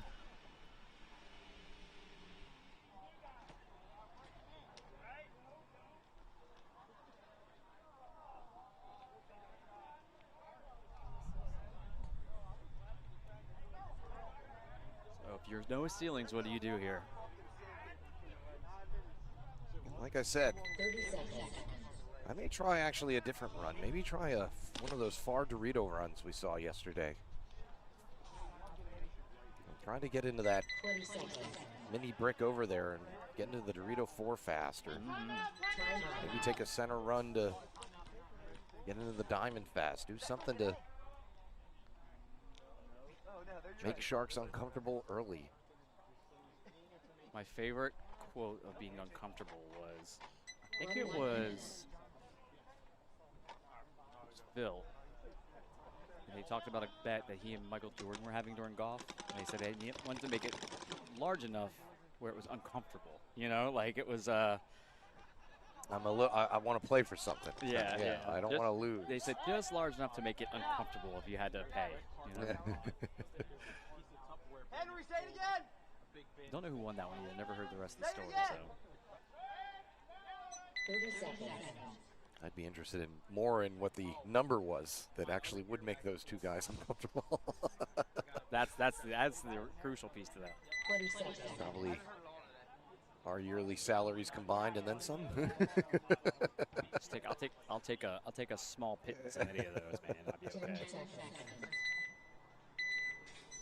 So no ceilings, got to figure something out here. And like I said, the answer may be just to try and run for it. They're doing some last-second adjustments in the box. Going to send a snake runner off the break and burn one up the center. So this is more of what they probably want to do as Cruz gets an early shot in on the deep-line stand-up. It looks like it may have bounced, though. Yeah, that is the case. Tough break there. No break there. Oh, yeah. But Cruz does get the kill down the wire with the Snake Phil player and gets a Shark player trying to get out of the home. So Cruz one-handedly trying to get his team back into the thick of it. I can't tell if he's got rub on his loader or he actually took a clip on the edge there, but Ref's been all over him the whole time. yeah, so. no, it's rub. Okay, I can see it a little better now. So a 5-on-2 here now. The last two Sharks in the D corner and the home. See Cruz trying to finish this one off. They're going to lose a player over there on the Dorito side. They're going to go to refill. This is where I was. This is why I like. We're talking to Cruz. Just told him, just take a breath, man. Just hold on a second. Don't run into it. Just They shoot out the home player. 4 Sharks, leaving only 1 left in the Dorito side corner. I think Krupp is going to try and run through on him to there it is. There's a shot. knock him out, and that will do it. So no ceilings, able to tie things back up, and that's what I was saying. That's the only way that they're going to be able to be successful here, is not letting Sharks get established, get into their bunkers, play their game. Got to make them, got to make them uncomfortable real early. Otherwise, it's going to be a tough sled to move against their laning and 1 minute. ability to stay alive for long, long points.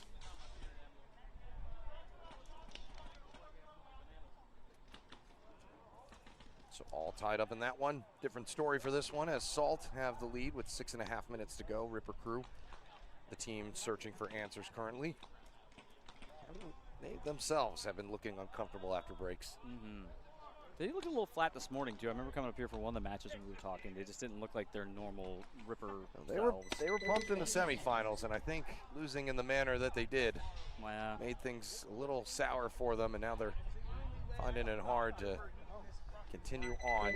And yeah, you know, I've played for 3rd and 4th. It's not sucks. easy. It It's sucks. not the fun part. Yeah, especially at national events, you're all pumped thinking you're going to go to the pro field, and then you're kind of put off as the unwanted stepchild off to the side. I once think you- I think the proper term for that is womp womp. yeah, it does stink. and also you're kind of thinking like, you know, I don't even know, you know, do we even need to do we need to do this? So, and this is new for Ripper Crew. This is going to be their first top 4 finish. So this is all about the growing pains of having to play these long tournaments, which are all one day. I mean, they're pretty much playing 3 days worth of paintball in a matter of 10 hours.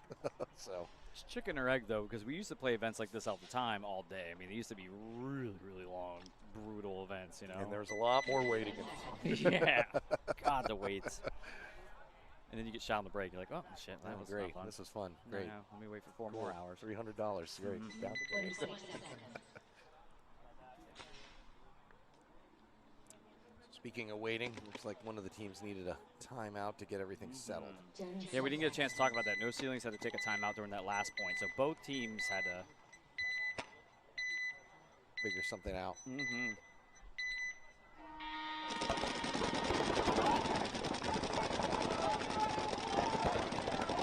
So Ripper Crew going to go ahead and send Maydan up to the diamond again.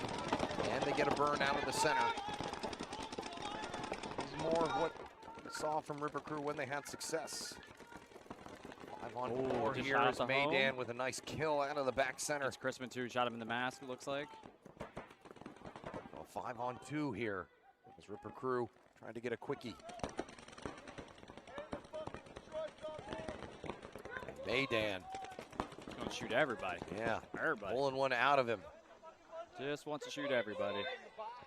So Maydan hasn't lost any intensity, that's for sure. Mm-hmm. Gets up into that 50 diamond right off the break and grabs himself, I think, 4 kills. Was the final count at least, yeah. So a 2-1 game there. 5:51 to play. Still plenty of time for them to grab another one from Salt. I think Salt just feels defeated, man. That's got. I couldn't. Yeah, and you want to talk about dichotomy? Yeah, Oh. that's another one that it's going to be tough to come back out after. It's a long knowing drive that you home. had what you needed in your hands and just saw him in the shop. Everybody giving him a pat on the back. It happens. Yeah. Just didn't assess the situation. For the amount of time, was checking himself. Obviously, that's a natural reaction to getting down to the box. You always take a look at yourself real quick.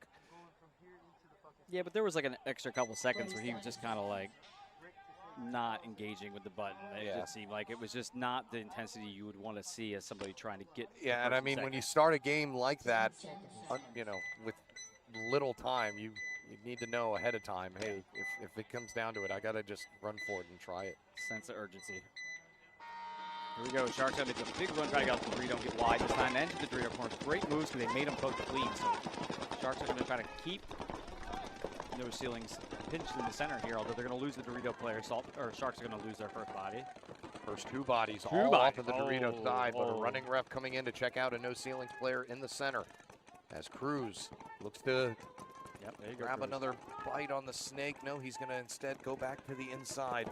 Probably a good idea. That Shark can is staying focused on this way, and it's a really small window, but that actually almost works in the can's favor because the window is so small that you don't see him until you cross a certain threshold. You got it. He can use the carbon stand up in the lane blocker there to just kind of bait him and then go, oh, he thinks he's safe, and then you're kind of getting settled into their side of the stake. That's one of those ones too. You can put a couple balls in the air, and he may just put his head out in front of it because he won't see it before they're on their way because of the two bunkers kind of masking the angle. 5-on-3 continues as Sharks look to lock things down here. Looks like Teddy is over there for no ceilings in the Dorito 2, although they're going to make the bump to Dorito 4. I can't see who the player is for no ceilings, so now they're in Dorito 4, Dorito 2, the home. And Cruz is here in the 50 diamond. 6.5 minutes to go. Sharks be fine to just hang out as Steiner takes a bounce. And that second one doesn't bounce. So a nice wrap shot there from the Dorito player of no ceilings. Makes this now a 4-on-2. Both corners occupied by Sharks. And he's going to make the bump over to Dorito, or the B side. Go ahead, yeah, excuse me. And Cruz dealing with the Dorito corner, keeping them from getting into their side, but while that's happening, Sharks are preoccupied with Cruz. Teddy is on their side of the field in the Doritos. He might have the Sharks players back all day over here on the snake corner. As Teddy's going to run down and bunker out the Dorito corner and bunker out the snake corner. Realizing what's going on, Henry Sens has seen enough. Things tied up here with 5.5 minutes to go. Great job by Cruz that time, being patient. He just kind of held out there, let the guns come at him. He could have easily gotten himself shot trying to go into their side too quickly. No, it's funny. I had to talk with him earlier today about that. He said, hey, man, just take a breath, dude. Let your other guys do the work on the Dorito side, and look what Teddy did. Nobody was paying attention. Next thing you know, he goes down and just shoots everybody. And that's what's been key on this snake, is using it either as a distraction or closing, but it really hasn't been the catalyst, this snake side, but it's been a factor. Obviously, it's a snake. Yeah, I kind of like that kind of snake though, because you got to get into it, you got to fight to get into it, and then it's just not a free ride. And it's, and it's different because then it doesn't mean that you're going to have success just because you have a really, really, really good snake player. Yeah, it's because he's fast and little. Yeah, and is able to get to your side really, really quickly. I was saying it in the shop. This is a heavy, heavy gun skill field. And that's I mean, it's almost like a hyperball field, Mhm. the way that it's, Good point. it's set up. It is a good point. They're almost left early. Oh, did he get him? Did he get him? Crenshaw is hanging out in the back of the diamond, needs to keep on crawling or else he's going to get hit. We've got a minor penalty, 2 minor penalties thrown. Maybe just the same penalty and yet another minor penalty.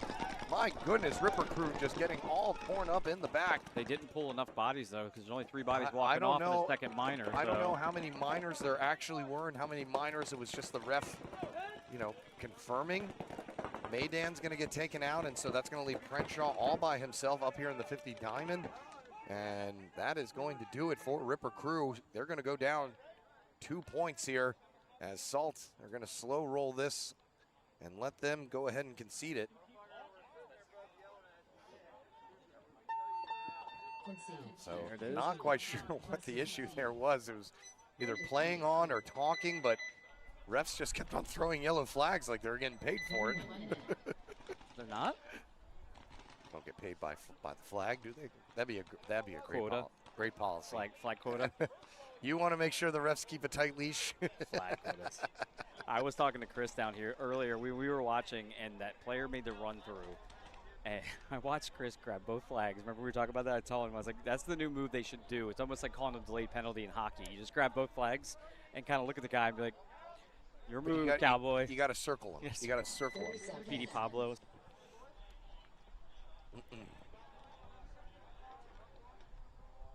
Yep, little Petey Pablo. Spin around their head like a helicopter. 30 seconds. But it was just funny when he's just looking at him. It's like he had 3 choices. It's like you could either be okay, you could be a minor if you didn't know, but if you got shot, I'm throwing this red flag as fast as I can. It's coming. It's coming. He drew down on him. I think we need to implement like a light system where all of a sudden everything turns yellow or red. That would be cool. Sharks going to lose the first body again, going up to the center brick. 5-4 advantage here for No Ceiling with a 1-point lead. This is uncharted waters for the Sharks, pun intended, as they have not been down any game so far, so we'll have to get a look at their comeback ability here. There's There's any shoes team on the that other can do foot. it. I'm telling you, the Sharks are them. They can do it. You don't get frazzled, you know. I don't, like I said, I don't, not diminishing any capabilities, but just, you know how it is when you're playing a tournament and you find yourself in a unusual situation that you haven't been in all tournament. It can kind of throw itchy. you. It's called like itchy. Just like, oh, this is weird. This is different. Like, yeah, you have a routine coming out of the shower if you do things backward. So you forget to put deodorant on. Speaking of which, Yeah, I mean to talk to you. good thing there's a breeze up here. Mm-hmm. Still 5 alive for No Ceilings as they take the Dorito corner and the mini brick on the Dorito side. Sounds like another ref calling out a snake corner. Yeah, it looks like Lucky you didn't get a penalty on that one because they called it. I think he was asking if it had broken or not, so fair question on Fair the question. visor. Yep. So 4-on-4s, things evened up, but No Ceilings still holding tight. 4 minutes to go as another Sharks player walks off. They've got to tighten up back there. Lauren Gotta tighten Messner up. coming off out of the back center. Makes this a 4-on-3, though I can't see the third body for the Sharks. Is there somebody in the Doritos? There's a Dorito 2. Okay, yeah, he is in the pesky Dorito too. Yeah, So Dorito 2. They got the snake corner as well as they've got the center brick. The center brick, if I was a center brick, I'd actually have him switch to the D side to keep that move from bouncing. I don't know. It's a tough call when you're up that far away from everybody. You may even think, actually, what I need to do is push forward and just cause some disruption to leave my teammates with a Yeah. winnable situation. He's got a good move, so he could probably make it to the center wedge, the stand-up wedge. Yeah, if he can check in that Dorito 2, who may be having some gun trouble, because Crump is looking down a lot, trying to figure out something. Yeah, I don't know if Yeah, Gun he's shut down in down, the or- hopper. Yeah, he's taking the hopper off, so now's the time to move if he wants to do it, but I don't think he's going to. This is what I'm talking about here. If Sharks are down a body and down a point with 3 minutes to go, they're going to have to force the issue. Are they prepared to do another that? Sharks player walking off. Yeah, Dorito Grady side. Benson coming out on the Dorito side. Makes this now a 4-on-2, No Ceilings. Outlasting Sharks. See how long Coach Henry Sense wants to let this one happen on.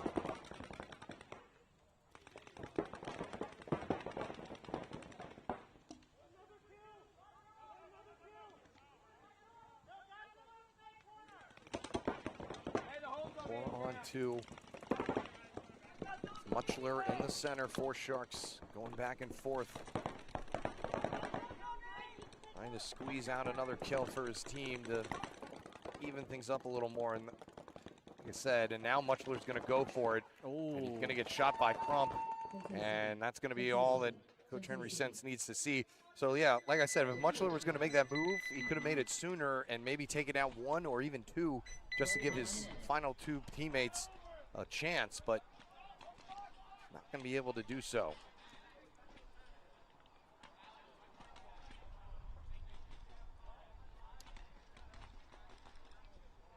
So a 3-1 game, or 4-2 game, excuse me, for No Ceilings, who have to be feeling good at where they're at right now.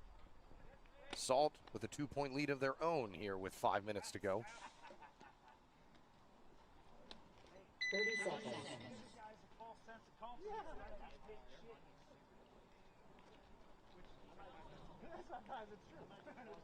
The crew can get it back together here, kind of get their heads on straight.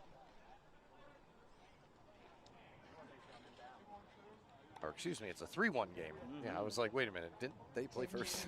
Yeah. So same score for both ones. Little bit more time left in this one. 5 minutes to go. Salt. To finish things off here. Moving with the crew to take that center pivot, the center wedge, try to chop the pin down, see if you can get Crispin in there. He's going to hop to their side of the brick. And he's going to run on through and mutual with the brick there. Not happy that he Gun didn't shoot. Gun did not shoot. That is super unfortunate. Had that happened to me before as well.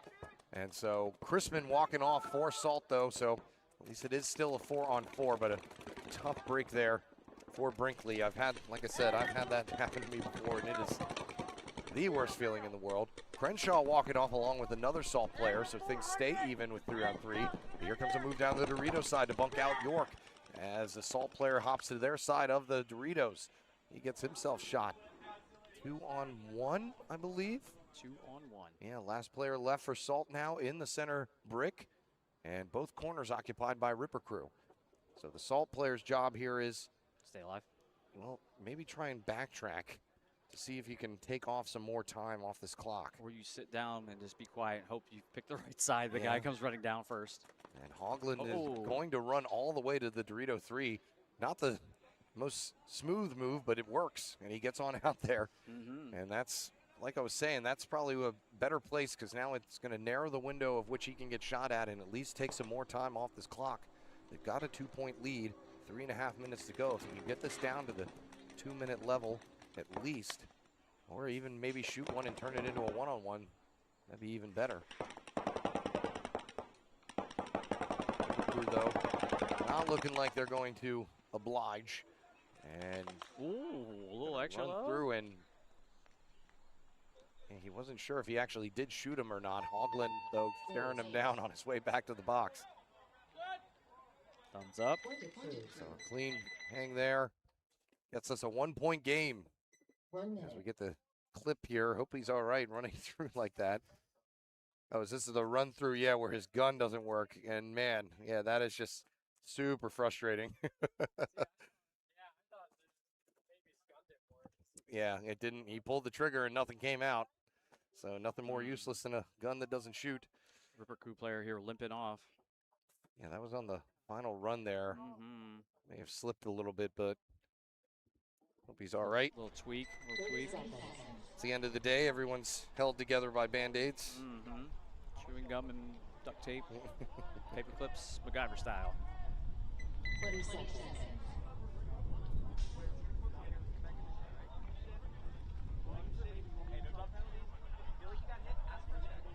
10 seconds. 10 seconds.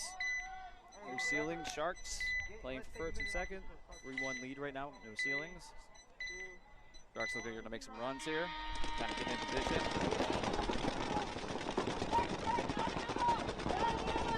Sharks go up gut.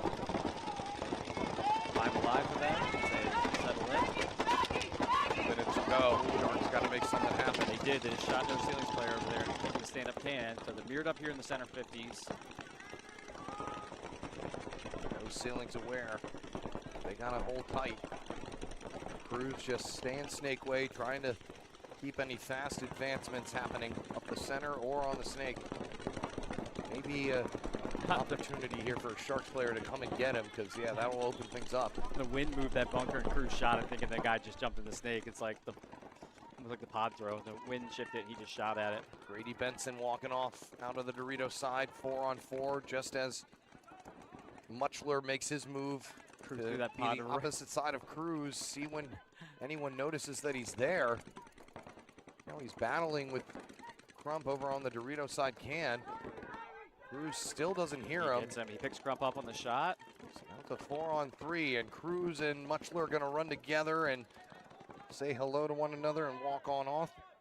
Turns this into a 3-on-2, make that a 3-on-1 as we get the 60-second call. Cameron Rocco just going to try and kill as much time on this clock as he can, but it's not going to be much as Sharks are down on their side of the field in the Doritos.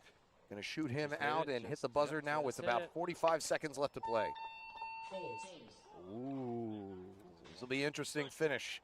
And Sharks do it in 45 seconds to force the overtime for first and second.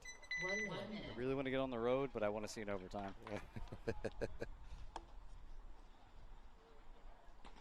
Want the most interesting of finishes. You're already out here. What's the difference? Yeah. It's an hour either way. Still 3 minutes to play here between Salt and Ripper Crew. 1-point game. Winner trying to go home with some prize. 30 seconds. That's the worst thing about playing for that third and fourth. You're like, okay, we're either going to be feast or famine here. We're either going to get a big check or I think you're playing with house money, but you're not actually. Now, first and second, different ball. 10 seconds.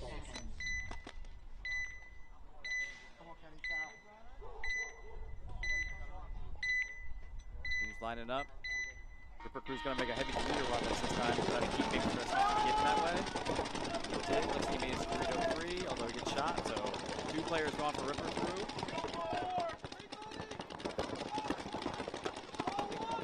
4 alive for Salt. They're going to lose it. Looks like the snake side. Crispin's going to make the move for Salt to Dorito 2.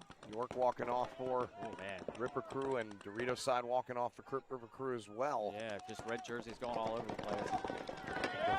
4-on-2 in favor of Salt. Make that a 4-on-1. Last player left for Salt in the back of the snake. On none. And not going to last long. 4 on none.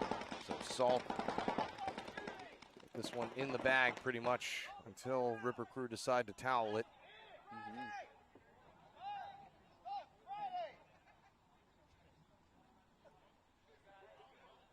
No shooting taking place at the moment. Ripper Crew may be gassed.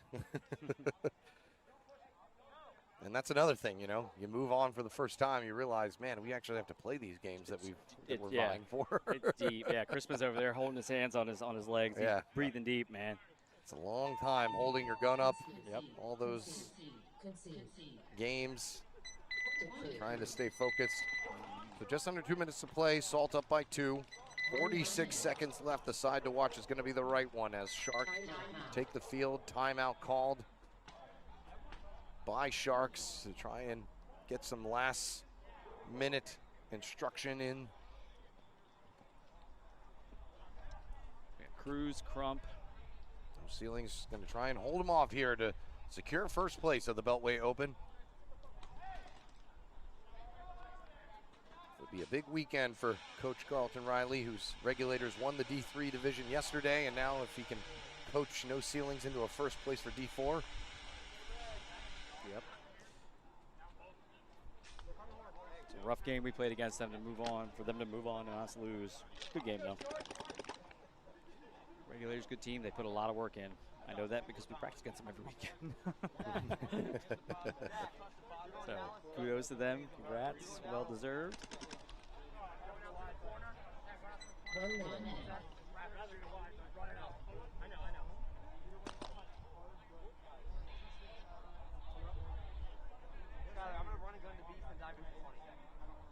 starting to pick up here now that the sun's going down. It's been nice all day, though. It's been, when that sun, I've actually had to make bathroom trips, so that's always a good Nice, yeah. sign. we were talking about it outside. I was watching field 2. I went down to the snake side, which is opposite, of course, the other side of the parking lot. And man, we were talking about when that sun went in, it was perfect, just perfect.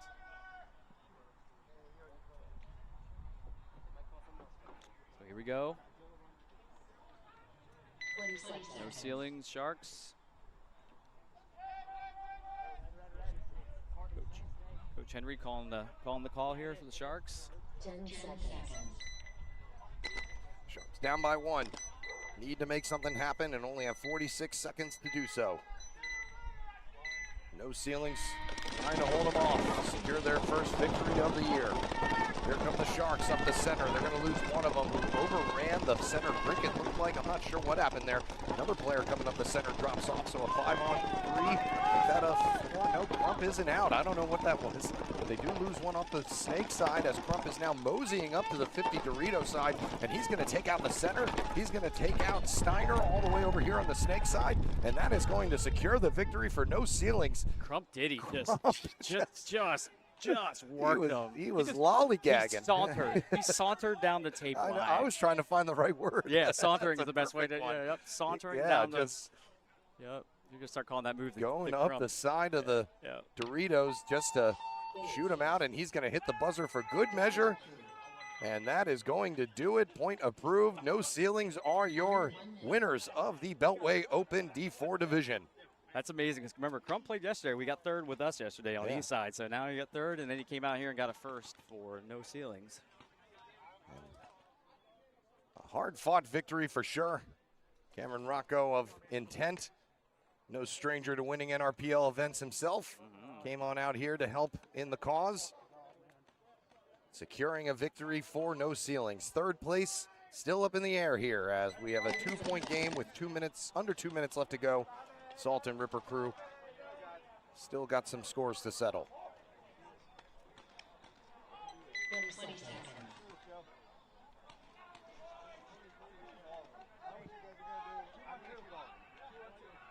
Party is commencing in the No Ceilings pit.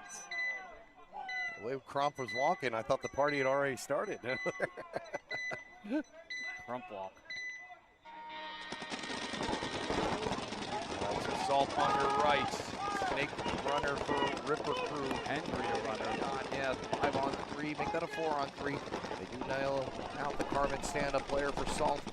Here comes another run up the center to even things out at 3-on-3. Just walking into guns. What are we doing, guys? Come on, quick 3-on-3. That a 3-on-2. Crispin's gonna make the big run. Yep. Gets a kill out of the center with 90 Two seconds kills. left to play. 2 kills. And now a 3-on-1. As Crispin is going to get the last and final kill of this point, knocking him down. 75 seconds left to go here. We shall see if Coach Craig Getz decides if he wants to throw his guys out there for another run, but they may be okay with letting this clock run down and having to accept 4th place. Should be a tough pill to swallow since they played well all day, but Salt, certainly a good team within its own. Getting first in the last one and taking third in this one. Nothing to shake a stick at. The Ripper Crew, more to come with a young team coming out of the NRPAP, making sure that the growth of this fine sport continues. So, as things dwindle down here, your final tally going to be No Ceilings taking first, Sharks taking second, Salt taking third, and Ripper Crew taking fourth. Signing off for now until we head into the month of October. So you're going to miss us for a whole month, people. Unfortunate for us. We may have some things cooking, actually. You think? No, I know. What do you mean? No, I'll tell you later. Okay. So for the NRPL series, next thing coming up is our next NRXL event, October 3rd through the 4th, War with Paint Championship. That'll be D3 and D4 Xball again. But I thank you all for joining us all weekend as you have been doing, and thank you to all the players and the refs. Josh, thank you for coming on up here, keeping me company. Always, And thank you. And of course, Big John, who runs all this shindig and makes everything run so smoothly. Thank you to all the refs. But until next time, signing off from the NR Paintball here in Severn, Maryland. Take it easy, people.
And I'm rocking EPL next weekend, so that's gonna be probably even more.